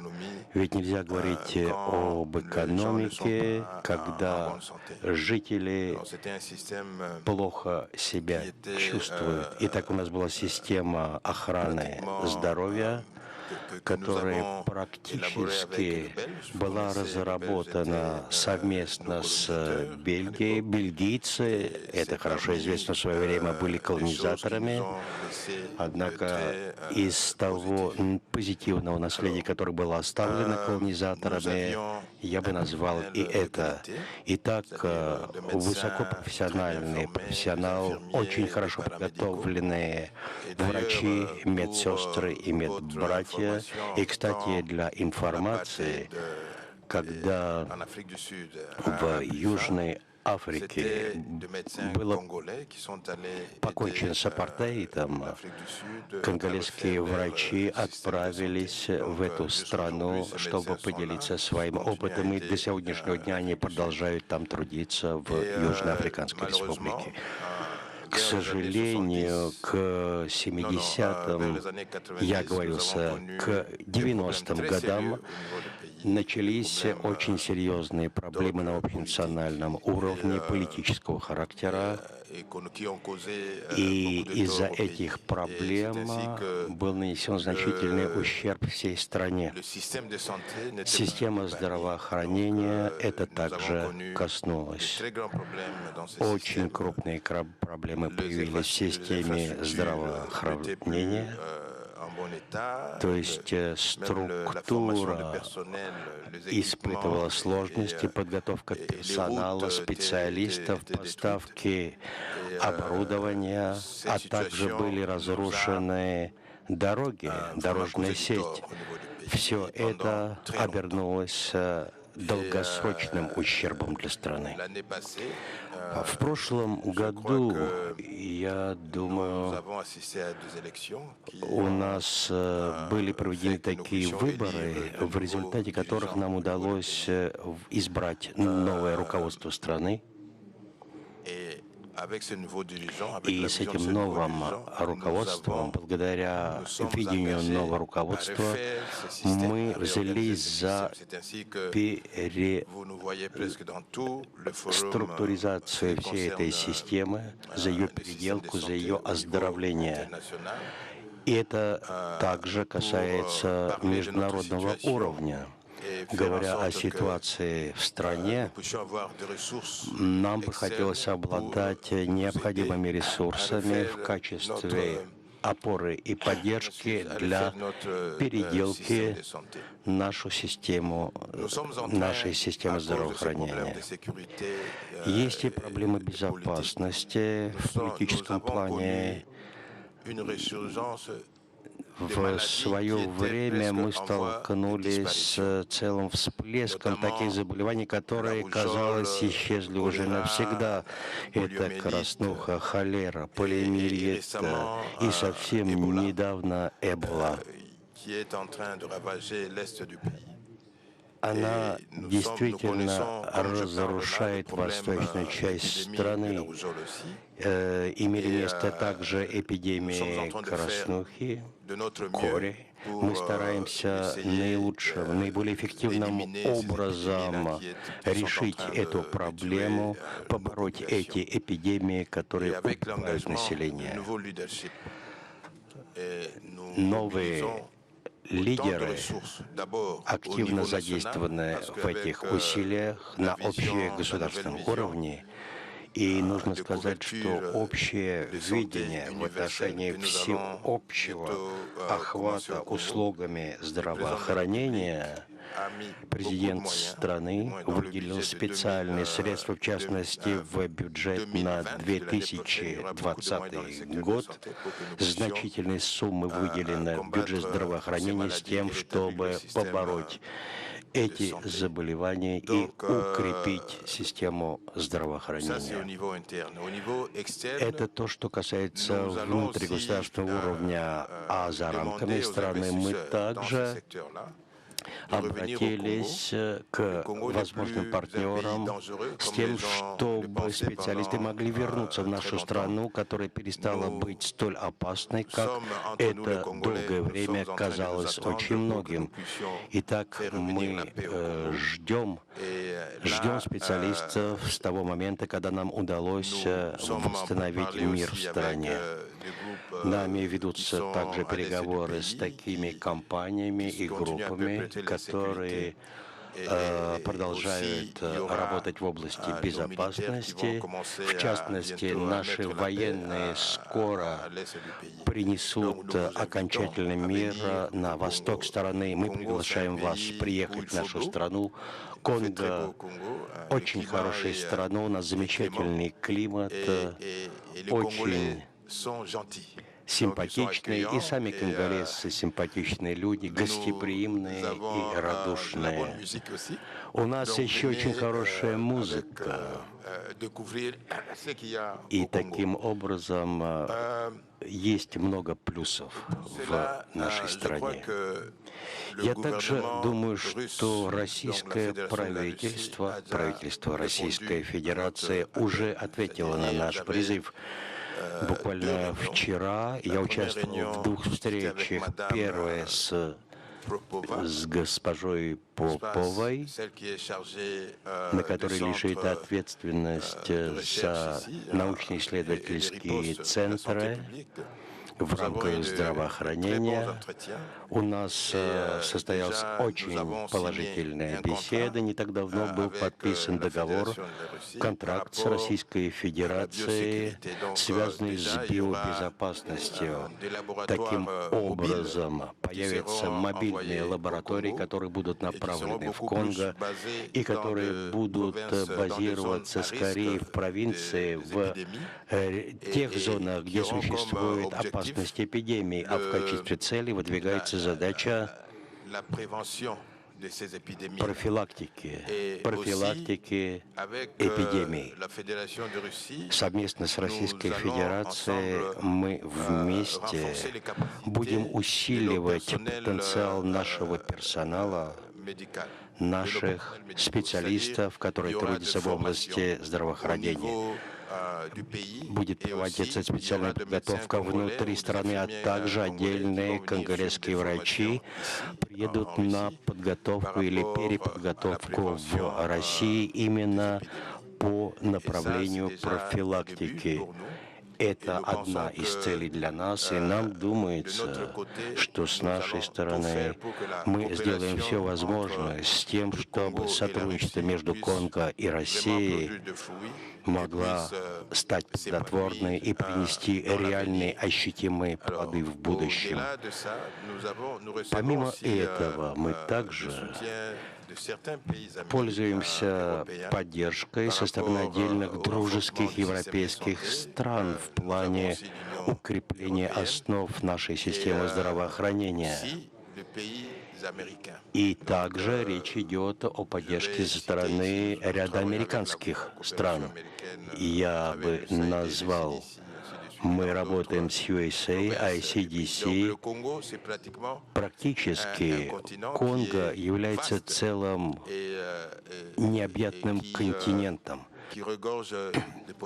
В нем огромный потенциал, но для того, чтобы задействовать этот потенциал, нам понадобится и реорганизация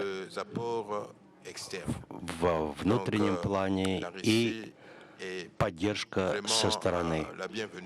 Россия – желанный гость в нашей стране, в частности в области здравоохранения, поскольку Россия располагает огромным накопленным опытом в области медицины и здравоохранения. Я вчера узнал очень много нового в плане того опыта, который накоплен в борьбе с эпидемиями, в области передающихся инфекционных заболеваний. Мы можем лишь встретить аплодисментами это новое веяние в плане взаимоотношений с Россией. Я думаю, что все мы будем трудиться вместе над улучшением положения в области здравоохранения жителей Конго. Спасибо большое. Большое вам спасибо, ваше превосходительство. Я просил бы передать микрофон в первом ряду его превосходительству Вайклифу Апарани, председателю Совета губернаторов округов Республики Кения. Я очень надеюсь, что тот задел сотрудничества, который мы положили на этом форуме в части экономических связей, будет основой для сотрудничества, в том числе и в здравоохранении. И действительно, Кения очень большая, очень красивая страна. Я планирую полететь в Кению в ближайшие несколько месяцев. Это действительно страна с очень большой перспективой. И в то же время вопросы медицинской обеспеченности, кадровые вопросы, ну, естественно, они до сих пор, наверное, до сих пор стоят остро. И я думаю, что Российская Федерация здесь может быть полезна как партнер Республики Кения. Просил бы ваш взгляд как человека, отвечающего за всю региональную повестку в государстве.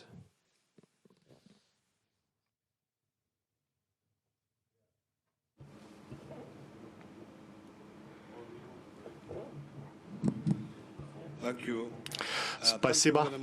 Большое спасибо. И спасибо за возможность выступить на данном мероприятии. Вначале я хотел бы сказать о следующем. Проблема здравоохранения в Африке – это всеобщая проблема. Независимо от того, живете вы в Демократической Республике Конго, в Южной Африке, в Египте, где угодно. Вполне возможно, что уровень развития в этих странах разный до некоторой степени, но проблемы одинаковые везде в Африке. Что касается Кении, я могу сказать, что в Кении у нас система здравоохранения разбита на два сегмента. Услуги оказываются частным сектором и государственным сектором. И поэтому, когда вы приезжаете в Кению, вы должны знать, что вы в первую очередь столкнетесь с услугами, которые предоставляются двумя секторами, частным и государственным. И для вас в России, если вы принимаете решение о инвестициях в систему здравоохранения, вы должны знать, какие существуют принципы государственной политики, какая существует законодательная система в Кении. Поэтому, не обладая нужными знаниями, вы не сможете выйти быстро на рынок. Но проблема человеческих ресурсов, стоимости медицинских услуг и недостаточной инфраструктуры существует по всей стране, во всей стране, в Кении. Но в Африке большая часть населения живет в сельской местности, и это именно те группы населения, которые нуждаются в медицинской помощи в первую очередь. И вы должны выработать стратегию, каким образом вы будете оказывать помощь именно в сельской местности. То есть свои особенности имеет работа и в условиях города, и в сельской местности. Большинство живет в сельской местности. И поэтому связь между государственными учреждениями и сельским населением необходимо установить. Поэтому существует необходимость в развитии телемедицины для того, чтобы осуществить помощь сельскому населению. Мы тратим большое количество финансовых средств в области оказания первичных услуг. И существуют заболевания, которые свойственны всей Африке, в частности, малярия, и также куриная слепота. Мы тратим на эти деньги большое количество финансовых средств. Мы должны действительно выработать общие подходы для борьбы с этими общими заболеваниями. Около 50% всего медицинского бюджета тратится на борьбу с этими неинфекционными заболеваниями. 55% это действительно очень много. И если мы будем сотрудничать, Россия и африканские страны, и Кения, то именно в первую очередь в этой области необходимо наладить сотрудничество. Речь не идет только о том, чтобы российские компании пришли и сказали: а у вас оборудования не хватает, давайте мы будем продавать вам оборудование. А как? Кому вы будете продавать оборудование? Поэтому нужно продумать, какую финансовую модель вы будете применять. То есть это же не рынок, куда вы приходите, куда выложили на прилавок оборудование и начинаете продажу только на том основании, что в Кении нет того или иного оборудования. Давайте мы будем там продавать. Даже если вы обращаетесь в частный сектор, вы должны отладить соответствующую систему и поставок оборудования, и эксплуатацию этого оборудования, и так далее. Вы должны в первую очередь разработать соответствующую финансовую модель поставок того или иного оборудования. И расходы на здравоохранение, стоимость лекарственных средств – это еще один вопрос. Мы действительно закупаем медицинские препараты у Египта, и это также является привлекательной областью сотрудничества. Необходимо наладить производство в африканских странах. Если вы знаете, какие национальные политики и какой юридический механизм существует в той или иной стране. Важно образование, но самое важное, необходимо оказывать поддержку в области НИОК, выделив критические сегменты в сфере НИОК. И поэтому необходимо все эти вопросы учитывать, организуя сотрудничество между Кенией, Африкой и Россией. Большое вам спасибо.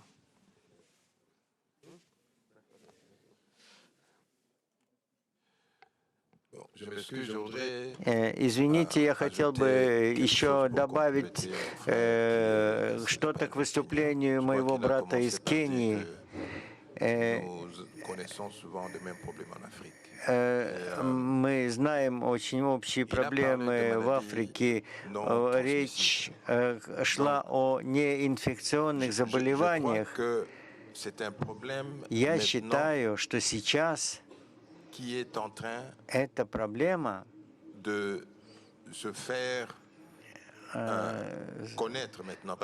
становится уже известной.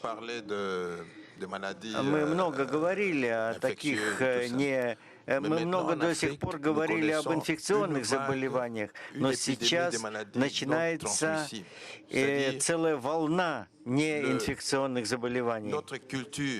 И наша культура потребления пищевых продуктов в настоящий момент меняется. У нас существует достаточное количество продовольственных продуктов, гормональные различные продукты. И это вызывает в то же время вот эти самые неинфекционные заболевания. Большой всплеск получили кардиоваскулярные заболевания, сердечно-сосудистой системы и неинфекционные. И сейчас мы вновь узнаем о существовании этих болезней, мы констатируем всплеск эпидемий в этой области. Вот по этой причине, может быть, благодаря нашему сотрудничеству, мы должны рассмотреть не только инфекционные, но и неинфекционные заболевания. Они просто со страшной скоростью распространяются. Благодарю вас. Спасибо большое за ваш комментарий. Это однозначно, что повышение продолжительности жизни, победа над заболеваниями инфекционными всегда приводит к тому, что появляются новые вызовы и в части сердечно-сосудистых заболеваний, и, к сожалению, в части онкологических заболеваний и прочих неинфекционных заболеваний. И Россия, мне кажется, сейчас достигла в этом плане очень серьезного, значительного прогресса именно в адресации именно проблемы лечения неинфекционных заболеваний. Но, кстати, я просил вернуться к Кению и просить господина Рутта, который также наш коллега и один из руководителей кенийского делового объединения, а также предприниматель, работающий в сфере, основатель сети госпиталей, рассказать, может быть, прокомментировать, в том числе выступление его превосходительства господина Апараньи, и какие практические шаги мы могли бы предпринять для выхода на кенийский рынок.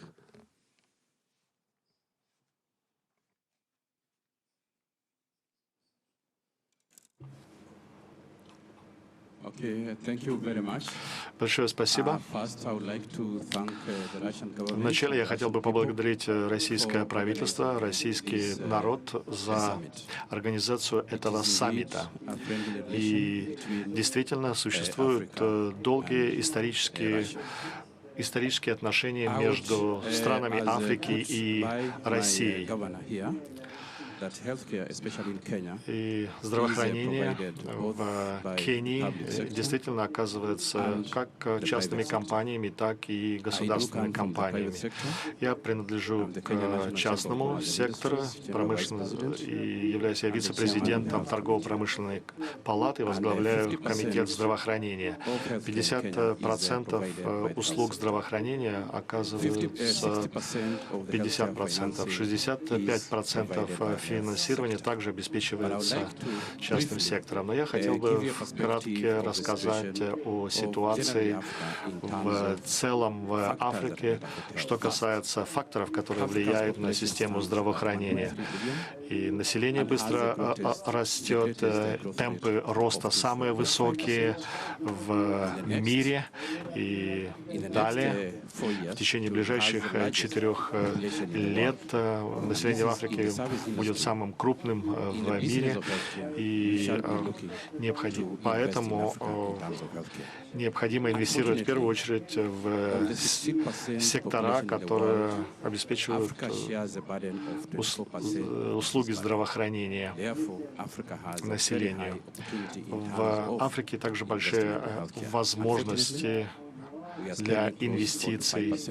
Мы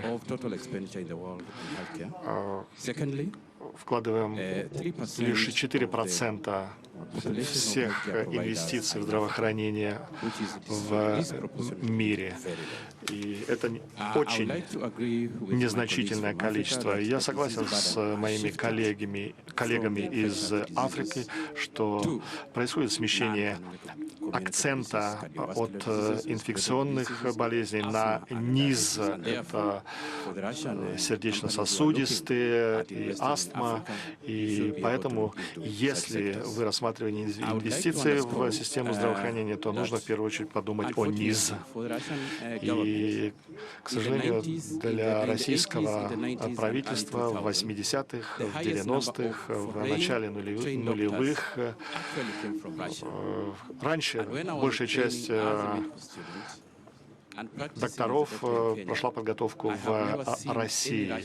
А когда я учился, я вообще не видел ни одного медицинского препарата или медицинского изделия из России. И поэтому Россия не воспользовалась своими возможностями.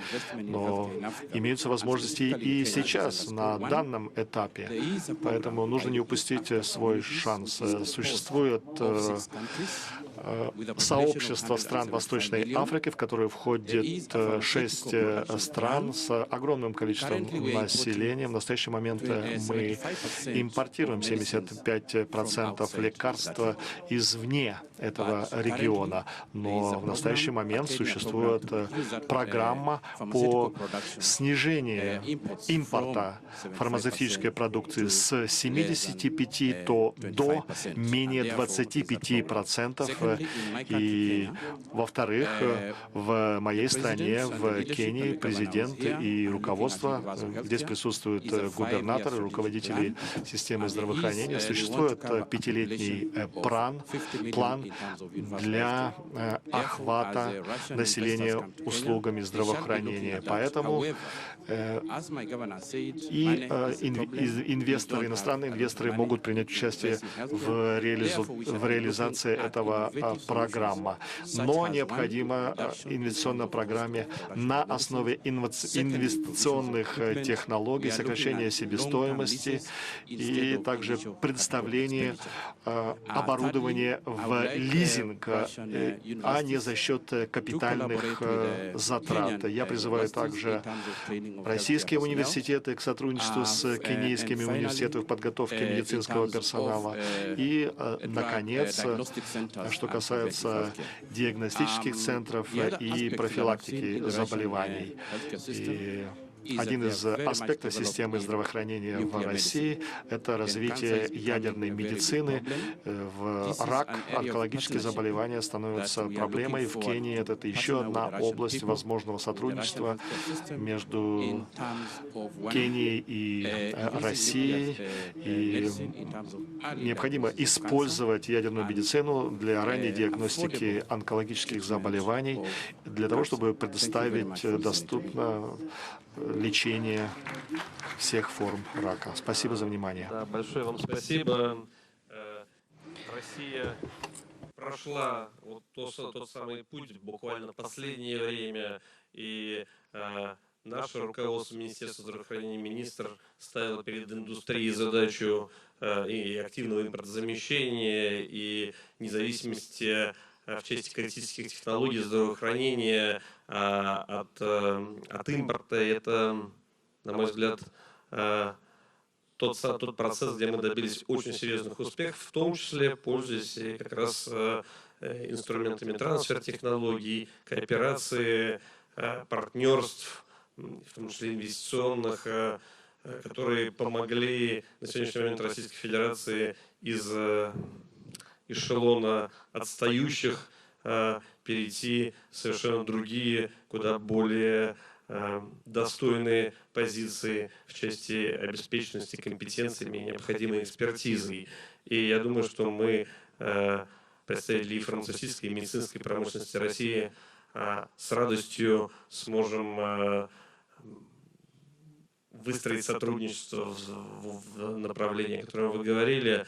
Ну а если мы говорим про ядерные технологии в медицине, то Российская Федерация признанный мировой лидер в сфере мирного атома. И я уверен, что здесь мы можем вести абсолютно предметный диалог с любой страною африканского континента. Я просил бы передать микрофон представителю Министерства здравоохранения Республики Тунис, страны, с которой у нас уже выстраиваются очень хорошие отношения в части совместной работы по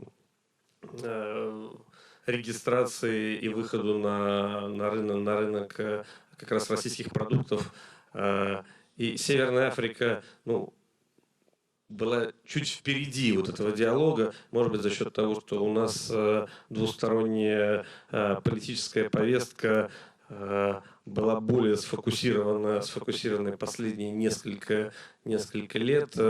Я думаю, что вот сейчас вся Африка должна в значительной степени воспользоваться тем хорошим опытом двусторонней работы, который у нас есть с Тунисом, с Алжиром, с Марокко, ну и, конечно, с Южной Африкой, нашим партнером по БРИКС, для того, чтобы понять, чем Россия может быть полезна Африке. Прошу вас, госпожа Хруфа, передайте, пожалуйста, микрофон. Расскажите о опыте взаимодействия с вашей точки зрения, о том, что еще мы могли бы вам предложить.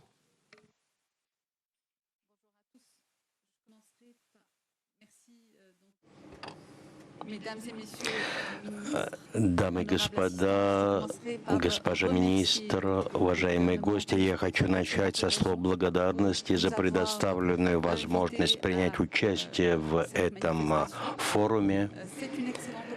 Это замечательная возможность для обсуждения именно различных возможностей сотрудничества в надежде, что в конце пути, сегодняшнего пути, нам откроются и другие возможности, и другие пути сотрудничества.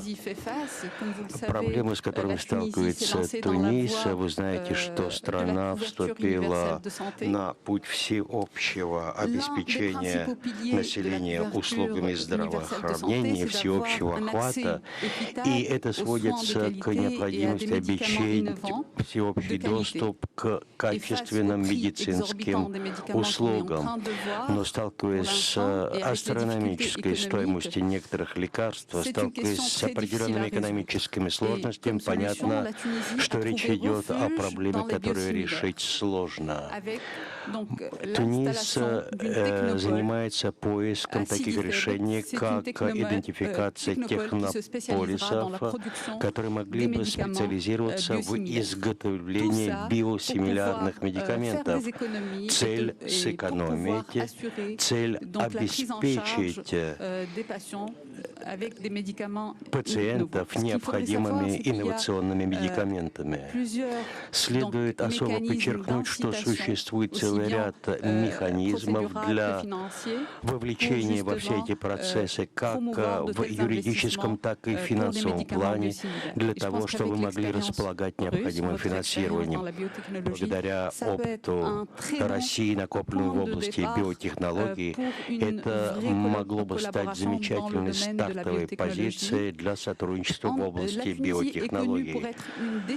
Тунис известен как страна, заботящаяся о развитии здравоохранения. У Туниса замечательные взаимоотношения с африканскими странами. И вы знаете, что Тунис по-африкански назывался Эфрия, а с арабского это переводится как Африка. То есть вся страна Туниса раньше так и называлась, и наш опыт им может воспользоваться весь континент. Я думаю, это был бы замечательный проект. При этом другие пути сотрудничества могут представлять определенный интерес для Туниса. В частности, укрепление нашей системы здравоохранения. Вот уже несколько десятков лет нас связывает замечательное сотрудничество с великолепными российскими специалистами, которые приехали в нашу страну, но живут они не в городах, а в местах отдаленных от ряд крупных городов, и тесные дружеские взаимоотношения могли связать нас, жителей Туниса, и россиян, представителей российской медицины. Можно назвать и другие направления сотрудничества, которые также можно развивать. Это в целом технологии, это цифровизация. И также я думаю, что мы можем и в состоянии обеспечить развитие по многим направлениям, в частности, новую модель сотрудничества, модель на взаимовыгодных условиях, где обе стороны остаются в выигрыше, меньше в вертикальном плане, но в плане взаимной выгоды обеих сторон, мобилизовав наши компетенции, наш опыт, в частности, в экспертной области с использованием российского опыта. Работа может быть выполнена замечательно. Я благодарю вас еще раз за предоставленную мне возможность принять участие в обменах и сотрудничестве. Спасибо. Большое вам спасибо. Я уверен, что мы активно постараемся поучаствовать в реализации вашей амбиции. И действительно, у нас очень серьезные надежды относительно рынка Туниса, ну и Африки в целом. Я просил бы взять слово госпожу Яхьяуи, генерального директора департамента фармацевтического и медицинского оборудования Министерства здравоохранения Алжирской Народной Демократической Республики.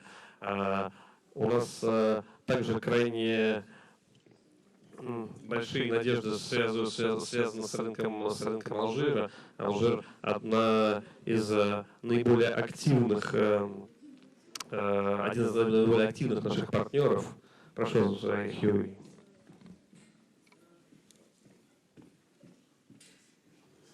Bonjour, honorable assistance. Je remercie la Fédération russe pour cette invitation. Je remercie Madame la ministre. Я хотел бы обратиться с благодарностью к госпоже министру здравоохранения, к министерству, от имени Министерства здравоохранения Алжира, который остается все время открытым для сотрудничества и, в частности, в рамках инвестиционной программы в фармацевтическую промышленность.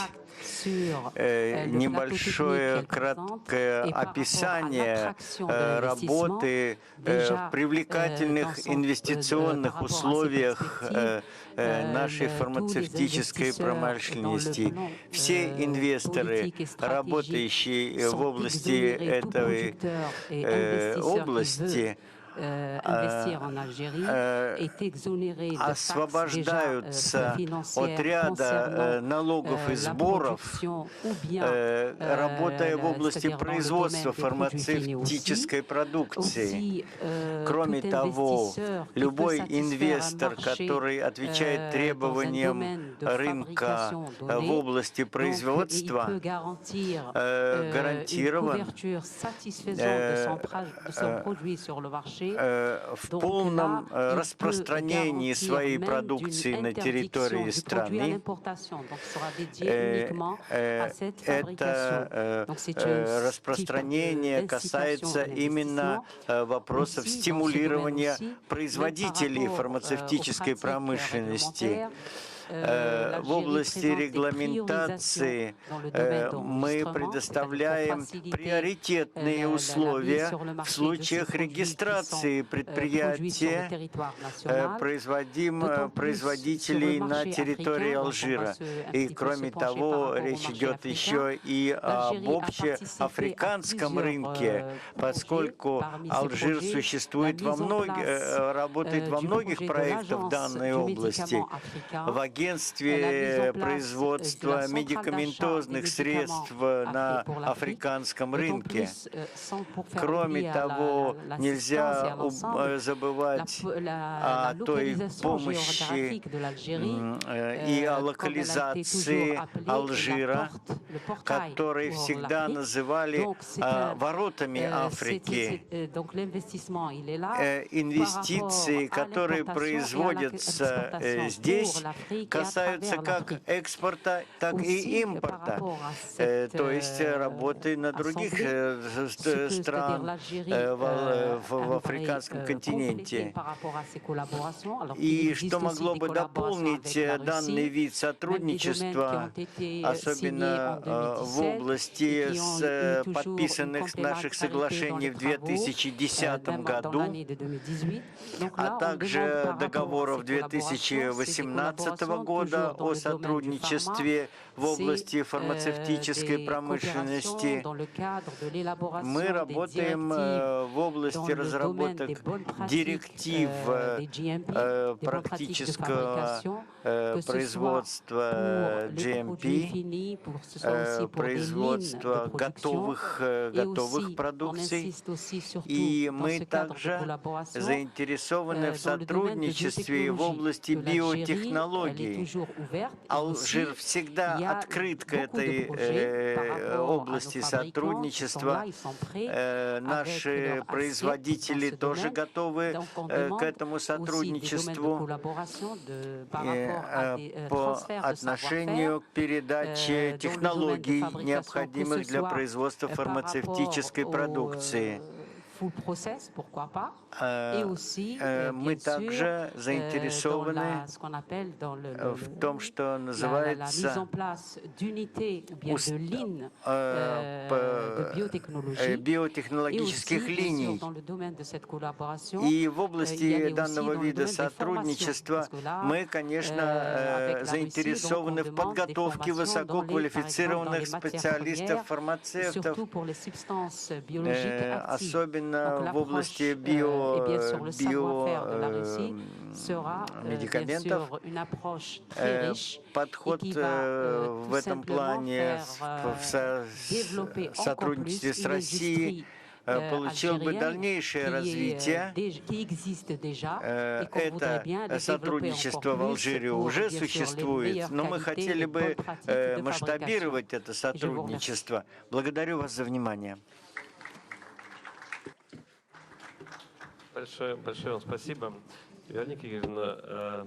Ну, мне кажется, мы услышали достаточно много запроса к системе здравоохранения или к российской медицинской промышленности от разных совершенно стран, и в частности взаимодействия в сфере неинфекционных заболеваний и локализации высоких технологий, биофармацевтики, медицинской промышленности. Я бы хотел, чтобы вы подытожили каким-то образом эту дискуссию, а потом у нас еще в нашем первом ряду есть представители как наших высокотехнологичных компаний, которые производят медицинское оборудование, в частности Швабе, представители наших научных медицинских школ и паразитологии, кардиологии, которые могли бы проиллюстрировать, наверное, вот ваше видение, где Россия может протянуть руку дружбы и помощи нашим коллегам с африканского континента. Спасибо большое, Ваше Превосходительство, дамы и господа, уважаемые коллеги. Я хочу прежде всего поблагодарить всех выступающих за очень интересные выступления и в сжатой форме сформулированные запросы на взаимовыгодное сотрудничество между Российской Федерацией и странами, находящимися в Африке. Наше сотрудничество, как уже было отмечено, имеет замечательную историю и серьезные корни. И мы считаем, что и сегодня это один из приоритетов международной политики Российской Федерации, взаимодействия в области здравоохранения со странами континента африканского. Хотелось бы сказать, что, конечно, главным принципом развития системы здравоохранения в любой стране является всеобщий охват медицинской помощью, о чем было сказано месяц назад в Нью-Йорке на Генеральной Ассамблее ООН. И Россия является одним из примеров в этом плане, поскольку в нашей стране 90 лет существует всеобщий охват, и он закреплен Конституцией Российской Федерации. И ежегодно на основе этого права на всеобщий охват, который у нас есть, принимается ежегодная программа государственных гарантий, которая обновляет перечень того, что мы гарантируем нашему населению, и очень жестко нормирует по объемам как натуральным, так и финансовым. И в настоящее время программа государственных гарантий включает более 10 тысяч медицинских услуг от всеобщей профилактики, ежегодной в нашей стране, и системы онкологических скринингов, и скринингов на факторы риска сосудистых и других неинфекционных заболеваний, до вакцинации и полноценной медицинской помощи, включая самые современные высокие технологии. Мы уже сейчас имеем несколько направлений сотрудничества. Прежде всего, это медицинское образование. Более 3000 студентов обучаются медицине из стран Африки, и, конечно, это число может быть существенно расширено. Это и медицина, это и фармацевтика. На это я тоже хочу обратить внимание. Кроме того, Россия активно помогает повышать квалификацию врачам и медицинским сестрам из разных стран Африки в рамках Мускокской инициативы, а также специальной российской программы.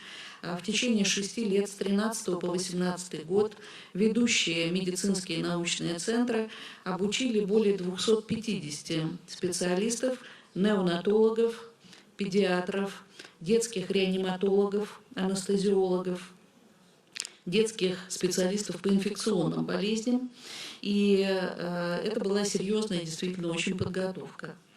Отдельно необходимо отметить, что в Москве локализован Европейский центр неинфекционных заболеваний, который в этом году приобрел статус глобального и является лидером и главным методологом для всех 194 стран-членов Всемирной организации здравоохранения. У нас есть опыт по европейскому континенту, более 26 стран получили помощь от России в составлении национальных программ борьбы с неинфекционными заболеваниями. Этот опыт абсолютно индивидуальный для каждой страны, и он опирается и на государственную, и на частную систему здравоохранения. Самое главное – это логистика и правильные алгоритмы, выстроенные от ранних скринингов, уточненной диагностики, лечения и реабилитации, и вторичной профилактики. Вот это то, чем мы можем быть очень полезны. Отдельно необходимо отметить инновационное развитие, об этом тоже говорили представители разных стран. Это самые современные технологии, как биотехнологии в производстве лекарственных препаратов, новые медицинские изделия, в том числе самые современные методы диагностики. Это ядерная медицина и использование нанотехнологий в сочетании с ядерной медициной для самой ранней визуализации первых стадий онкологических заболеваний. Безусловно, это цифровые технологии, поскольку скелетом современной медицины является цифровизация и использование в том числе различных вариантов телемедицины. Здесь мы готовы активно вместе работать, и мы услышали, что есть зоны свободной торговли, через которые можно входить на целую сеть стран африканских.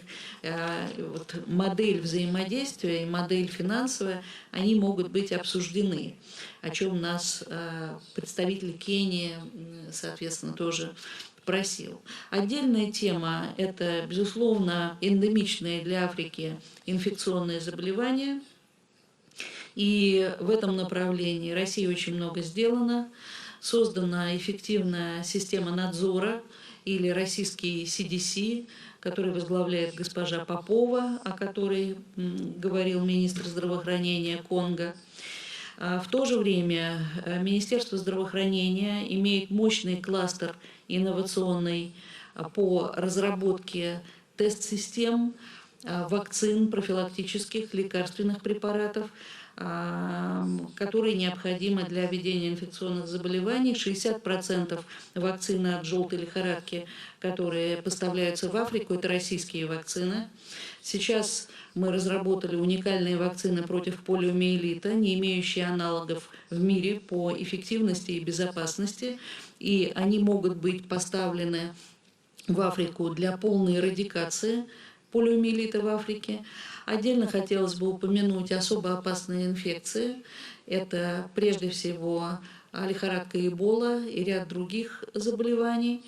В отношении лихорадки Эбола российская вакцина использована в Республике Гвинея. Привито сейчас около 2000 человек. И тот результат, который мы получили, во много раз превышает эффективность других аналогов. Достаточно сказать, что через 12 месяцев после прививки титр защитных антител в организме привитого превышает 1500. Границей является 1000. В аналогичной вакцине, которая производится в других странах, через 3 месяца титр уже 300. Это очень кратковременный период защиты. Поэтому я хочу просто на это обратить внимание. Мы создали специальную лиофилизированную вакцину, сухую, которую можно держать при температуре плюс 4 градуса. Она не требует очень серьезной холодовой цепи, поэтому ее легко транспортировать. И хотелось бы отметить, что с помощью уникальных методов создания моноклональных антител мы разработали лечебный препарат от лихорадки Эбола, который позволяет прекратить процесс в том случае, если он начат, со стопроцентной защитой на пока приматах. Сейчас этот препарат завершил клинические исследования, находится в стадии регистрации, после которой он может быть предложен, соответственно, в Африку. Я не буду перечислять все инфекции, но в принципе ограничений нет к тому, что требует производства необходимой триады диагностическая, профилактическая и лечебная.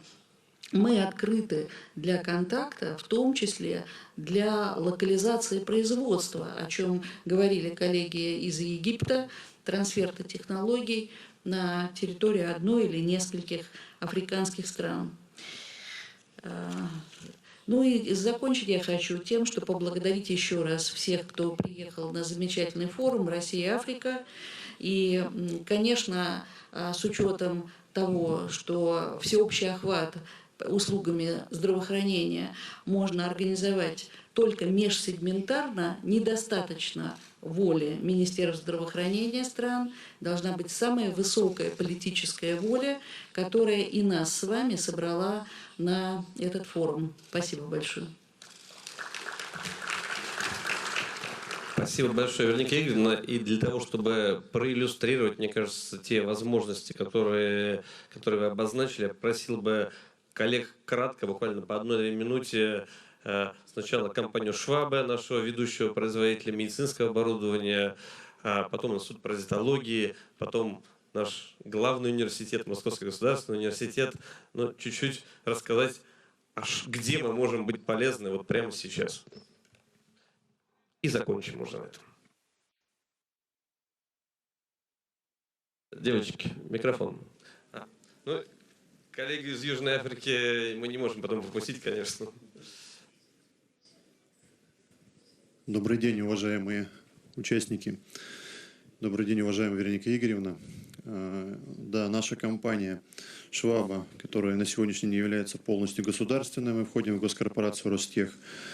Мы обладаем значительными компетенциями в сфере производства медицинской техники и медицинских решений, которые на сегодняшний день в рамках реализации программы, национальной программы здравоохранения в Российской Федерации мы в том числе показали определенный успешный опыт.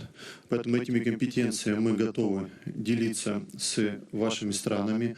У нас уже имеются определенный опыт поставок в страны Африки. У нас есть контракты поставок, выполненные в Египет, в Нигер, в Кот-д'Ивуар.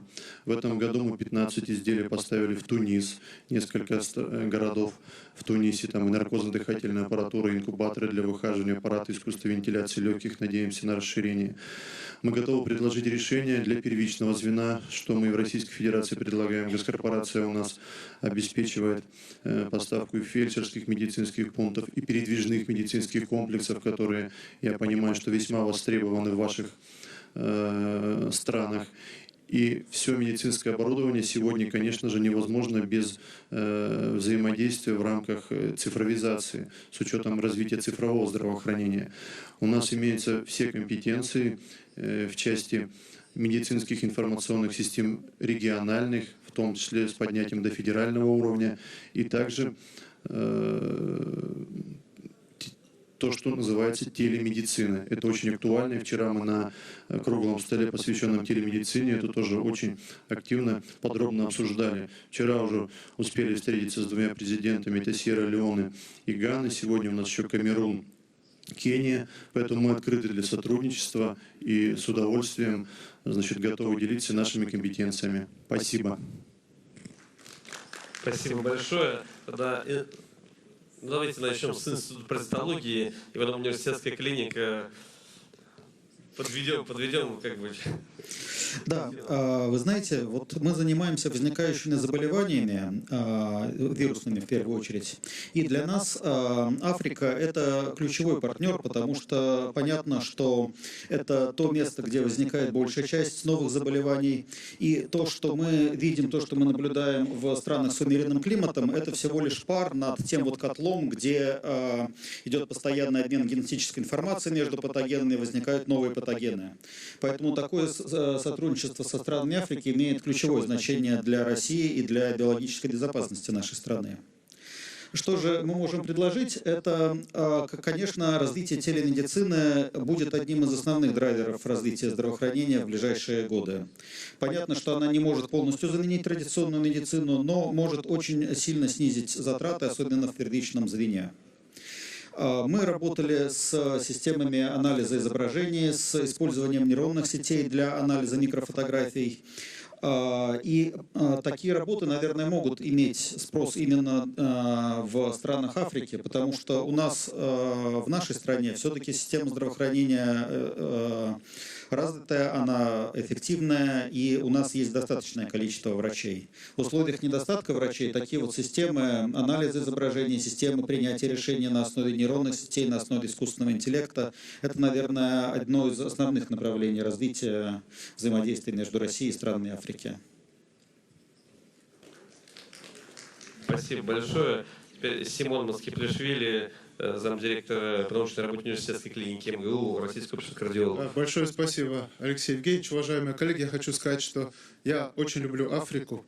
Я впервые попал туда много лет назад, когда мы начали большой проект с университетом Кейптауна, и мы разработали уникальный клапан сердца. Не буду про него долго рассказывать, но говоря про историю и про Московский университет, 3 года назад мы отмечали 50-летие первой пересадки сердца, которая была сделана в университете Кейптауна. И поэтому и Кристиан Барнард учился у выпускника Московского университета Владимира Демихова. То есть связь очень большая, явная. Я должен сказать, что Африка – это замечательный континент, где живут замечательные люди и прекрасные доктора. Для многих Африка, к сожалению, это такая пустыня, где много животных и летают малярийные комары и люди, но это зеленая, замечательная, огромная страна, если можно так сказать, в которой в каждой стране есть свои отдельные проблемы, как, например, корь в Конго или другие заболевания, но есть глобальные проблемы. Вот мы в Московском университете решили не лечить все подряд или не предлагать какие-то универсальные решения. Мы хотим выбрать какие-то особо важные проблемы и заняться их решением, что, собственно, нам немного получилось. У нас немного получилось. Во-первых, это инфекционные заболевания, о которых было много сказано. И, в частности, мы сейчас пытаемся, как мне кажется, успешно разработать экспресс-тест для диагностики малярии. Малярия – это глобальная проблема для Африки. 250 миллионов человек в год заболевают малярией, из которых 500-700 тысяч погибает. И очень важно вовремя, рано и точно поставить диагноз, что мы, собственно, хотим сделать с помощью цифровых технологий. Ну и, конечно, было многократно сказано, неинфекционные заболевания. Я как кардиолог знаю, что самая лучшая профилактика смертности от инфаркта, от инсульта и сердечной недостаточности – это просто контроль артериального давления. Сахарный диабет – это контроль сахара. Что я хочу сказать? Нам не нужны суперсложные космические технологии, генетика, 3D-принтинг и беспилотники для того, чтобы организовать систему дистанционного мониторинга артериального давления. Вот Вероника Игоревна, как блестящий невролог, кроме того, что и министр здравоохранения, понимает, естественно, вот важность. Просто когда пациент измеряет артериальное давление, мы знаем, что это делать, потому что у врача на мониторе всегда отображается каждое измерение. Это включает и прием препаратов, и все остальное. Насчет приема препаратов, Кения прекрасный пример. Система рассылки СМС-сообщений, обычное СМС-сообщение на мобильные телефоны, которое напоминало пациентам с ВИЧ-инфекцией о необходимости не пропустить антиретровирусную терапию, значительно снизила расходы на лечение тяжелых форм СПИДа и продолжительность жизни. То есть вот такие простые технологии позволяют решать очень сложные проблемы. В частности, мы провели первый наш пилотный проект в Уганде. И вот здесь его превосходительство господин посол и постоянный советник Министерства здравоохранения. Мы встретились, провели наши специалисты выехали в Уганду, и в столицу, и в некоторые отдаленные регионы. Действительно, в Африке те же проблемы, что и в России, что и в Соединенных Штатах Америки, и в Европе. Есть несколько центров, где есть великолепные врачи, великолепное оборудование, но большая часть населения отрезана. И мы не можем больницу построить, в каждом пункте живет 200-300 человек. И вот мы попытались простейшими совершенно способами, включая ту же телемедицину, решить проблему артериальной гипертензии. Сейчас мы пытаемся решить проблему сахарного диабета. И еще очень важная проблема – это материнская смерть, материнская детская смертность. Надо сказать, что президент Всемирной Федерации сердца, она тоже из Африки, профессор Карен Слива. И вот мы сейчас с участием Всемирной Федерации сердца и Всемирной организации здравоохранения хотим решить проблему заболеваний сердца у беременных женщин. Это очень большая проблема в африканских странах. Вот, мне кажется, эту проблему мы тоже решим. Большое спасибо за приглашение на такой форум. И я надеюсь, что у России и Африки очень много совместных проектов, и все будет хорошо. Спасибо большое. Мы уже перебрали время своей дискуссии. Вот коллега из Нигерии, мы буквально 1 минуту можем, наверное, послушать, потому что и начинаются другие сессии, вы уже видите, что наши спикеры должны бежать. Прошу вас, господин Аченна. Okay, thank you. My name is Uche. I'm from Nigeria. Меня зовут Уче, я из Нигерии, представляю консалтинговую компанию. Я хотел бы начать с того, чтобы сказать, что очень жалко, что Нигерия здесь не представлена. Мы самая крупная экономика в Африке, и очень жаль, что этого не произошло. Я сначала давайте поговорим об современной системе здравоохранения в Африке в целом. Имеются такие проблемы, как реализация соответствующих политик здравохранения в Нигерии. Это связано с административным ресурсов. И необходимо развивать соответствующие модели страхования в области здравоохранения. Этими вопросами должен заниматься частный сектор. Давайте посмотрим ту ситуацию, когда российское правительство могло бы оказывать помощь частному сектору в Африке. В этом случае развитие будет более устойчивым. Трудно таким такой экономикой, как Нигерия, обеспечивать медицинскую помощь такому большому населению, как в Нигерии, 80 миллионов человек. Спасибо. Я уверен, что именно и сотрудничество с крупнейшей африканской экономикой Нигерии будет развиваться не только в привычном сегменте сырьевой энергетической сферы, но и в таких важных сферах, как здравоохранение. Я хотел бы еще раз всех поблагодарить, пожелать нам удачного форума и здоровья. Главное, чтобы все были здоровы.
Итак, мы готовы начинать. Разрешите мне представиться. Меня зовут Марина Ким, я ведущая Первого канала. И мне очень приятно быть сегодня в этом историческом месте. И в историческом моменте впервые грандиозный саммит Россия-Африка.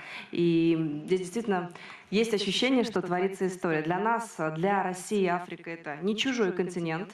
Открываются совершенно уникальные новые возможности. Конечно же, мы это окно не упустим.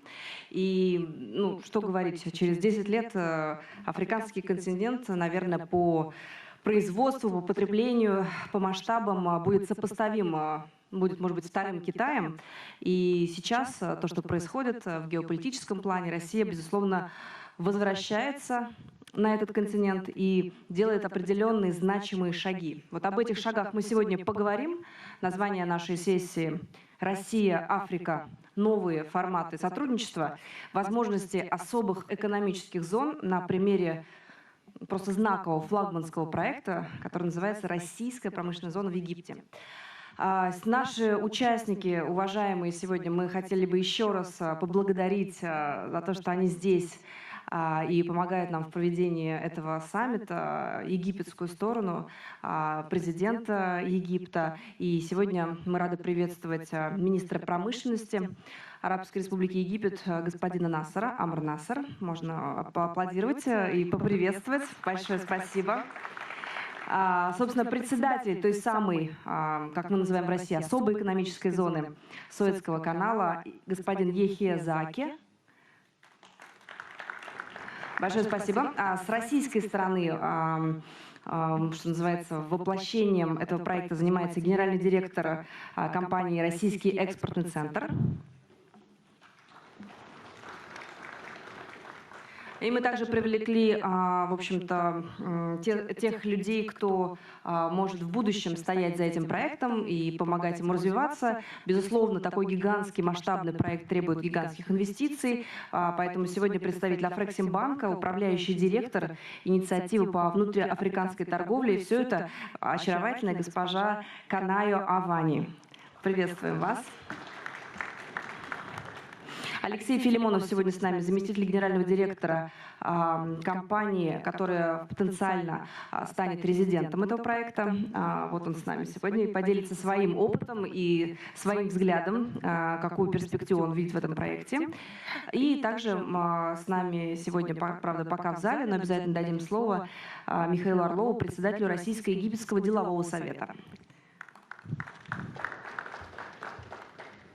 Вот. Мы готовы начинать. Нам, безусловно, интересно узнать об этом проекте и поговорить, и пообсуждать, и подискутировать от непосредственных его участников. Вот, конечно, в первую очередь засвидетельствовать наше почтение и передать слово мы хотели бы министру промышленности Египта, господину Насару. Мы поздравляем и нас, и вас вот с тем, что проект сейчас находится в определенной уже стадии. Мы приступаем к реализации этого проекта. Расскажите, вот для Египта это уникальный опыт, это в целом мировой уникальный опыт. Это песок, вы его превращаете в большой такой гигантский промышленный кластер. Как вы планируете, этот песок уже по тем вложениям, которые вы делаете в этот проект, становится золотым. Как вы планируете этот золотой песок, ну, в нашей терминологии, отбивать? Как он окупится? Спасибо. Прежде чем я перейду к объяснению того, что связано с песком, давайте поговорим о вообще истории этого проекта. У меня довольно большой опыт работы в частном секторе. А в частном секторе, как правило, мы видим только результаты сотрудничества. Поэтому любая промышленная зона, любая фабрика, любое производство за отсутствием каких-то... Если мы не видим быстрых, эффективных, значимых результатов, никакой ценности она не представляет. Давайте теперь подумаем, какова основная цель того, что мы делаем. Основная цель реализация нашего потенциала, потенциала российских технологий в первую очередь. Реализовать мы его можем, используя вот эту потрясающую платформу у нас в Египте. У нас есть рабочая сила, это люди, которые готовы обучаться работать. У нас есть очень развитая промышленность. Любые будущие потребности промышленного инженерного развития, все эти нужды будут удовлетворены. У нас есть все, что может нам потребоваться для развития этого проекта. Все это у нас есть на нашем египетском рынке, на рынках соседних государств в Африке, на Ближнем Востоке. По сути, мы говорим о комбинации. Это комбинация высокотехнологичных отраслей российского производства и вот этой египетской платформы. Платформы, где мы видим рабочую силу и сопутствующие отрасли промышленности, необходимые для реализации этого продукта. В результате мы видим потенциал для очень значимого результата. Затем давайте вернемся, собственно, к месту. Действительно, это пустыня, это песок. Сама вот эта зона. Зона очень здорово расположена с географической точки зрения. Мы видим Средиземное море, Красное море. Она находится, по сути, в центре всего. Она не посередине чего, скажем так, она в центре всего. Довольно противоположная ситуация, и, опять же, это еще более ценной делает нашу комбинацию. Мы выбираем правильные продукты, правильные отрасли промышленности, основываясь на аналитике того, что требуется сегодня нашим рынкам. Понятно, мы не забываем о том, чтобы наши продукты были конкурентными, когда мы думаем о ценообразовании. Конечно, что внутренним рынкам и рынку Египта нужна добавочная стоимость. Мы ее создаем за счет имеющихся у нас ресурсов, трудовые ресурсы, компоненты.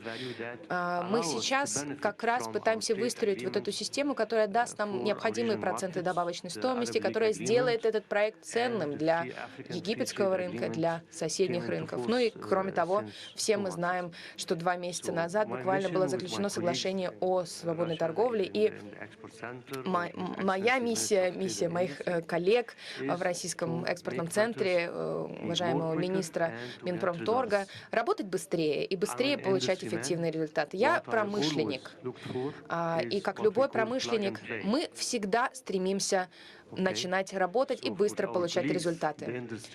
Так что все наши коллеги, промышленности, совместные люди, которые участвуют в совместных предприятиях с Россией, Египет, Россия или другие африканские страны с Россией, все мы нацелены на быстрые, качественные результаты. Мы готовы приехать, установить оборудование и тут же начать работу. Понятно, что мы не витаем в облаках и понимаем, что, возможно, будут сложности, какие-то препятствия, но все мы нацелены на результат. Мы готовы преодолевать все, что встанет на пути создания этих фабрик, этих производств, развития нашей промышленной зоны и получения прибыли. Спасибо. Спасибо. Спасибо вам за ваши аплодисменты. Действительно, мы тоже верим в этот проект. Я знаю, что от замысла прошло уже много времени, больше, чем 10 лет назад. Сейчас мы на стадии реализации. И вот непосредственно человек, кто будет заниматься и сейчас занимается этой самой реализацией, это господин Ехия Заки, председатель экономической зоны Суэцкого канала. Ну, безусловно, у нас к вам вопрос, почему вы выбрали Россию как партнера, как страну, которая сможет стать таким вот полноценным резидентом целой промышленной зоны. И какие условия вы предлагаете России? Отличаются ли они от условий, которые вы предлагаете другим странам? Ну что ж, давайте для начала я сделаю несколько таких заявлений об нашей особой экономической зоне Суэцкого канала. Мы говорим о 460 квадратных километрах. Это территория особой экономической зоны. В нее входит 6 портов и 4 промышленные зоны. Мы со своими друзьями и с нашими коллегами в России в целом ведем беседы о использовании российской стороной территории порядка 5 миллионов квадратных метров. Это вот та зона, которая будет в рамках большой особой экономической зоны, будет отдана под использование российским резидентам на том или ином этапе реализации проекта. Как его превосходительство господин Насер говорил только что, мы на таком макроуровне, мы являемся и потребителями, и поставщиками результатов этого продукта. Наша задача здесь добиться максимально быстрых и эффективных результатов, и работаем мы на двух уровнях. Первый уровень нашей работы — это создание достаточной инфраструктуры на этой территории, создание среды, создание условий на местах для того, чтобы промышленники могли там работать. И я с гордостью говорю вам, что в первом квартале 2020 года мы уже будем завершать первую фазу, и уже довольно значимая часть территории будет готова к принятию российских компаний, заинтересованных в резидентстве. Кроме того, не менее важно то, что сейчас мы находимся в поиске инициативных пакетов, скажем там. Это то, что мы создаем такие пакеты, которые мы можем предложить российской стороне. Еще один крайне важная составляющая развития этого проекта, в дополнение к сказанному его превосходительством министром, это то, что мы называем африканскими инициативами. С географической точки зрения эта территория крайне важна. Мы убеждены, что эта зона может стать портом входа, окном входа в Африку. И, на наш взгляд, то, как мы представляем эту промышленную зону, чрезвычайно важно и для африканского континента в целом, не только для этой части континента. Я могу продолжать говорить, конечно, об этом проекте, но важно в первую очередь то, что этот проект, он в первую очередь про создание большого количества рабочих мест. Однако мы не просто создаем рабочие места, а говорим о высококачественных рабочих местах. Это то, что мы будем предлагать нашим жителям на египетском рынке, помимо тех, кто уже занят в промышленности. Наше взаимодействие с российской стороной, с российскими компаниями, мы уверены, принесут очень серьезные результаты, и мы уверены, что с российской стороны интерес будет лишь нарастать. Хотелось бы вернуться к вопросу, какие еще у вас партнеры, какие страны, и какие условия предлагаются им? Хорошо. Вы знаете, мне нравится называть это промышленными секторами, а не странами-участниками, скажем так. Различные инвесторы разных секторов, с разных частей света, скажем так, мира проявляют интерес к нашей зоне. Из арабского мира, назовем его так, сейчас нарастает интерес со стороны Китая.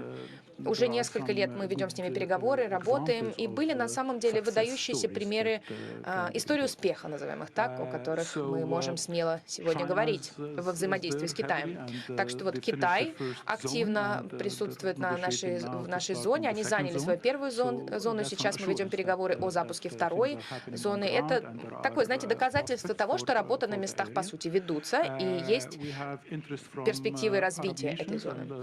Есть интерес со стороны арабских государств, некоторые из них уже работают в этой зоне, некоторые находятся на этапе завершения переговоров. Есть и другие страны, другие зоны, скажем так, не соседствующие с Российской Федерацией, но скажу лишь, что люди проявляют интерес. Однако мы сейчас в первую очередь заинтересованы в российском участии, в российском партнерстве, и мы гордимся возможностью работать с российской стороной, и в основном мы сконцентрированы на выстраивании отношений с российской стороной. Действительно, отношения между нашими странами, между Россией и Египтом сейчас находятся на пике доверия, взаимного благоприятствования.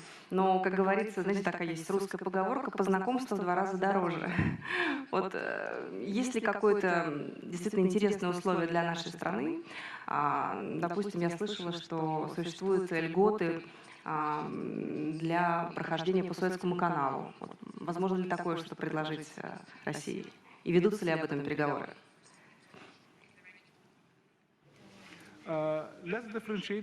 Давайте все-таки не будем путать Суэцкий канал и экономическую зону Суэцкого канала. Это все-таки две разные вещи. Понятно, что оно идет в совокупности, но это все-таки разные вещи. Я сегодня здесь представляю все-таки экономическую зону. По результатам моих переговоров с моими коллегами могу лишь уверить вас в том, что мы работаем здесь над экономической зоной. Поэтому не комментирую канал, и мы, лишь могу вас опять же уверить, мы предложим наилучшие условия из существующих. Кроме того, сейчас в Египте колоссальный объем инвестиций вкладываются в подготовку территории, в создание инфраструктуры. Так что российская промышленная зона получит первоклассные условия для работы. Это будет та зона, которая будет должным образом подготовлена, вся инфраструктура будет на месте, и промышленники лишь должны начать работать. Я уверен, что это очень хорошее предложение. Это действительно важная инициатива, и пакет, который мы предлагаем, действительно стоит того. Сейчас хотели бы подключить к дискуссии господина Слепнева. Андрей, подключайтесь к нашему разговору. Вот вы на непосредственном крае переговорном. Что бы вы хотели сказать о проекте? Во-первых, каков ваш образ успеха в этом сотрудничестве? И вот господин Заки говорит, что вам предлагается не песок, а первоклассная земля, лучшие условия. Так ли это? И каковы в целом вот египетская сторона как переговорщики? Есть ли какие-то особенности? Спасибо. Ну, у нас название сессии «Россия, Африка. Новые форматы сотрудничества, возможности особых экономических зон». И мы говорим о первом опыте, связанном с особой зоной в Египте.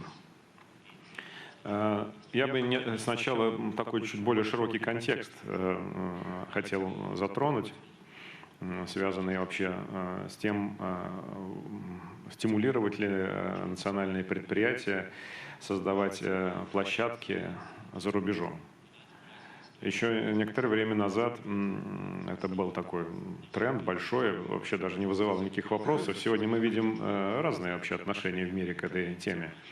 Соединенные Штаты, допустим, в открытую свои предприятия, можно сказать, очень настойчиво возвращают домой. Из Китая, из других стран. Более того, создают определенные барьеры для торговли, создают различные инструменты, связанные с реиндустриализацией и подготовкой к новому технологическому циклу. Логика понятна, безусловно, это попытка нарастить компетенции, обеспечить следующий технологический уровень и тем самым поддержать национальную конкурентоспособность. Означает ли это, что как-то драматически изменилась вообще логика международной торговли? На мой взгляд, все-таки сегодня мы находимся в той ситуации, и вот господин министр об этом прямо сказал, что страны, безусловно, рассчитывают не на простые торговые операции, а на сотрудничество, на участие в добавленной стоимости, на развитие рабочих мест, на развитие компетенций. Безусловно, это связано и с подготовкой кадров, и с локализацией технологий и так далее, и так далее. То есть, безусловно, здесь уже не такая торговля 16, 17, 19 века, значит, ресурс золота в обмен на бусы. Так уже невозможно. Безусловно, мы понимаем, что здесь только вот такая полная кооперация, плотная кооперация, глубокая кооперация. Это тот формат сотрудничества, тот образ, который нас может привести к успеху. И в этой связи действительно большой вопрос возникает, где же вот эта формула взаимного выигрыша.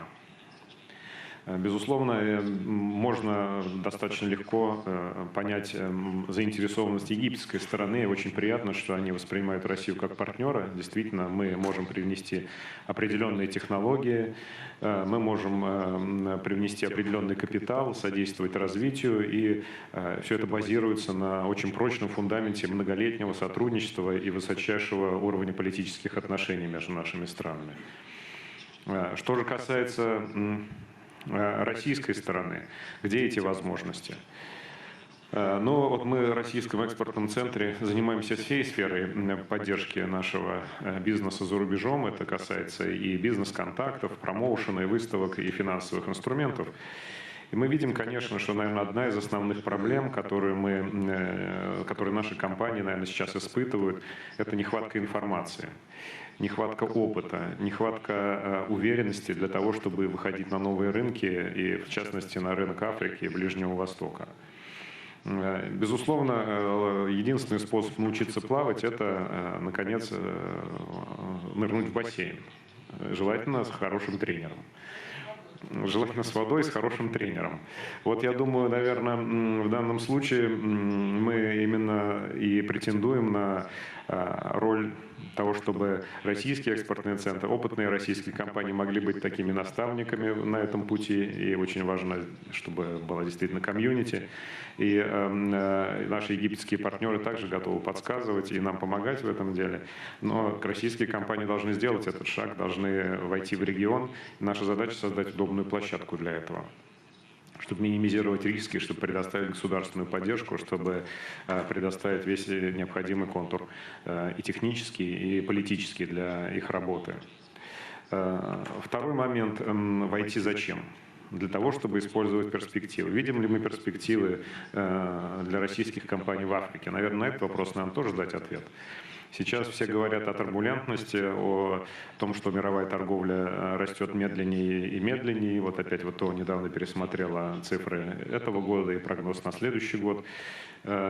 Многие говорят о кризисе многосторонней торговой системы, о том, что у нас снижаются и снижаются темпы, повышаются риски в международной торговле. Но это в целом. А если мы будем смотреть, допустим, на перспективу африканского региона, мы вот видим, что наша торговля с Африкой растет в этом году гораздо быстрее, чем в целом торговля России с миром. Существенно быстрее. 20% роста – это серьезные цифры. И причем это не просто рост по уже накатанным, так сказать, видам товаров. Появление новых товаров, все новых и новых товаров, новых проектов, которые дадут будущие перспективы. И давайте вот ответим себе на вопрос, верим ли мы в развитие Египта, верим ли мы в развитие Африки.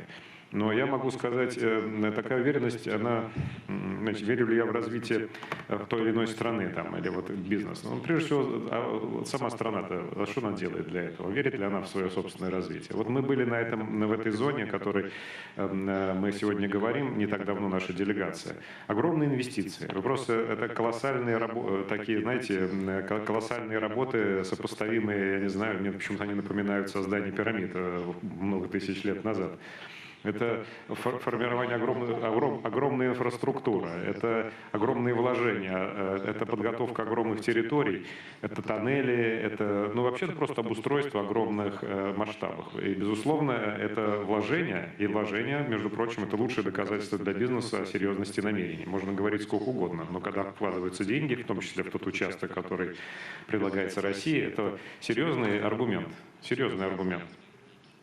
И мы, безусловно, верим в то, что действительно в ближайшие 5-10 лет территория Суэцкого канала и Египет, он станет, безусловно, хабом для региона, потому что хаб нужен, регион будет развиваться. И мы видим те проекты, которые реализуются в целом, и мы видим, что, безусловно, Египет далеко вперед вырвался в этом отношении. Мы уверены в том, что соглашение о свободной торговле между Евразийским союзом и Египтом будет подписано, и это создаст еще дополнительные каналы для связи. И мы верим и в то, что та сетка соглашений о свободной торговле, которая есть у Египта с более чем 70 странами, она действительно создает хороший режим для того, чтобы продукция, произведенная в этой зоне, в российском промышленной зоне, она имела хождение очень широко. И, то есть возможности логистики Суэцкого канала, они еще увеличиваются за счет возможности поставки по африканскому региону и по Ближнему Востоку, и в Европу, и в Южную Америку вообще очень широко достаточно. Вот. То есть здесь, безусловно, мы видим потенциал очень хороший. Вот. Ну а что касается российских компаний, с которыми мы обсуждаем, безусловно, будет рост интереса, мы в этом не сомневаемся. Сегодня вот у нас есть, мы говорили, президент говорил об этом, порядка 26 компаний, с которыми уже у нас есть предварительные соглашения. Интерес растет, уверен, после этого саммита мы будем еще дальше, вот мы в конце ноября, до конца этого года проведем роуд-шоу по России, съездим в Казахстан, недавно были в Беларуси, там тоже 3 компании готовы входить в эту точку. То есть, очевидно, интерес будет нарастать. Важны, конечно, первые шаги, важны реальные преференции, важен деловой климат. Здесь мы полностью рассчитываем на поддержку Министерства промышленности Египта, на поддержку господина Заки с его командой. Это профессиональная команда, такая бизнес-ориентированная команда. И, безусловно, мы понимаем, что в каждой стране своя культура, своя бюрократия. Ну, нашему бизнесу к бюрократии не привыкать. У нас тоже бюрократия хорошая, крепкая, тренирует нас неплохо. Но при этом мы понимаем, что поддержка никогда не помешает. И при наличии такой поддержки мы будем идти вперед. Ну а что касается тех направлений, вот вчера господин Мазепин упоминал про перспективы развития сельского хозяйства. У нас вот эти 20 проектов, ну вот, по крайней мере, около 4-5 проектов в сфере минеральных удобрений, защиты растений, в целом развития сельского хозяйства. Даже вплоть до того, что есть предприятие, которое хочет зайти в зону, чтобы перерабатывать тот ил, который вот там есть на своем участке, в корм для рыб. А рядом рыбная ферма. То есть это вот даже вот такого рода. Нефтедобыча, нефтепереработка, электроника, солнечные батареи, нефтехимия, насосы, турбины, кондиционеры, вентиляция. То есть вот металлургия, та сфера позиций, о которых мы говорим, автомобильные сборочные предприятия, автокомпоненты.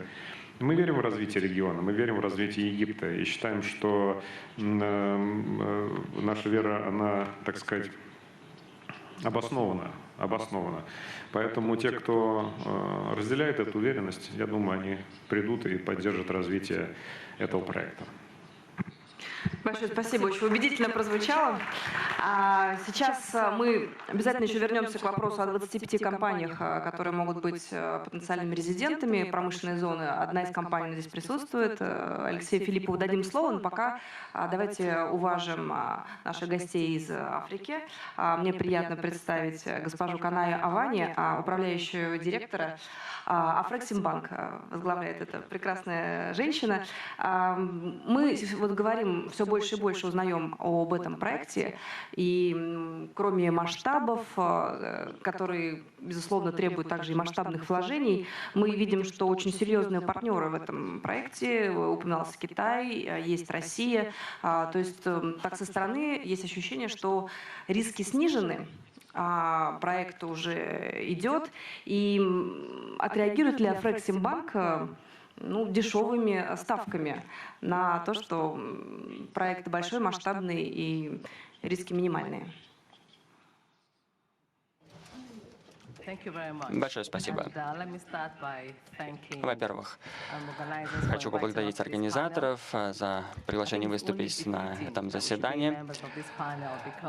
Нам очень приятно, на самом деле, принимать участие сегодня, потому что мы очень много сотрудничаем с министерством, с Египтом. Очень доверительные у нас отношения. Кроме того, у нас выстроены хорошие отношения с экономической зоной Суэцкого канала. Но, может быть, нам не нужно говорить здесь о ценообразовании. Вот те отношения, которые мы развиваем, которые мы создали, и вот коллаборация, о которой мы говорим, имеет более важное стратегическое значение в долгосрочной перспективе. Мы подписали меморандум о развитии зоны Суэцкого канала, и мы понимаем, что Египет является лидером, промышленным лидером в этом регионе, и, соответственно, его участие в этом проекте крайне важно. Заки уже также упомянул о том, что данный проект станет окном в Африку. Кроме того, важна и интеграционная роль данного проекта. Возвращаясь к вашему вопросу, что мы можем сделать с точки зрения финансирования, что мы можем предоставить? На самом деле многое. Наша работа в секторе индустриализации связана с самыми разными инициативами. Мы видим, что сегодня экономики в Африке находятся в процессе трансформации. Они переходят на новые технологии, развивают новые направления, добывают ресурсы, перерабатывают их. И если что-то происходит, если что-то идет не так, то финансовый сектор страдает первым. Мы хотим предоставить определенную поддержку созданию вот этой инфраструктуры, потому что мы понимаем, что для индустриализации в Африке нам нужна эта инфраструктура, ее не хватает. Мы также будем стараться предоставить поддержку по доступу на рынки. Наше участие в создании свободных экономических зон может строиться по 3 направлениям. Во-первых, начальный этап. До начала строительства мы можем использовать специальные инструменты поддержки. Затем есть стадия строительства, и мы можем также для этого предлагать определенные продукты для поддержки этой стадии. Проектное финансирование, торговое финансирование на стадии строительства. Затем мы говорим об фазе эксплуатации. Мы также будем оказывать поддержку, будем предоставлять содействие, соответственно, и на этом этапе тоже. Также важно сказать, что работа с российскими инвесторами имеет значение. Мы также работаем с инвестиционными гарантиями, стараемся сделать так, чтобы риски были ниже. Инвестиционные гарантии, которые мы можем предоставить, позволят снизить вот эти риски, чтобы инвесторы не беспокоились за успешные результаты, чтобы они понимали, что бизнес будет развиваться поступательно, устойчиво и не будет затем снижать обороты. Итак, наша поддержка, проектное финансирование, строительство заводов, торговое финансирование, инвестирование в оборотный капитал. Мы также будем поддерживать и поддерживаем экспортные бизнесы, соответственно, те компании, которые заинтересованы в экспортировании продукции из экономических зон, из промышленных парков, индустриальных парков. Мы стараемся сделать, чтобы наши решения были универсальными, и чтобы наши решения охватывали все вот эти области, чтобы наша работа была комплексной. Управление отходами, соответственно, создание промышленной инфраструктуры, содействие инвестициям. Мы сотрудничаем с Суэцкой зоной по развитию инвестиций на стадии эксплуатации. Мы также будем предоставлять соответствующую поддержку путем пакетов услуг. Мы думаем о конкурентоспособности. Это тоже важно. Сейчас мы передадим слово. Конечно, эти аплодисменты для вас.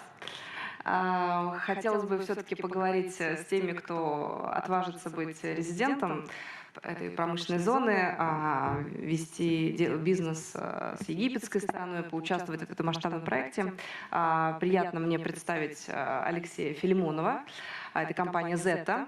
Они производят подстанции. Мы производим оборудование для подстанций. Позвольте, я несколько слов скажу о самом предприятии. Во-первых, дамы и господа, приветствую вас, господин министр, коллеги, гости форума. Я представляю завод электротехнического оборудования, город Великие Луки, есть такой на западе России, Псковской области. От лица завода, прежде всего, хотел бы выразить благодарность нашему правительству, организаторам мероприятия фонда Росконгресс, РЭЦ, за возможность быть сегодня здесь, за возможность для представителей бизнеса заявить о себе. Позвольте, вот вначале скажу, чтобы было понятно, кто мы такие и что мы делаем.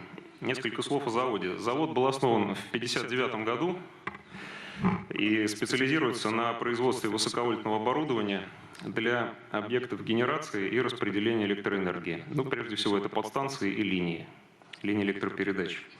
Мы производим оборудование для классов от 10 до 750 киловольт, практически весь спектр. Применяем технологию или газовой изоляции, но также и предлагаем рынку инновационные решения, например, с изоляцией на чистом азоте. Не буду утомлять вас терминологией. Вкратце, что мы производим конкретно? Я, чтобы не вызывать затруднений у переводчиков, буду дублировать термины. Это разъединители, disconnectors, выключатели, circuit breakers, измерительные трансформаторы и тока и напряжения, voltage, instrument voltage and current transformers, а также полимерные изоляторы. У нас есть отдельная линия производства для них. На сегодняшний день завод контролирует примерно 60% рынка в России. Мы активно поставляем за рубеж, фактически с года основания. И, кстати, что касается поставок в африканский регион, вот хорошим примером качества нашей продукции можно привести как раз разъединители, успешно эксплуатируемые на Асуанской ГЭС до сих пор, вот с момента ее строительства. Мы как раз сейчас ведем переговоры с египетскими коллегами о модернизации этих объектов. Теперь вот несколько слов о том, почему, собственно, нам интересен проект РПЗ. Причины в основном две основные причины. Во-первых, как господин Заки удачно выразился, это ворота в Африку.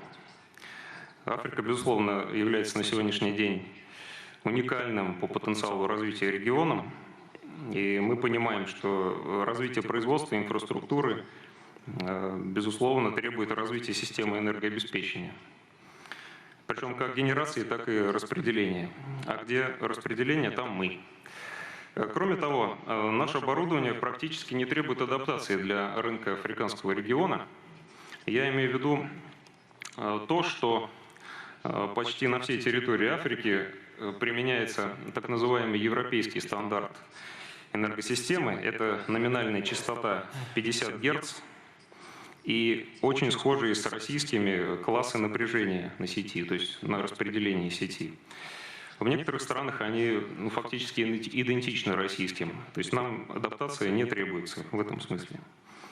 В связи с этим мы, конечно, рассматриваем участие в проекте РПЗ как возможность для локализации производства, развития поставок в страны региона, причем не только африканского региона, но и в страны ЕС, ведь учитывая преференциальный режим, который зона обеспечивает в целом экономическую зону Суэцкого канала, мы учитываем и эту возможность. Это первый блок, так сказать, причин. Второе – это то, что мы понимаем, что в самой РПЗ, то есть в рамках самой РПЗ и промышленных зон других государств, участвующих в проекте, потребуется создание системы распределения внутри зоны. В связи с этим, обладая большим опытом производства и поставок, мы готовы стать постоянным надежным партнером для африканских заказчиков. В заключение хотел бы пригласить всех посетить наше предприятие в Великих Луках. Будем рады вас принять. Все увидите своими глазами. Локализация производства у нас до 98% на сегодняшний день. Мы делаем все самостоятельно. Ну и до встречи в зоне. Алексей, большое спасибо. Но хотелось бы уточнить, вы сказали о тех возможностях, которые вы видите в этом проекте. А существуют ли какие-то риски или, может быть, какие-то зоны трудностей? Вам просто есть уникальная возможность сейчас тем, кто причастен к этому проекту, об этом сказать. Я думаю, что из основных трудностей можно выделить все-таки вопрос финансирования, из сопряженных с этим рисков. Для крупных компаний, крупного бизнеса это менее актуально. Вот для таких, как мы, частных структур, конечно, это очень важный вопрос. Вопрос окупаемости этих инвестиций, сроков. Как правило, проекты долгосрочные в нашей области. Любая поставка нашего оборудования начинается с проектирования. Мы не поставляем какие-то мелкие изделия, мы сразу включаемся в проект, включаем наше оборудование в конкретную проектную документацию. Это, конечно, не год и не два. Это, как правило, долгосрочные проекты. Это, пожалуй, самый главный вопрос. Ну, из рисков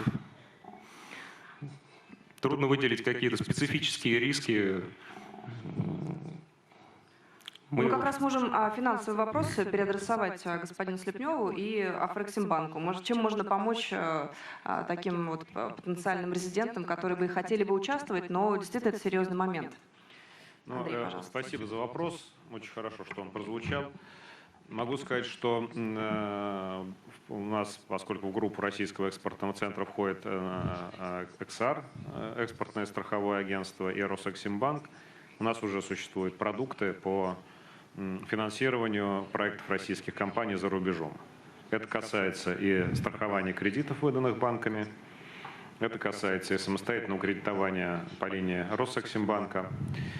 То есть такие продукты у нас уже имеются. Безусловно, когда речь идет о проектах в Африке, для нас ключевым является участие африканских партнеров, в частности Афрексимбанка, который прекрасно знает регион, прекрасно знает риски региона.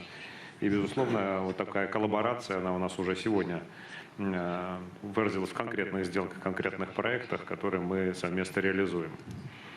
Далее вопрос финансирования, конечно, всегда упирается в ставки, сроки, ставки предоставления соответствующих средств. В Российской Федерации, как вы знаете, реализуется национальный проект по международной кооперации и экспорту. И в рамках этого проекта предусмотрены очень серьезные финансовые ресурсы из бюджета на поддержку подобного рода проектов за рубежом. Речь идет о субсидировании кредитов, которые выделяются банками.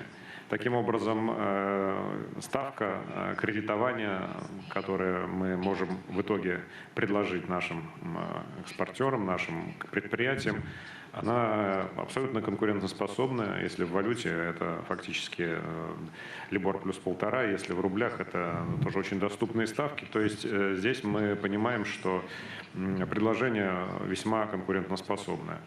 Теперь, что касается аппетита банков, российских банков к инвестициям в подобного рода проекты, я могу так сказать, что мы вот сейчас реализуем совместно с египетской стороной очень амбициозный проект по модернизации железных дорог.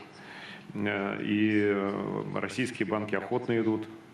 Ну, я могу так сказать, когда есть страховка ЭКСАРа, банки идут обычно охотно, потому что риски находятся на национальном страховом агентстве.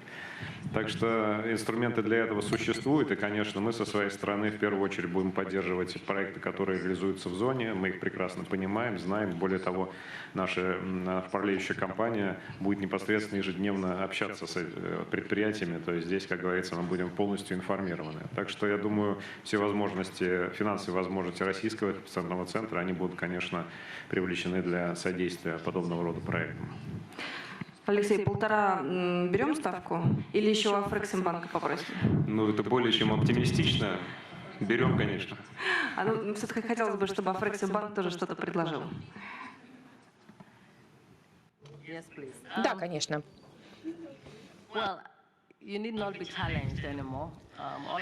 Вам на самом деле даже не нужно переживать. Я лишь могу вам сказать, мы прекрасно понимаем, с какими рисками сопряжено ведение дел в Африке. Мы полностью поддерживаем российских инвесторов, мы полностью поддерживаем идею реализации особой экономической зоны Суэцкого канала. Мы понимаем, какие вызовы перед вами стоят. Но вы знаете, у нас есть опыт работы в других особых экономических зонах. Мы поддерживаем инвесторов. Оборотный капитал, проектное финансирование, инвестиционное страхование, гарантии – все это те инструменты, которые позволяют вам чувствовать себя в безопасности. У нас есть много продуктов, гарантийных продуктов, обеспечения ваших инвестиций. Более того, мы даже гарантируем вам поддержку правительства в случае каких-то сложных ситуаций. Есть много гарантийных программ, которые мы готовы бы вам предложить. И я приглашаю вас. Пожалуйста, подойдите ко мне после завершения этой сессии, поговорите со мной. Нам есть что предложить. Кстати, здесь даже на выставочной зоне есть стенд Афрексимбанка. Пожалуйста, подойдите, обратитесь с любыми своими вопросами. Мои коллеги будут вам ответить, и они смогут более обстоятельно рассказать, что мы можем для вас сделать. Когда закончится сессия, пожалуйста. Чтобы продолжить разговор, Алексей вас, госпожа Коваль, ждет там для разговора. Это город, где находится их производство. Ну, хорошо, ладно, можно и так. Я приняла ваше приглашение. Мы переходим, мы обязательно перейдем к вопросам в зале. Тоже у нас, как слава богу, есть время их задать. А сейчас хотелось бы передать слово Михаилу Петровичу Орлову, председатель Российско-Египетского делового совета. Все знает о всех потенциальных возможностях такой кооперации. И вот мы все говорим о том, что Египет — это ворота в Африку. Давайте вы расскажите, как все-таки распахнуть эти ворота правильным образом. Поближе, пожалуйста, микрофон. Угу. Микрофон что-то не работает. Давайте проверим. Алло, да, добрый день. Спасибо, Марина, за то, что вы мне передали слово. Вы, когда начали эту сессию, вы говорили о какой-то территории. На самом деле, я хочу поднять здесь очень важный один вопрос. Потому что пресса много говорит о территории. На самом деле, я думаю, что проект промышленной зоны в Египте — это масштаб, который в разы больше, чем просто промышленная территория. Такая зона — это хаб, через который, или в котором, вокруг которого создается центр компетенции. Вы увидите, что след, который Россия будет оставлять через несколько лет и десятилетия вокруг этого хаба, будет намного больше, чем просто какая-то прибыль, какие-то товары, которые продаются, производятся и продаются. Это будет огромное комьюнити людей, которые получили образование по нашей технологии, по нашим подходам, по нашим стандартам. Эти все люди — это наши будущие союзники, партнеры. Я думаю, что эффект этой промышленной зоны — это намного больше, чем просто производство. Трансфер технологий очень важен. Вы знаете, Россия, которая пережила очень сложные времена последние 30 лет, имеет до сих пор, я это чувствую, некий такой комплекс, что, может быть, наши продукты не такие же хорошие, чем немецкие и так далее. Ничего подобного. Я хочу вам сказать, что в Египте и по всей Африке ценят наши продукты. У них цена хорошая, у них качество хорошее, легко с ними работать. И я думаю, что именно этот аспект тоже играет огромную роль. И я считаю, что Россия только что начала действительно толкать в своих продуктах. Я думаю, что этот пример, который мы сейчас запускаем в Египте, промышленной зоны, это будет очень важный вектор продвижения наших технологий, потому что они не только в Великих Луках, они по всей стране. Я вижу сейчас, что Египет превращается в энергетическую супердержаву. Постоянно к нам обращается с просьбой передать насосы, технологии, связанные с нефтью и с газом. Вот как раз такая промышленная зона будет такой хаб, который будет продвигать эти все технологии. По поводу финансирования позволю себе тоже комментировать. Да, к сожалению, большие институты, как Российский экспортный центр, как это называется, это Афрексимбанк, они часто объявляют о своих программах, и эти программы реально работают. Но я знаю, о чем вы говорите. Когда предприятие чуть-чуть меньшего размера, это сложнее. Но решение есть, в том числе через партнерство с местным партнера. И не забывайте, что есть огромный рынок капиталов еще на Ближнем Востоке. Абу-Даби, Дубай, Саудовская Аравия инвестируют сотни миллиардов долларов в Египет сегодня.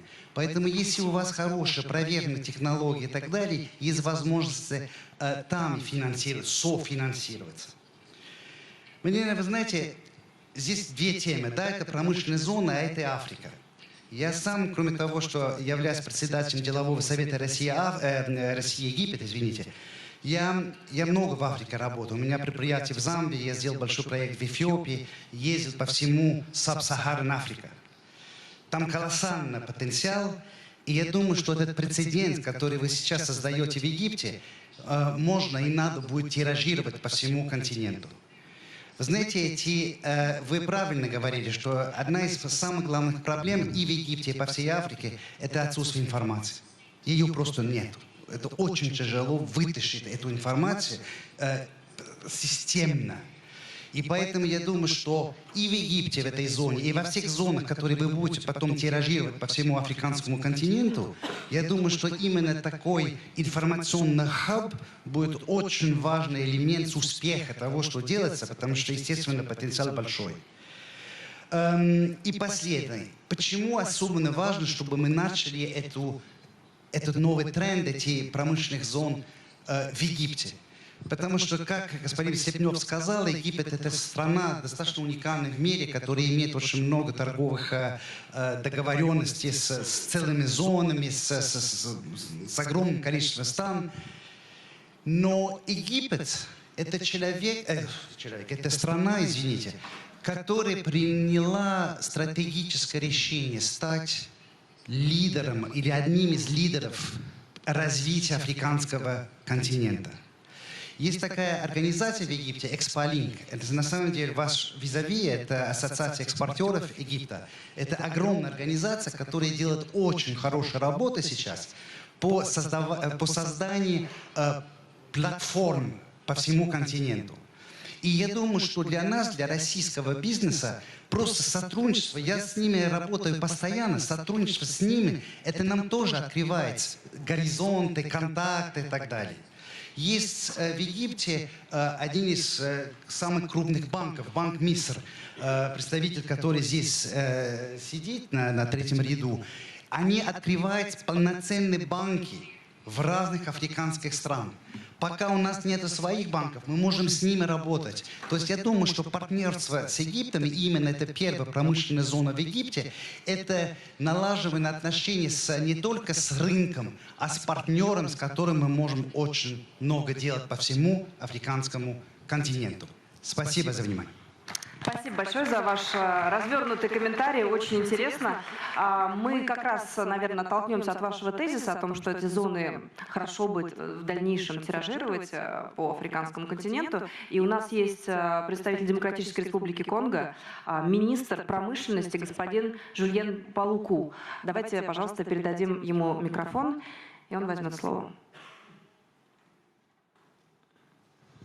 Добрый день. Большое спасибо за возможность выступать здесь. Меня зовут Жюльен Палуку, я министр из Конго. Я приехал из Киншаса. Я прекрасно понимаю, что сейчас мы говорим об отношениях между Египтом и Россией. И у нас есть возможность обсудить РПЗ. И как уже сказал Михаил, важно понимать, что африканский континент страдает. Демократическая Республика Конго, площадь этой страны 240 тысяч километров квадратных. И у нас есть много земли, которую мы просто не используем. И сейчас мы тратим большие деньги на то, чтобы миллиарды, чтобы получить какое-либо финансирование и производить продукцию в нашей стране. Сейчас мы занимаемся созданием специальной, особенной экономической зоны. И Египет как раз-таки опередил нас в этом опыте. Мы хотели бы также это тоже обсудить.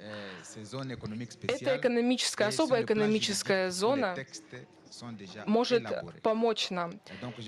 И здесь я хотел бы сказать о следующем, о том, что уже мы говорили об особых юридических текстах, о документах, которые могут помочь всем инвесторам, которые могут прийти к нам в страну.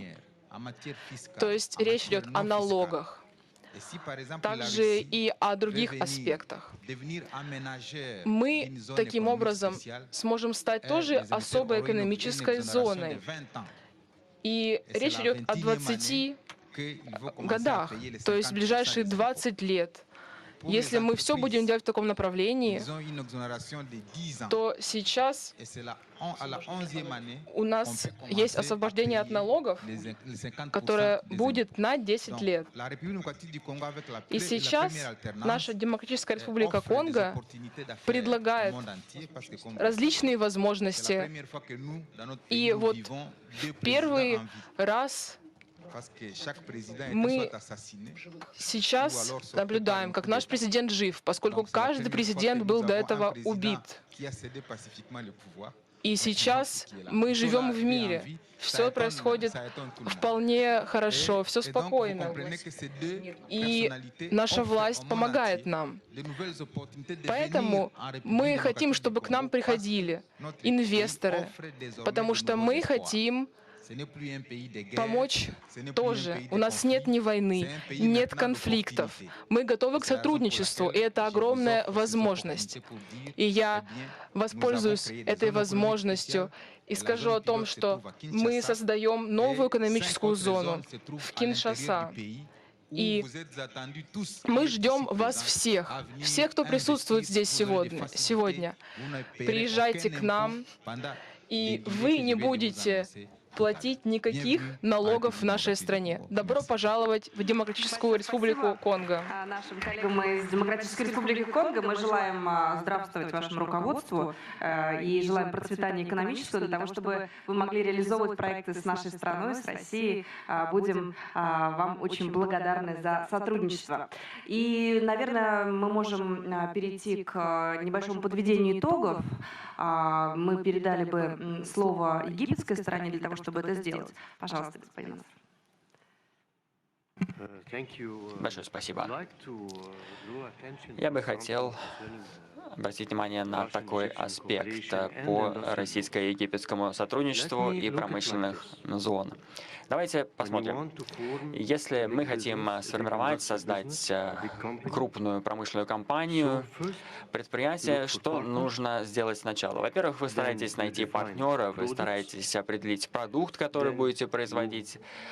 После этого вы понимаете, какие вам необходимы ресурсы, ищете эти ресурсы, финансовые, трудовые и так далее, которые вам позволят конкурировать. Вы ищете также рынки, клиентов, которым вы будете продавать продукт, и которые будут обеспечивать возврат на инвестиции. Еще один очень важный аспект. Сам завод, штаб-квартира, офис, вот это вот связь. У нас есть различные элементы, компоненты, из которых состоит наша зона. У нас есть партнеры, которые предлагают технологии, позволяют нам разрабатывать продукты. И есть Египет, который предоставляет ресурсы и поддержку промышленного производства. Есть наши финансовые партнеры, Афрексимбанк, египетские банки. И есть клиенты. Это еще одна сторона. То есть это региональный рынок нашего континента, нашей страны. Есть соглашение о свободной торговле, которые содействуют работе с торговыми партнерами в разных регионах, в странах Арабской лиги государств. И арабских государств. То есть вот это рынок. Мы также представляем нашу экономическую зону как место, которое вот все это объединяет вместе. Все стимулы, которые мы предлагаем, они направлены на поддержку этих процессов. Есть и другие специфические стимулы, например, стимулы для таких областей, как автомобилестроение. Разрабатывается новая программа передачи технологий в этой области и перевода транспорта на новые виды топлива, например, газ. Есть соответствующие стимулы в этой области. Есть стимулы и в других отраслях, например, экспортно-импортные операции. Риски. Риски, мы не будем называть их рисками, мы будем говорить о вызовах, о небольших вызовах или проблемах, ну, может быть, трудностях. Мы стараемся искать и преодолевать эти трудности поступательно, одну за одной. Вот мой взгляд, да, то есть мы вот так структурируем наш подход и действуем сообща, то есть плывем вот в этом одном бассейне к единой цели. Большое спасибо. И, может быть, господин Заки, вы хотели бы подвести небольшие итоги? Спасибо. Я внимательно слушал все комментарии, замечания. Хочу сказать, что по всему миру сегодня существует порядка 550 экономических зон. Некоторые из них уже достигли успеха, а некоторые не очень успешны. Наша цель и трудность заключается в том, чтобы сделать Суэцкую экономическую зону успешным предприятием, успешным проектом. Я действительно думаю и считаю, что все исходные данные для этого есть, все предпосылки для этого существуют. Мы уже сделали задел, сделали зачин и будем готовы развиваться, постепенно преодолевая возможные препятствия, которые могут возникать. Вот то видение, которое мы сформировали для реализации этого проекта, позволяет нам структурировать подход развития. Есть возможности, есть сложности. Нам нужно стараться сокращать вот те недоработки, устранять пробелы, которые существуют на данный момент. Я действительно считаю, что в будущем мы будем готовы достигать успешных результатов. Что касается взаимоотношений с Россией и с российской промышленной зоной, с РПЗ. Для нас это отличная возможность вот создать такое якорное предприятие. Да, это будет якорная зона, на которую мы будем ориентироваться, и будет ориентироваться на нее весь континент. Именно этот якорный элемент позволит нам достичь успеха нашего проекта. Как я уже раньше говорил, я работаю в правительстве. Да? Моя задача заключается в содействии, то есть в предоставлении соответствующих рычагов для поддержки реализации данного проекта, для поддержки инвестиций, для поддержки разных других инструментов для соблюдения обязательств. Я действительно считаю, что мы будем готовы в ближайшие 5 лет предоставить соответствующую поддержку, и в ближайшие 5 лет покажут успешность наших инициатив в данной области. Я также хочу обратить внимание, что участие России в развитии африканского континента имеет всеобъемлющее важное значение в целом для роста региона и регионального развития. Спасибо. И в завершение я хотела бы все-таки передать слово Андрею. Мы говорим о российской промышленной зоне как об успешном примере применения такого формата сотрудничества. Существуют ли у России планы применить этот формат, опять же, его тиражировать в других странах и, может быть, на других континентах? Планы существуют, безусловно. Мы не ради одного проекта это начинаем. Наверное, пока о них преждевременно говорить, очень важно сделать первый успешный кейс. Это первое. Второе... Может быть, географически прям уточнить? Даже пока мы не можем, да? Мы сейчас сфокусированы на той задаче... Нет, секретов нет, мы сфокусированы на том, чтобы сделать первый успешный кейс. А что касается вот итогов сессии, если позволите, я бы просто буквально два момента. Первый момент. Вы знаете, когда вот такие форумы, да тем более в Сочи, на второй день на утренних сессиях обычно мало народу. И я вот когда шел сюда на сессию, мы все-таки организаторы, я так переживал, думаю, сейчас придем, народу будет не очень, может быть, много, неудобно перед господином министром, но то, что сегодня полный зал, я считаю, это очень хороший знак, это означает, что тема интересна и оптимистов много, которые будут разделять уверенность в том, что проект живой и перспективный.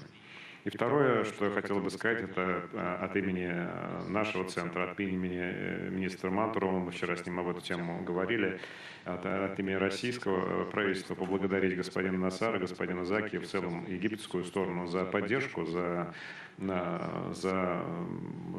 веру в успех наш совместный, за то, что они с нами пошли в это предприятие. И просто хотел бы попросить эту поддержку нам и дальше оказывать, и уверен, что вместе мы сможем реализовать этот проект, может быть, даже еще в более интересных форматах, нежели мы сегодня предварительно обсуждаем.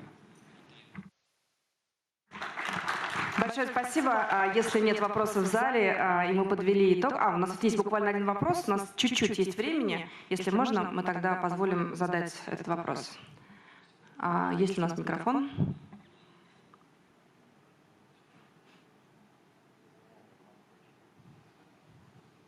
Здравствуйте всем.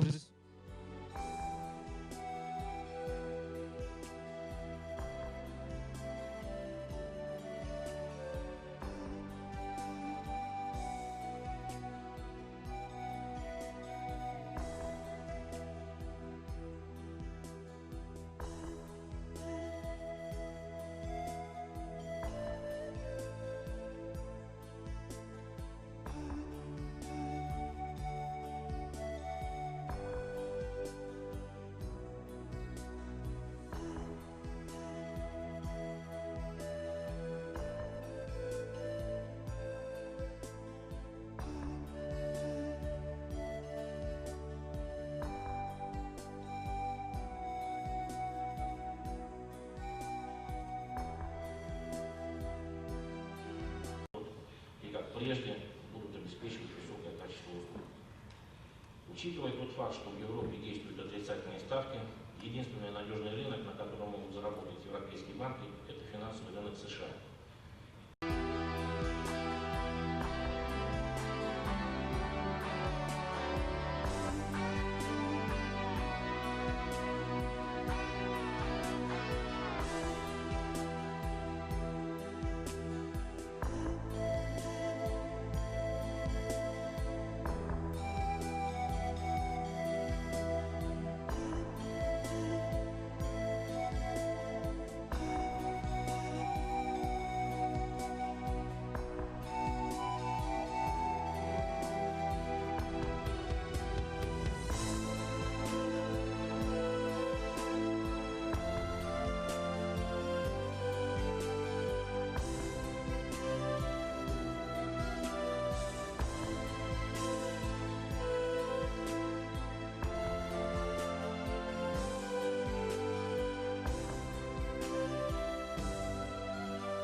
президент Арабской Республики Египет Абдель Фаттах ас-Сиси. Ladies and gentlemen, the President of the Russian Federation, Vladimir Putin. The President of the Arab Republic of Egypt, Abdel Fattah al-Sisi.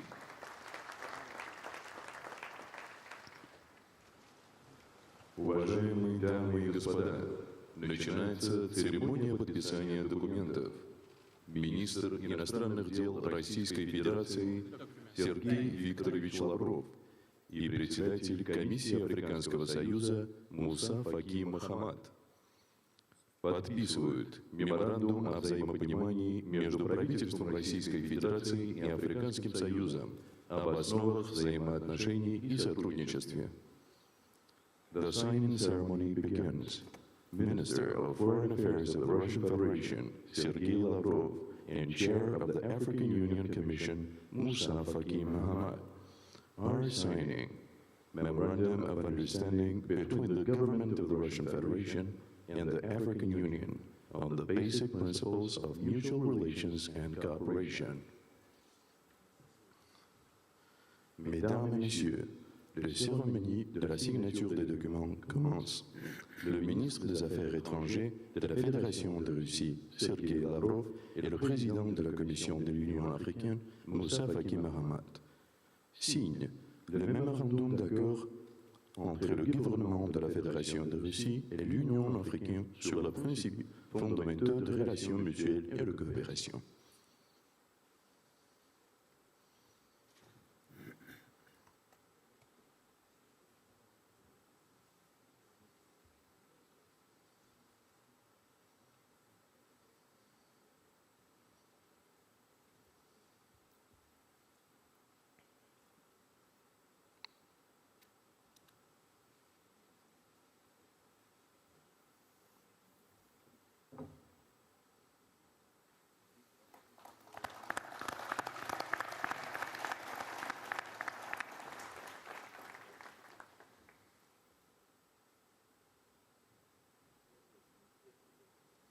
Председатель коллегии Евразийской экономической комиссии Тигран Суранович Саркисян и председатель комиссии Африканского союза Муса Факи Мохаммад.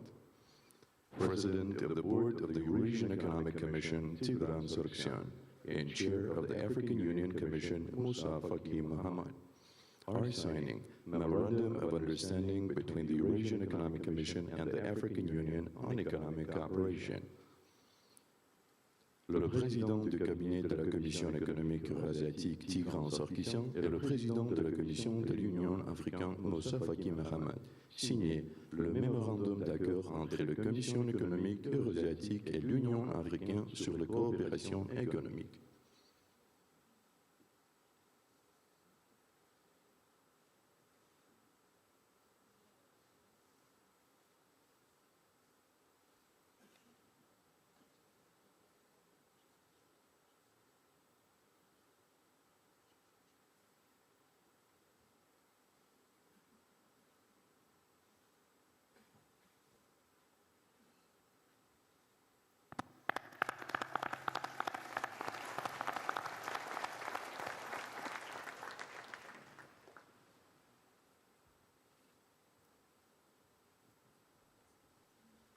Церемония подписания документов завершена.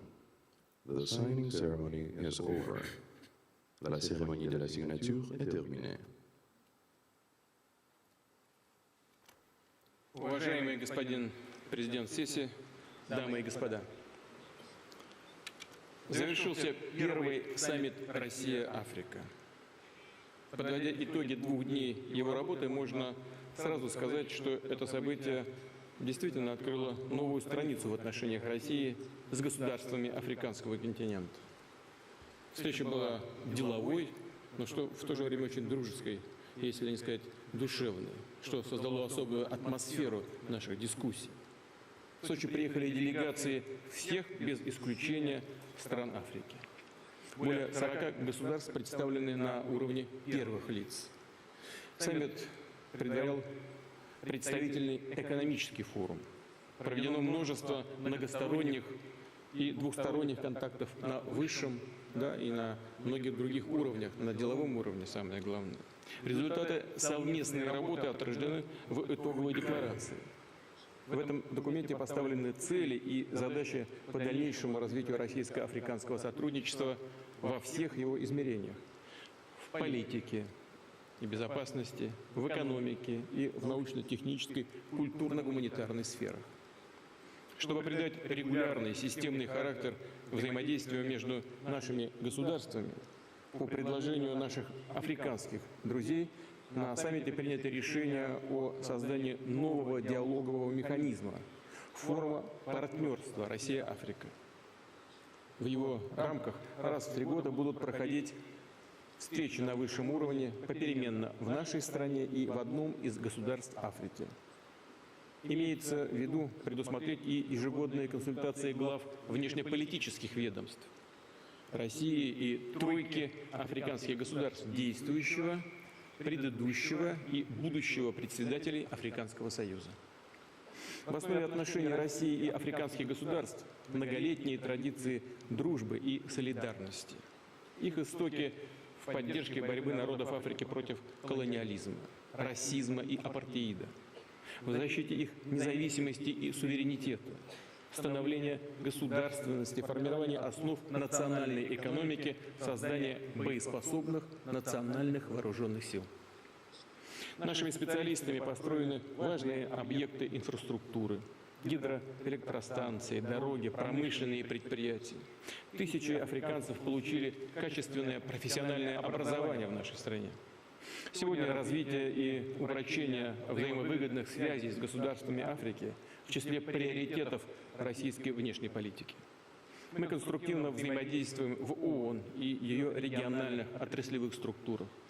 Позиции наших стран по актуальным вопросам международной повестки близки или созвучны. Мы признательны африканским партнерам за поддержку приоритетных для нас резолюций о борьбе с героизацией нацизма, о неразмещении первыми оружия в космосе, о мерах по укреплению доверия в космосе, о международной информационной безопасности. Россия в качестве постоянного члена Совета безопасности Организации Объединенных Наций солидарна со странами Африки в вопросах укрепления мира и стабильности на континенте, обеспечения региональной безопасности. Мы также стремимся наладить взаимодействие с африканскими интеграционными объединениями. На встрече с руководителями региональных организаций Африки и председателем коллегии Европейской экономической комиссии обсуждались перспективы сотрудничества между интеграционными структурами Африки и Евразийским экономическим союзом. Только что, как вы видели, был подписан и меморандум о взаимопонимании между Евразийской экономической комиссией и Комиссией Африканского союза. Намерены и далее активно наращивать торгово-инвестиционные взаимодействия. Именно этой теме был посвящен прошедший вчера, как вы знаете, экономический форум. Состоявшиеся дискуссии, презентации ключевых российских компаний, профильные сессии по ряду направлений сотрудничества показали, что российские и африканские деловые круги заинтересованы расширять взаимовыгодные связи. Но, уважаемые дамы и господа, вы понимаете, что когда строились отношения в прежние времена еще с Советским Союзом, все происходило по накатанным государственным лекалам. Это было и хорошо, но сегодня это невозможно представить. Сегодня нужно больше информации о возможностях друг друга. Нужно, чтобы участники экономической деятельности были в курсе происходящих событий и в курсе возможностей африканских государств, их преимуществ конкурентных на мировых рынках. Без мероприятий подобного рода, которые мы проводили вчера и сегодня, не обойтись. Для этого созданы необходимые предпосылки для такой работы. В 2018 году товарооборот России с государствами Африки вырос более чем на 17% и превысил $20 миллиардов, о чем мы уже и вчера, а сегодня неоднократно упоминали. Мы считаем, что вполне по силам выйти на более высокие рубежи и уже в ближайшие несколько лет довести товарооборот как минимум до $40 миллиардов. Важной сферой экономического сотрудничества является энергетика. Совместные проекты реализуются не только в традиционных секторах, в добыче углеводородов, сооружении и ремонте объектов электрогенерации, но и в освоении мирного атома и использовании возобновляемых источников энергии. Российские компании готовы работать с африканскими партнерами в модернизации транспортной инфраструктуры, развитии телекоммуникационной сферы и цифровых технологий, обеспечении информационной безопасности и предлагают самые передовые технологии и инженерные решения. И, конечно, Россия продолжит традиционно подготовку высококвалифицированных национальных кадров для всех отраслей экономики африканских государств. Мне было сегодня очень приятно, когда один из участников нашей дискуссии все свое выступление сделал на русском языке, причем практически без акцента. Напомню, что при содействии нашей страны в Африке построены более 100 учебных заведений. Профессиональную подготовку прошли примерно 500 тысяч африканцев. Из них около 100 тысяч получили дипломы советских и российских вузов. 250 тысяч обучались в совместных образовательных центрах в самих африканских странах. Еще 150 тысяч специалистов были подготовлены в ходе строительства и эксплуатации крупных промышленных предприятий, созданных с нашим участием. Россия будет и далее оказывать африканским странам содействие в развитии национальных систем здравоохранения, в обеспечении широкого доступа всем слоям населения к квалифицированной медицинской помощи, в укреплении потенциала Африки по борьбе с эпидемиями. Я хочу подчеркнуть, что такая работа является абсолютно взаимовыгодной, поскольку предоставляет и российским компаниям возможность работать на африканском рынке, возможность взаимодействия с африканскими партнерами и получать соответствующую выгоду в интересах Российской Федерации и ее граждан. В заключение хотел бы поблагодарить действующего председателя Африканского союза, президента Египта Абдель-Фаттаха Сиси и всех наших египетских друзей. Их здесь много, мы всех их хорошо знаем. Они принимали непосредственное практическое участие в подготовке вчерашнего и сегодняшнего мероприятия. Хочу их поблагодарить за активное участие в этой работе и в проведении саммита. И, конечно же, выразить признательность всем африканским коллегам, участникам саммита за плодотворную совместную работу. Уверен, реализация согласованных в ходе саммита планов и инициатив позволит вывести российско-африканское взаимодействие на качественно новый уровень. Благодарю вас за внимание.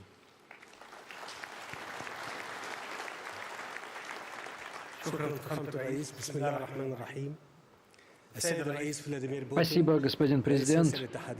Господин президент Российской Федерации Владимир Путин, дамы и господа, позвольте мне поблагодарить вас всех, и особенно президента Путина, за радушие и теплоту, которую мы ощутили здесь во время саммита.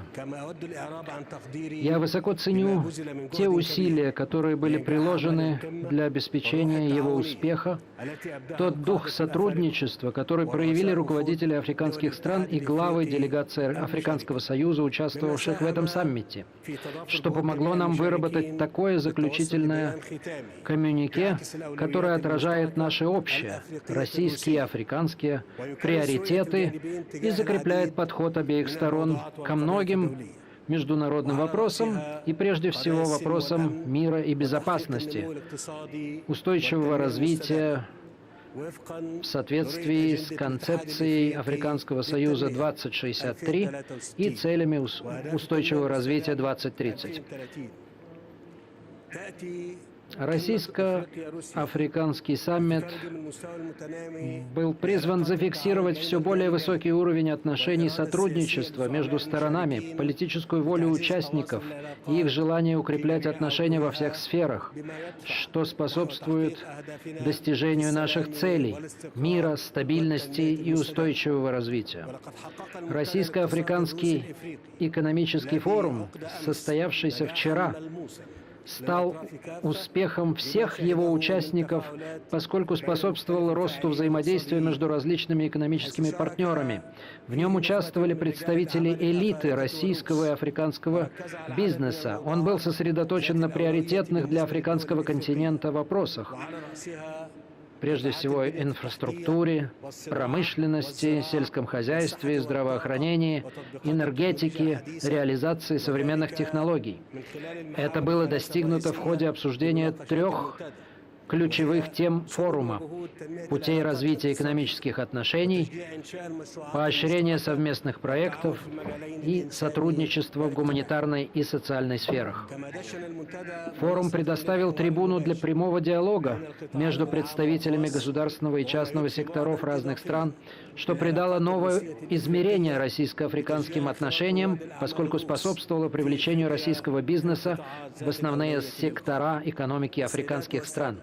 Дамы и господа, откровенное изложение обеими сторонами, российской и африканской, на сегодняшнем саммите точек зрения по многим вопросам, представляющим общий интерес, и прежде всего развитие политических, экономических, торговых, научных, технических и гуманитарных отношений способствовало осуществлению наших целей и принятию руководителями государств и правительств африканских стран и России и заключительной декларации, отражающей согласованные обеими сторонами принципы, важнейшие из которых уважение международной законности, положение Устава ООН, достижение мира и безопасности путем создания более равноправных и справедливых международных отношений и миропорядка, основанного на принципах многосторонности, уважения национального суверенитета, невмешательства во внутренние дела других стран, разрешения кризисов мирных путем, защиты национальной идентичности и цивилизационно-культурного плюрализма. Декларация подтвердила цели концепции африканского развития 2063, а также цели повестки устойчивого развития 2030. Был одобрен механизм продолжения диалога и партнерства на уровне министров. Мы высоко ценим все эти шаги и считаем, что они создают прочную основу для развития российско-африканских отношений. Осознавая нашу общую ответственность, обе стороны, российская и африканская, будут продолжать координировать свою деятельность по контролю за выполнением принятых на саммите документов, поскольку это соответствует надеждам и чаяниям народов африканского континента и дружественной Российской Федерации. На всех нас лежит ответственность за продолжение созидательной работы на основе достигнутого и совместные усилия по закреплению тех результатов, к которым пришел первый саммит Россия, Африка, с тем, чтобы как можно полнее отразить потребности африканского континента и чаяния наших народов, наших граждан, как в Африке, так и за ее пределами, которые внимательно следят за работой нашего саммита, надеются на его плодотворные итоги и верят в то, что его позитивные результаты послужат воплощению стремлений и надежд подрастающих поколений. Спасибо вам, мир, милость и благословение Аллаха.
уважаемый глава Алжирской республики, уважаемые друзья, я очень рад возможности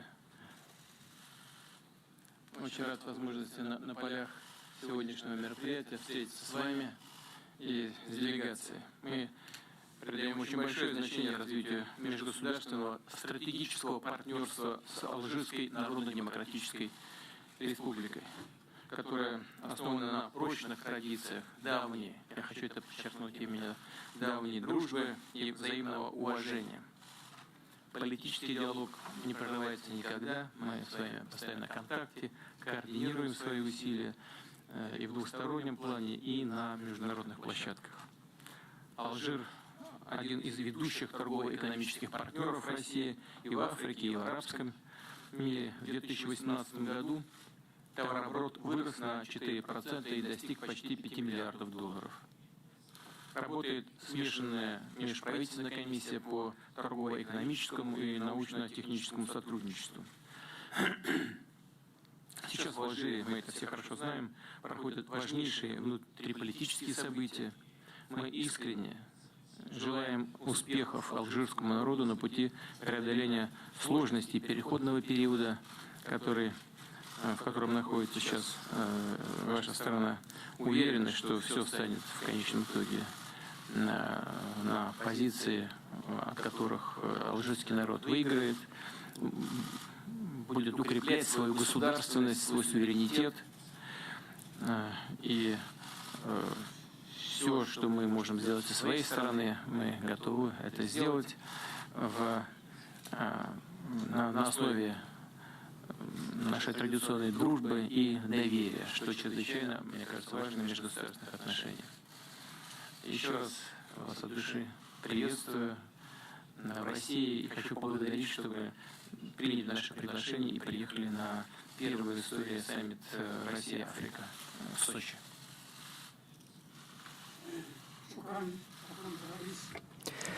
Спасибо, господин президент.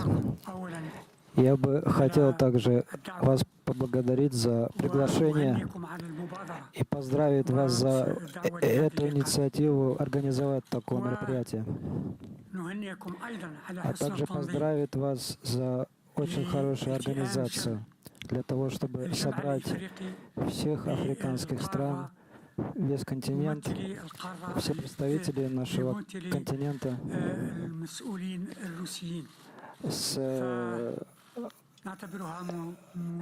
российскими руководителями. Мы считаем, что это очень подходящий момент, и мы это доказали таким образом важность будущего развития отношений между Россией и странами африканскими. Что касается двусторонних отношений, я также в своей очереди очень оцениваю хороший уровень отношения во всех областях и надеемся, чтобы эти отношения развивались еще больше. И я думаю, что Межправкомиссия уже обозначила конкретные направления, и они будут стараться идти вперед в этом плане. Господин президент, если я попросил с вами увидеться, то главная цель — это хотел бы вас успокоить и сказать, что ситуация в Алжире очень стабильная, и мы держим ее под контролем, и мы способны как народ идти вперед в правильное русло.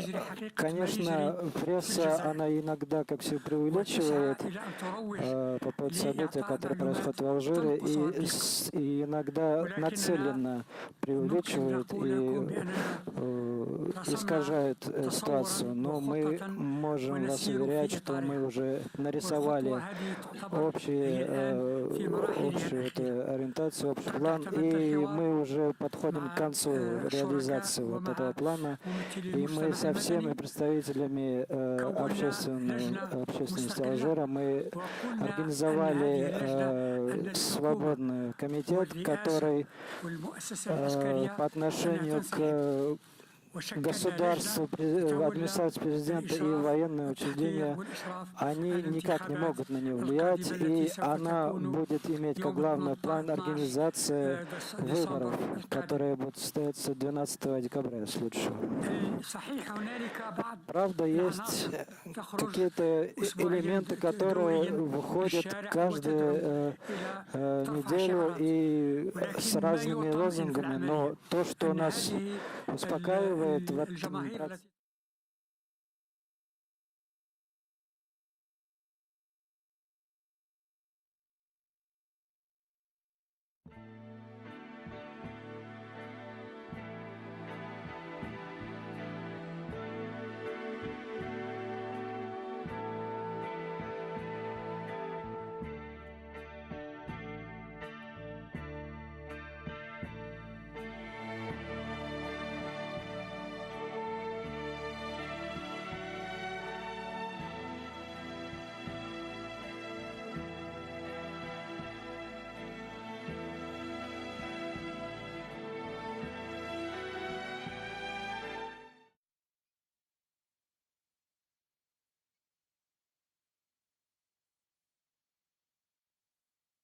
Российской Федерации Антон Анатольевич Кобяков. Уважаемые коллеги, разрешите кратко подвести итоги мероприятий экономического форума «Россия-Африка», который проходит в привязке к саммиту «Россия-Африка».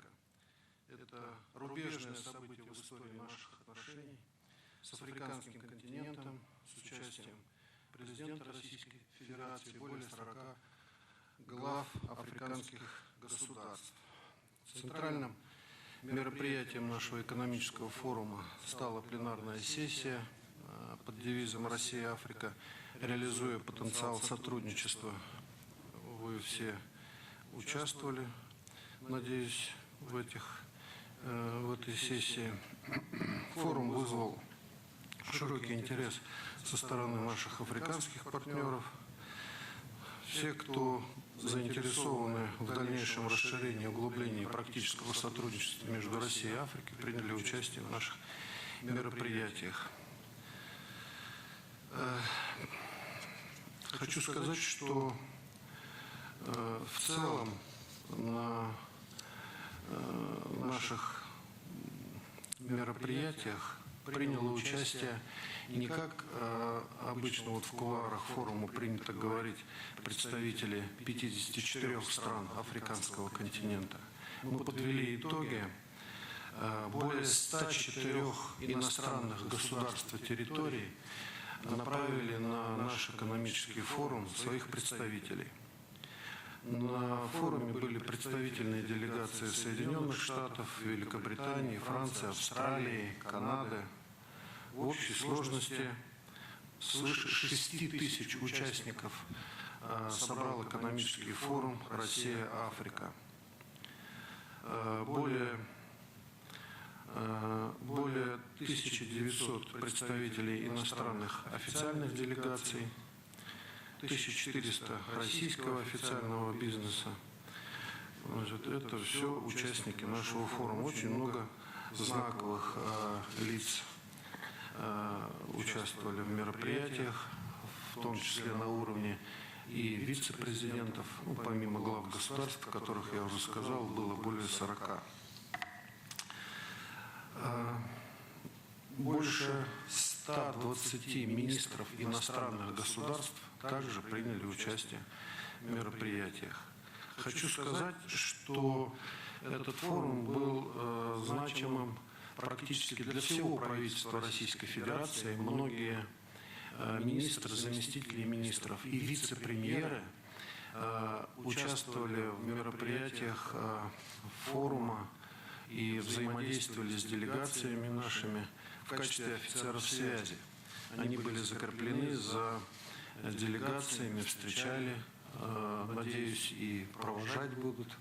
Вот, поэтому это такая серьезная работа, и в рамках программы мы практически фиксируем интерес и обсуждение по всем злободневным проблемам, которые существуют на сегодняшний день на африканских территориях. Сам экономический форум проходил под девизом «Россия, Африка, раскрывая потенциал сотрудничества». Официальных мероприятий в рамках форума у нас прошло более 35, а всего встреч и деловых встреч, по крайней мере, те, которые были зафиксированы специальной системой Росконгресса, зафиксировано более 1500 таких встреч, бизнес-встреч. И об этом, кстати говоря, очень наглядно свидетельствует количество подписанных контрактов, соглашений, меморандумов. Общая сумма только тех, о которых нам известно на сегодняшнюю минуту, составляет более 800 миллиардов рублей. Это, я так полагаю, около чуть больше 10 миллиардов долларов. Так получается. Ну, наиболее крупные и значимые мероприятия и соглашения мы по итогам вчерашнего и сегодняшнего дня направим вам в ваши информационные СМИ. Значит, на сайте будет опубликована вся информация, итоги форума. Ну вот, на сегодняшний момент это более 800 миллиардов рублей. Причем надо отметить, что очень интересная информация, специально для вас отложил ее, где-то она у меня есть. Инвестиционное международное агентство суверенного развития, подписав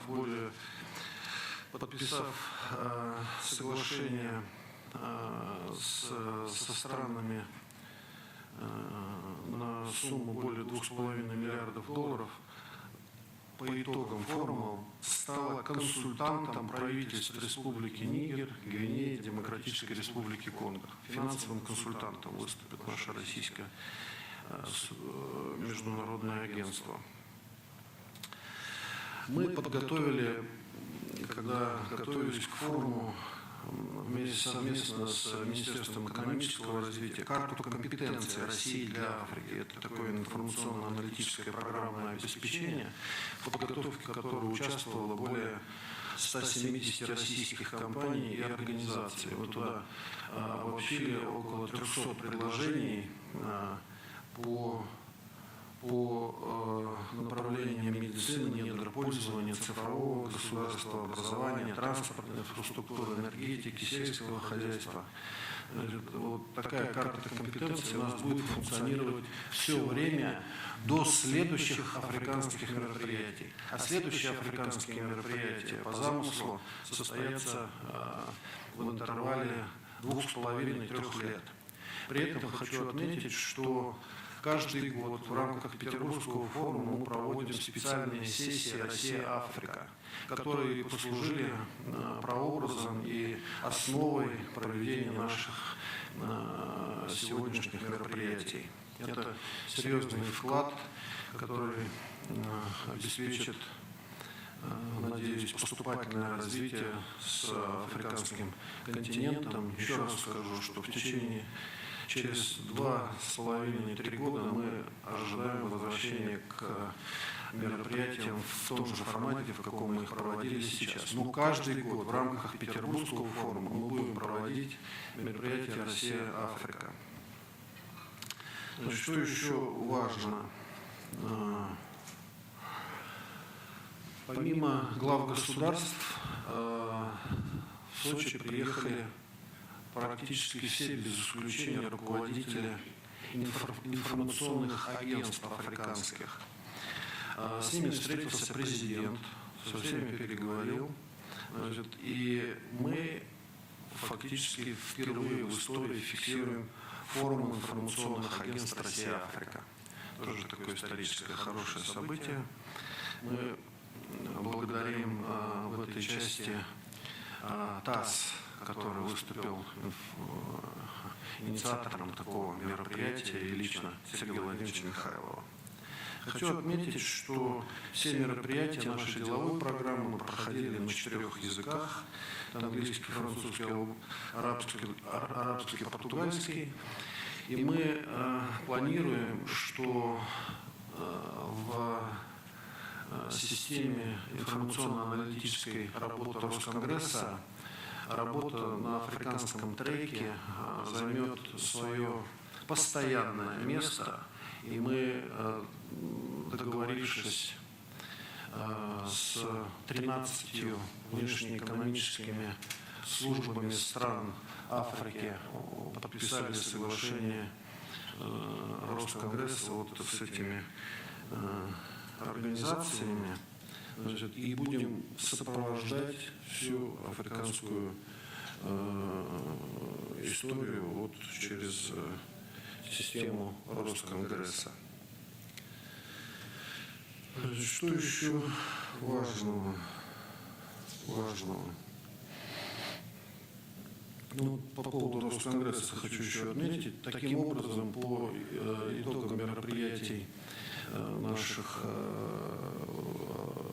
африканских вот в эти дни, таким образом количество международных партнеров у фонда Росконгресса увеличилось до 106. Почему это важно? Потому что мы создаем таким образом плацдарм вместе с МИДом, значит, по продвижению российских интересов, российского бизнеса, в том числе в странах Африки.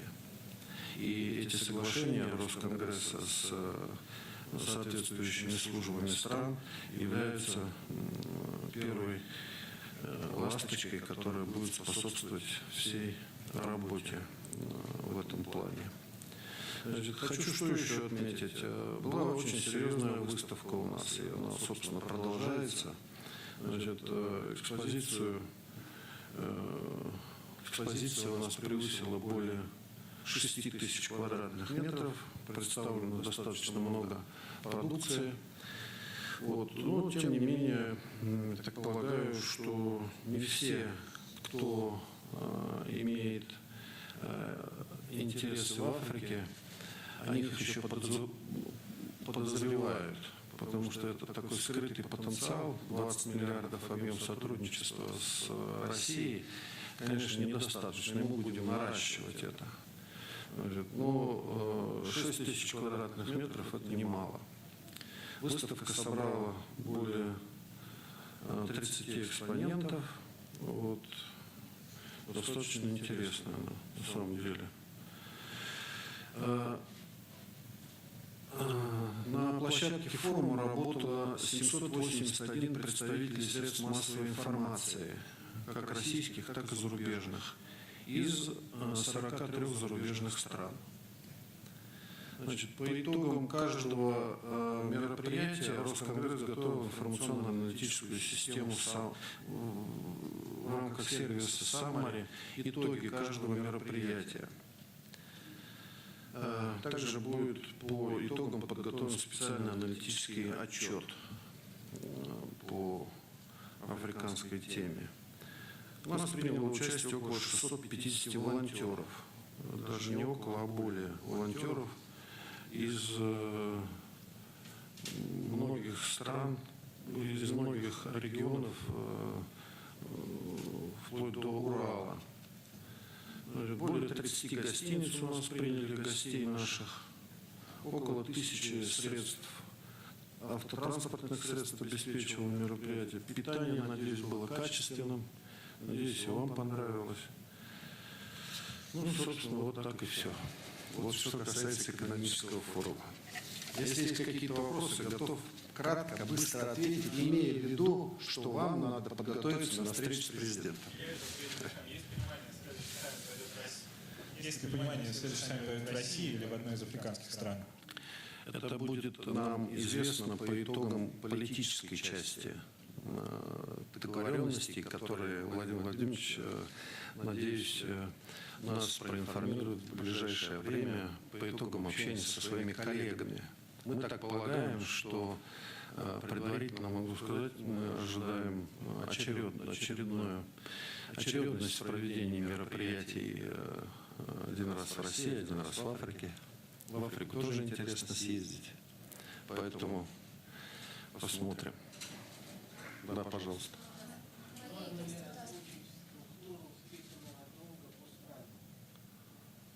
Это, я надеюсь, Минфин обеспечит нас такой информацией, и мне будет интересно. Но хочу сказать, что эта информация уже имеет определенный период времени для того, чтобы ее было подробно обсудить. Владимир Владимирович сказал, что это не сейчас произошло, а сказал о том, что, значит, это накопленная структура списанной задолженности. Поэтому, значит, в этом вопросе, надеюсь, наши финансисты российского правительства в случае вашей заинтересованности соответствующим образом прокомментируют, а нас эта информация обеспечит. Мария Герститас, скажите, пожалуйста, общее количество соглашений, подписанных во время форума. Вот то, что нам известно, это более 50 на сумму 800 миллиардов рублей. Вот, но так как у нас мероприятия еще продолжаются и будут продолжаться до вечера, и делегации, на самом деле, насколько я знаю, график расписали и до завтрашнего дня, насколько я знаю, у многих глав государств африканских встречи состоятся и завтра. Вот насколько мне известно и докладывали, значит, завтра президент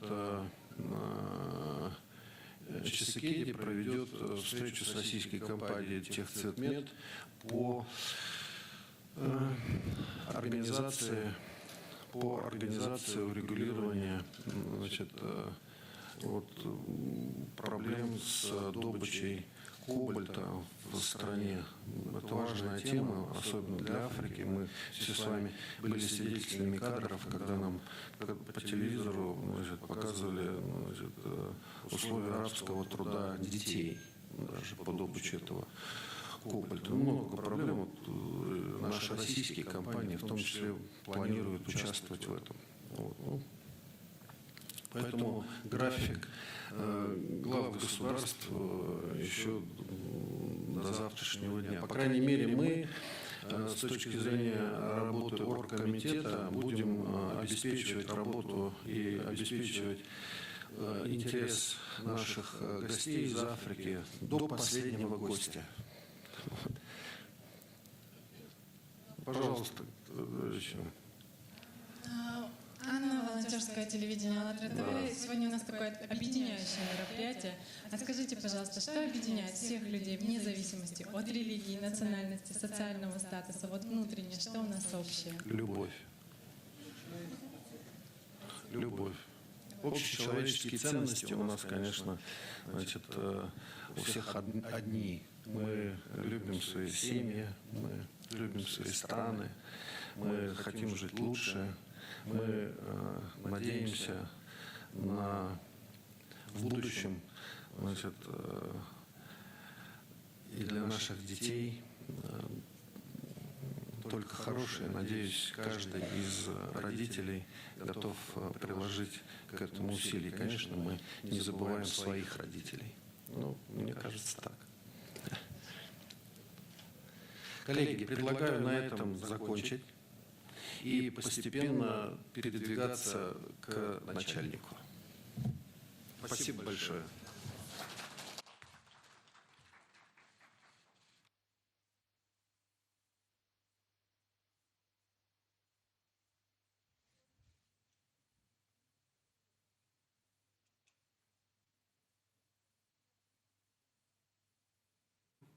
Значит, и мы фактически впервые в истории фиксируем форум информационных агентств «Россия-Африка».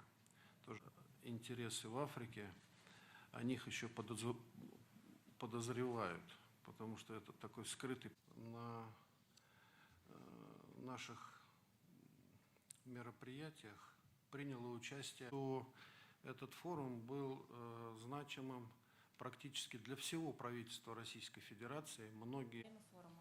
Вот то, что нам известно, это более 50 на сумму 800 миллиардов рублей Вот, но так как у нас мероприятия еще продолжаются и будут продолжать, вся информация, итоги форума, ну вот на сегодняшний момент это более 800 миллиардов рублей. Причем России для Африки это такое информационно-аналитическое программное обеспечение, в подготовке Австралии, Канады в общей сложности свыше 6 тысяч участников